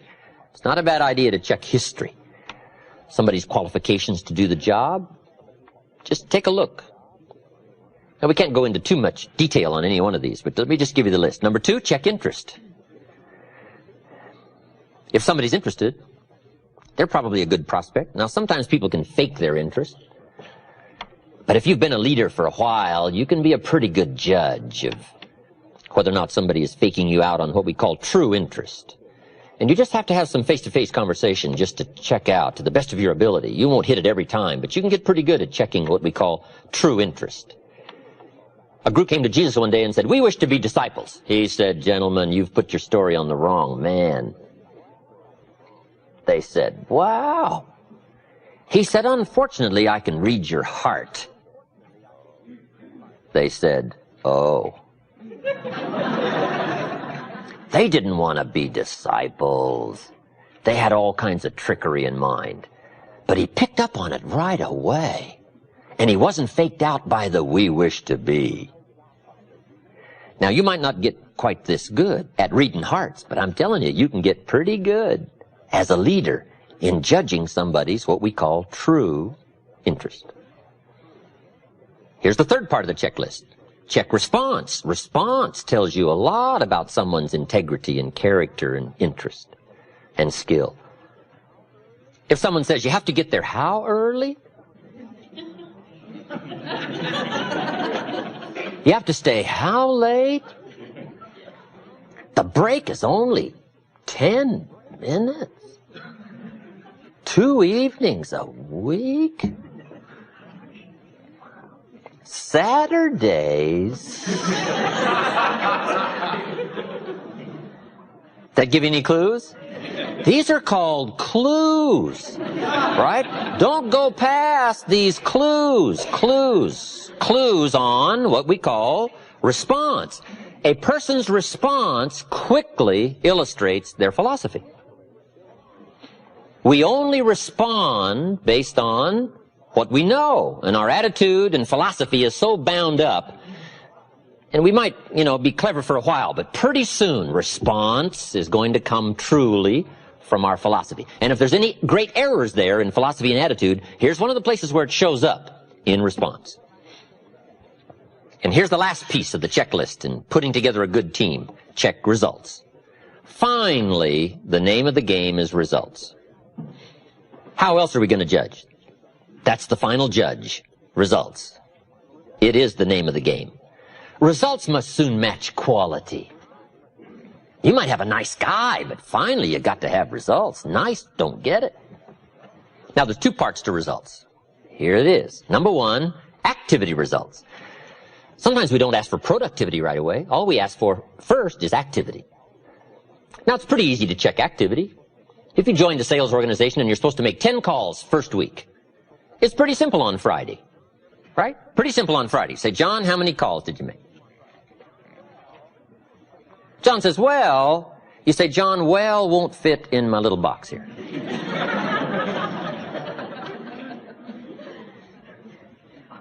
And John starts on a story. And you say, John, the reason I made this box so small is so a story won't fit. I just need an activity number from 1 to 10. Now, if the results on activity first week are not good, those have got to be signals, clues. Now, you might try another week, but you got to be the judge, right? How far you go in putting a team together with somebody's lack of precise activity. Now, finally, here's the last part, productivity. Finally, the tree must have figs. Finally. The ultimate test of a quality team is productivity. Fruit, evidence, measurable progress in reasonable time. Now, as a leader, you've got to learn to measure results and productivity and activity. And here's part of the skill of leadership. Be upfront in team building with what you expect. Don't let the surprises come later. Put it up front. God was very upfront. Old Testament. God says, if you move toward me, I move towards you. See, that's very upfront. That's called making it fairly clear. You take a step, I step. Now, I only ask you to take human steps. I take God steps, you take human steps. But you got to take a step. Because here's how else it reads. You don't move, I don't move. You say, well, that's arbitrary. Well, when you're God, you can set it up that way. When you get your planet, you can set it up however you want to. This one is set up. I got a good philosophical statement for you. Life was designed to respond, to deserve, not to need. On this planet, it doesn't read, if you need, you will reap. No, it reads, if you plant, you will reap. You say, well, I really need to reap. Then you really need to plant. Life wasn't designed for the needers. Life was designed for the planters. Life doesn't respond to what we need. Life responds to what we deserve by activity, belief, faith, action, movement. You gotta take a step. So one of the things to make clear when you're bringing somebody on board is say, Mary, if you step, we do these things. If you take 3 steps, we go this, this, and this, and this. And if you do this, we do all of this. But if you don't move, we don't move. It's very important to make it clear. Why? Because everybody needs to pay. Everybody needs to pay. Even if the payment is only token, it has to be paid. Because life responds to deserve, not need. Fascinating study. Here's one of the clues to leadership. Learn to work with the people who deserve it, not the people who need it. Now, we're talking team building now. We're talking winning a championship. We're talking putting together an enterprise. And the key to leadership is teach people how to deserve it. Teach them how to take the steps. Teach them how to make the moves. And we only ask for token moves. We only ask for limited activity. We only ask for steps in the right direction. But without the steps, we have no promise. So this is one of the most important things you can do for children, is to teach them how to deserve good things, how to deserve the favors, right? You got to pay the price. Price is how you deserve it. Here's the next key. In building a successful team, you must learn when you've got too many. It's a simple story. It comes from the Bible. Now, being an amateur, you sort of have to take my way of putting it. But the good Lord said, just take my word for it. You got too many. And Gideon said, well, what should I do? And the good Lord said, try this. Get the 32,000 troops together and give them your last final ringing speech. We're off to fight the Midianite. Something like that. And he said, when you finish the speech, finish it like this. Now then, that we're off to fight, if there's anybody here that's afraid, and you think we're about to lose this battle upcoming with the Midianites, you can be excused this time, go home, can't use you this time. Gideon said, clever, should have thought of that myself. Gets the 32,000 troops together, gets up, gives his last ringing speech and says, we're off to fight, but if there's anybody here who thinks we're going to lose, you can be excused this time. You can just go home, we're just going to take what's left. And Gideon waits. And sure enough, some went home, and the number was 22,000. Gideon says, wow. Hey, if you've got 32,000 and 22,000 think you're going to lose, guess what? You're going to lose. You got too many. Here's the key to leadership. In haste, it's possible to recruit losers. It doesn't mean it's wrong. It just means it's possible. You say, well, why is that? This is called one of those things. When you're moving, no telling who you collect, right? So here's part of the test, you know. Who thinks we're going to lose? You can be excused this time. So Gideon's got 10,000 left. He says, no problem, we'll do it with 10,000. Good Lord says, well, you still got too many. Gideon says, well, what now? And the good Lord says, try this. March the 10,000 till they're hot and thirsty down by the river, and those that are careless just drop their shield and spear and dive in the water and start drinking. You can't use them, they're too careless. But the ones that keep the spear and the shield and lap the water like a dog, keep looking and alert, those are the ones because they're trained and ready to go. Gideon said, clever. And he marches the 10,000 till they're hot and thirsty down by the river. Sure enough, when he gets to the river, some are hot and careless, and they just throw down their spear and shield and jump in the water. And the number was 9,700. Key to leadership. In haste, it's possible to recruit the careless. It doesn't mean it's wrong. It just means it's inevitable. This is called one of those things. Now, if you've got an important battle, you got to know who's careless. And this was part of the test. So Gideon says, you 9,700, home. And he sent them home, dripping home. Now he's got 300 left. Gideon said, no problem. From 32,000 to 300, Gideon is still willing to try it. We call that courageous leadership. You've got to read the story. Don't have time to give you the whole scenario, but it was a fascinating story. With 300, the battle plan was the most strange, unusual battle plan ever designed. But he won the day, chased off the Midianites. Gideon becomes the military Jewish hero of the day. His story provided for us to read one more time, which says, as a leader, remember, there are times when you may have too many. This is called inevitable. Next, don't linger too long. If you've got a job to do, sometimes you have to be fairly swift in your analysis of who will and who won't and who can and who can't. Jesus said, in putting the Christian philosophy to work, two of you take a city, and you two take a city, and you two take a city, and walk into the city and tell the story. And if they respond fairly soon, stay, and if they don't respond fairly soon, don't stay. He advised them to leave the city that didn't respond fairly soon. So you got to put some time. Now, you got to be a judge of how much time you give someone to respond or something to respond. This is part of the unusual skill of leadership, learning time dimensions, how much time to give. But Jesus was fairly clear, said, don't stay too long. If the city doesn't buy the story, he said, leave. And I think the reason was fairly clear. There are too many cities that will to linger with those who Won't. It's called the law of averages. Play the law of averages. Don't stay too long.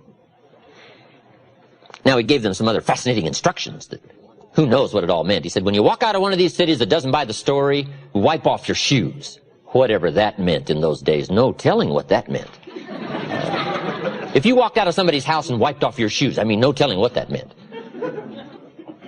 There's probably some modern gestures that are just as good, but, you know, who knows? I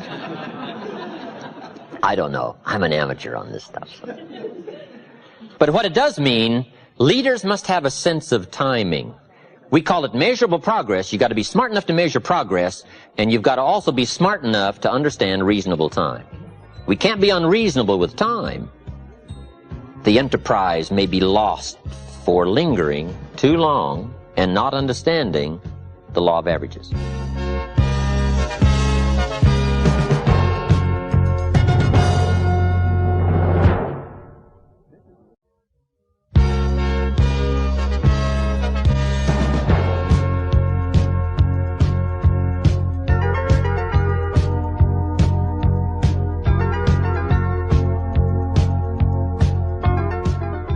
Here's the last part. Leaders must understand the fact that there is both good and evil.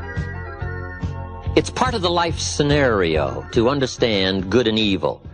And however you wish to describe good and however you wish to frame your ideology of evil, there are a lot of ways to put it. For some people, evil is too strong a word. I don't know. This is part of your own philosophical conclusions that you have to come to in trying to evaluate this earthly struggle. Evil, good, tyranny, liberty, sickness, health, winning, losing, life, death, opportunity, tragedy. It's part of the life scenario. And part of it is described in rather philosophical terms on a fairly higher plane called the Great War between Good and Evil. Now, here's part of the scenario. When the Founding Fathers put this country together, they said, we want maximum liberty and minimum law, but we do have to have minimum law to restrain that mysterious dark side of our nature. Because sure enough, even though we've got a good thing going called America, there are probably some people who are not going to run by the rules. So not only will we build some cities, we probably better build some jails. Why? Just to be bright enough to understand this clash, this scenario of good and evil. And all good leaders must understand this clash, this scenario, however you wish to describe it, whatever terms you wish to call it. We must understand it. Now, here's part of the understanding. Some people have sold out to the evil side. For whatever reason. You don't have to spend much time with why. All you have to do is spend time with who. I went to my 30th year class reunion a few years ago. Little small village, right, I grew up in. There was only about 150 in the graduating class.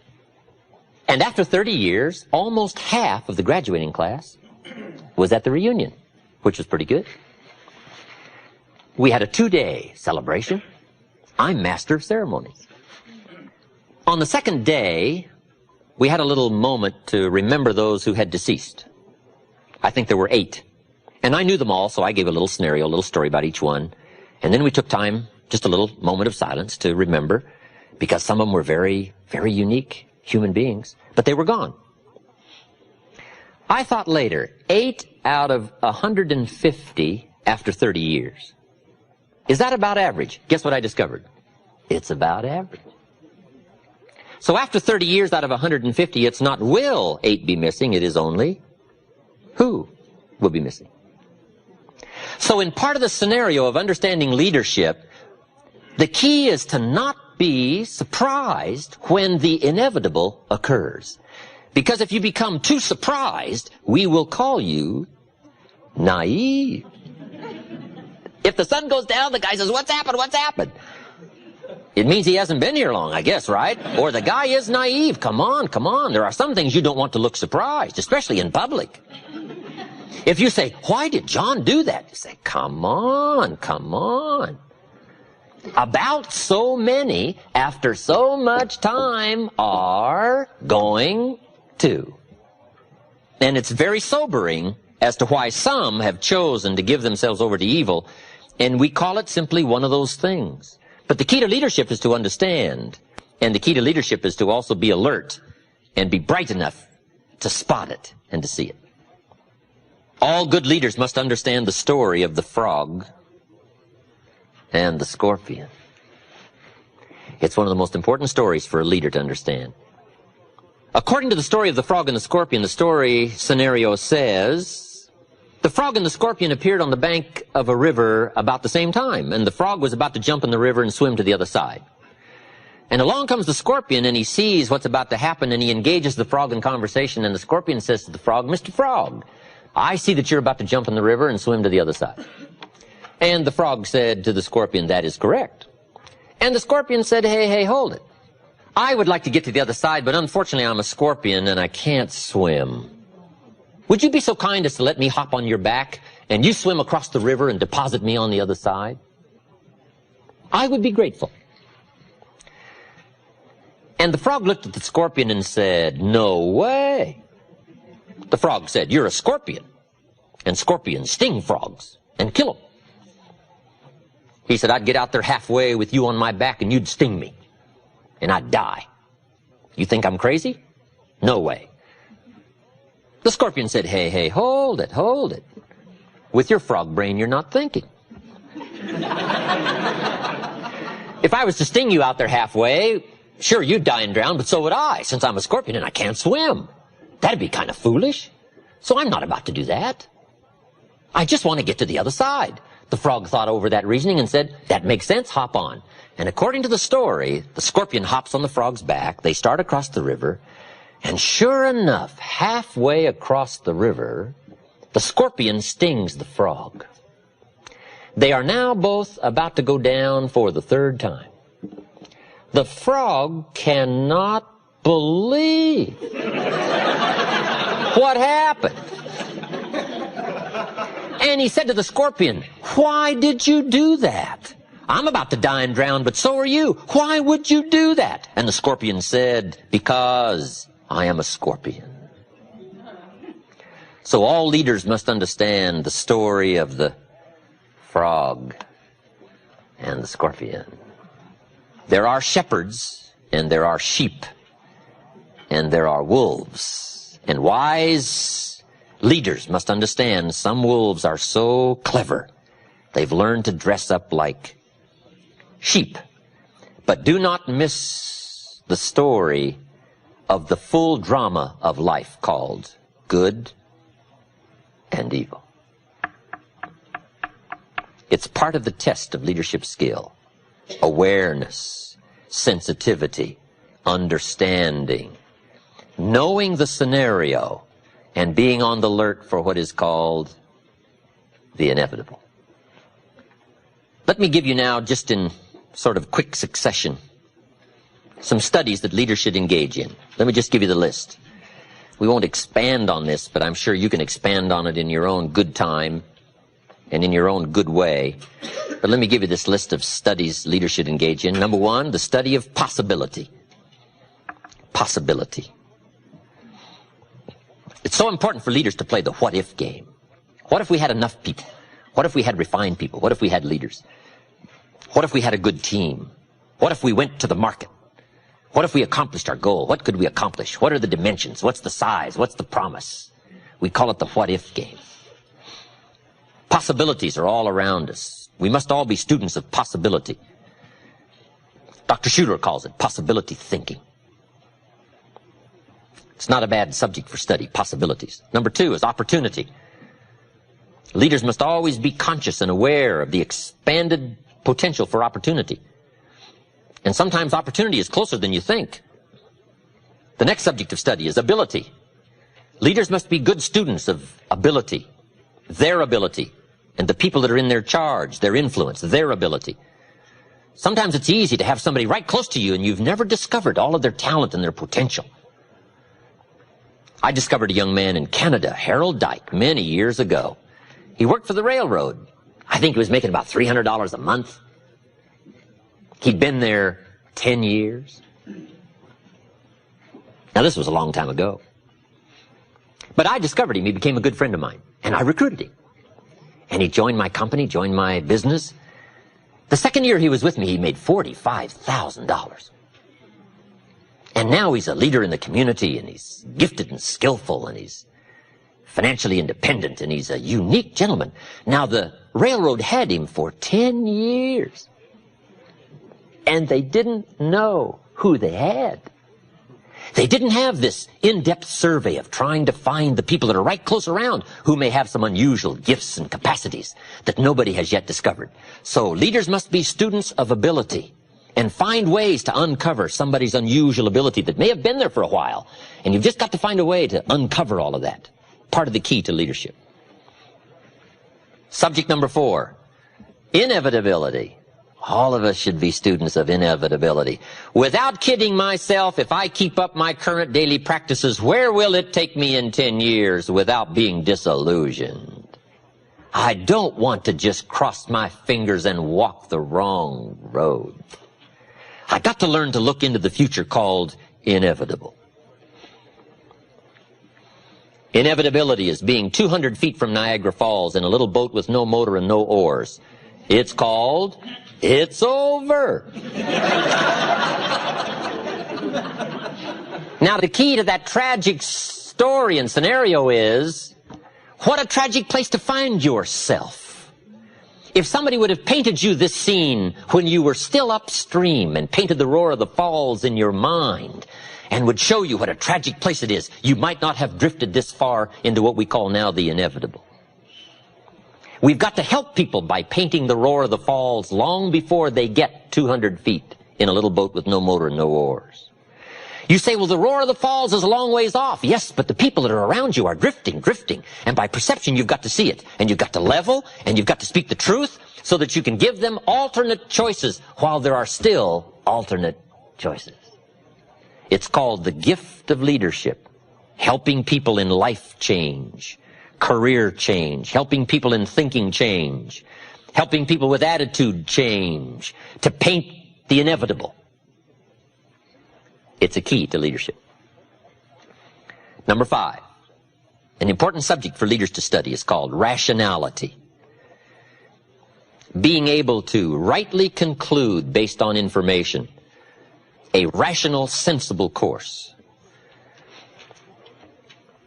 I've got a good clue for you.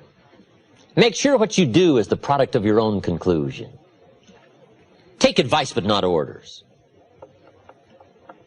Let everybody around you be helpful, but then put that through your own mental computer and make sure what you do is the product of what you've concluded based on all the input. We call this a true sense of leadership, developing rationality based on all the input. These are not easy tasks, but they're tasks that are possible. This is called walking the summit of leadership skills. And most people don't want to engage in these extra disciplines, but I'm here to promise you that the treasure and the equity is so unique that what small price is paid in these early disciplines is small compared to the treasure that accumulates as the days unfold, both for your heart and your mind and your purse.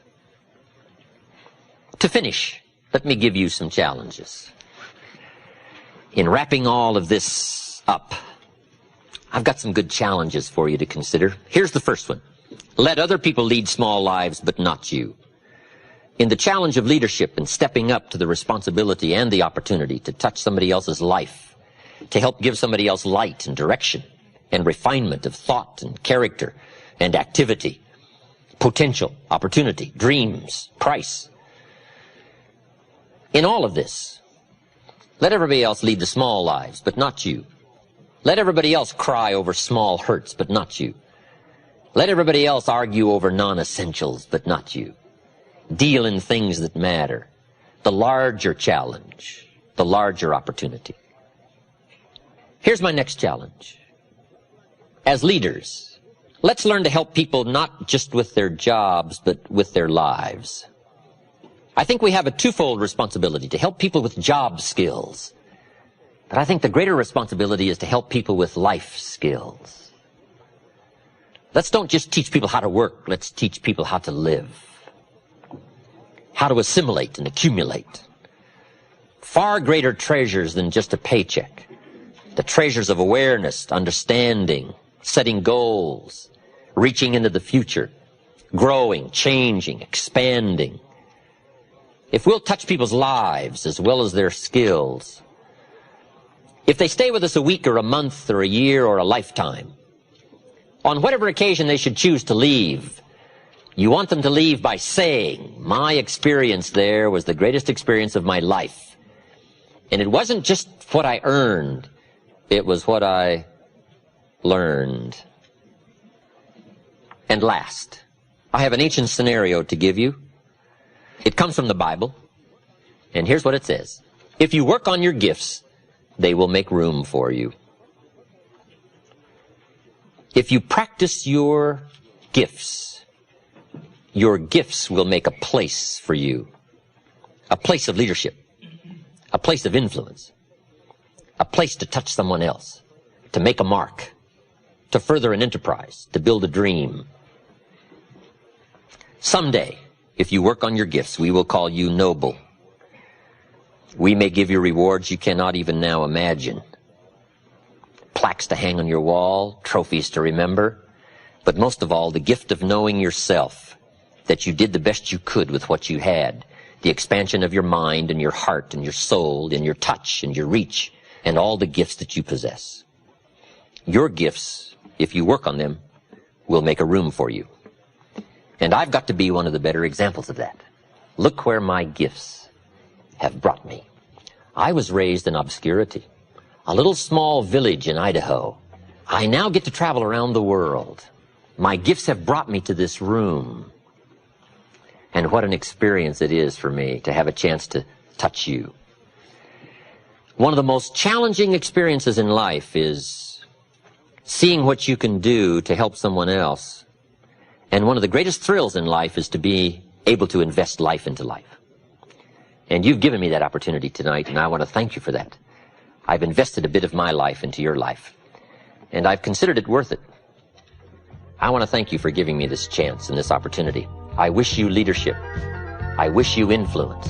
I wish you treasures of the soul and the spirit and the mind and the purse. And hopefully what we've had to share with you today has given you a sense of extra perception in sharpening your skills and making your life unique. Let's go touch somebody else. Thank you.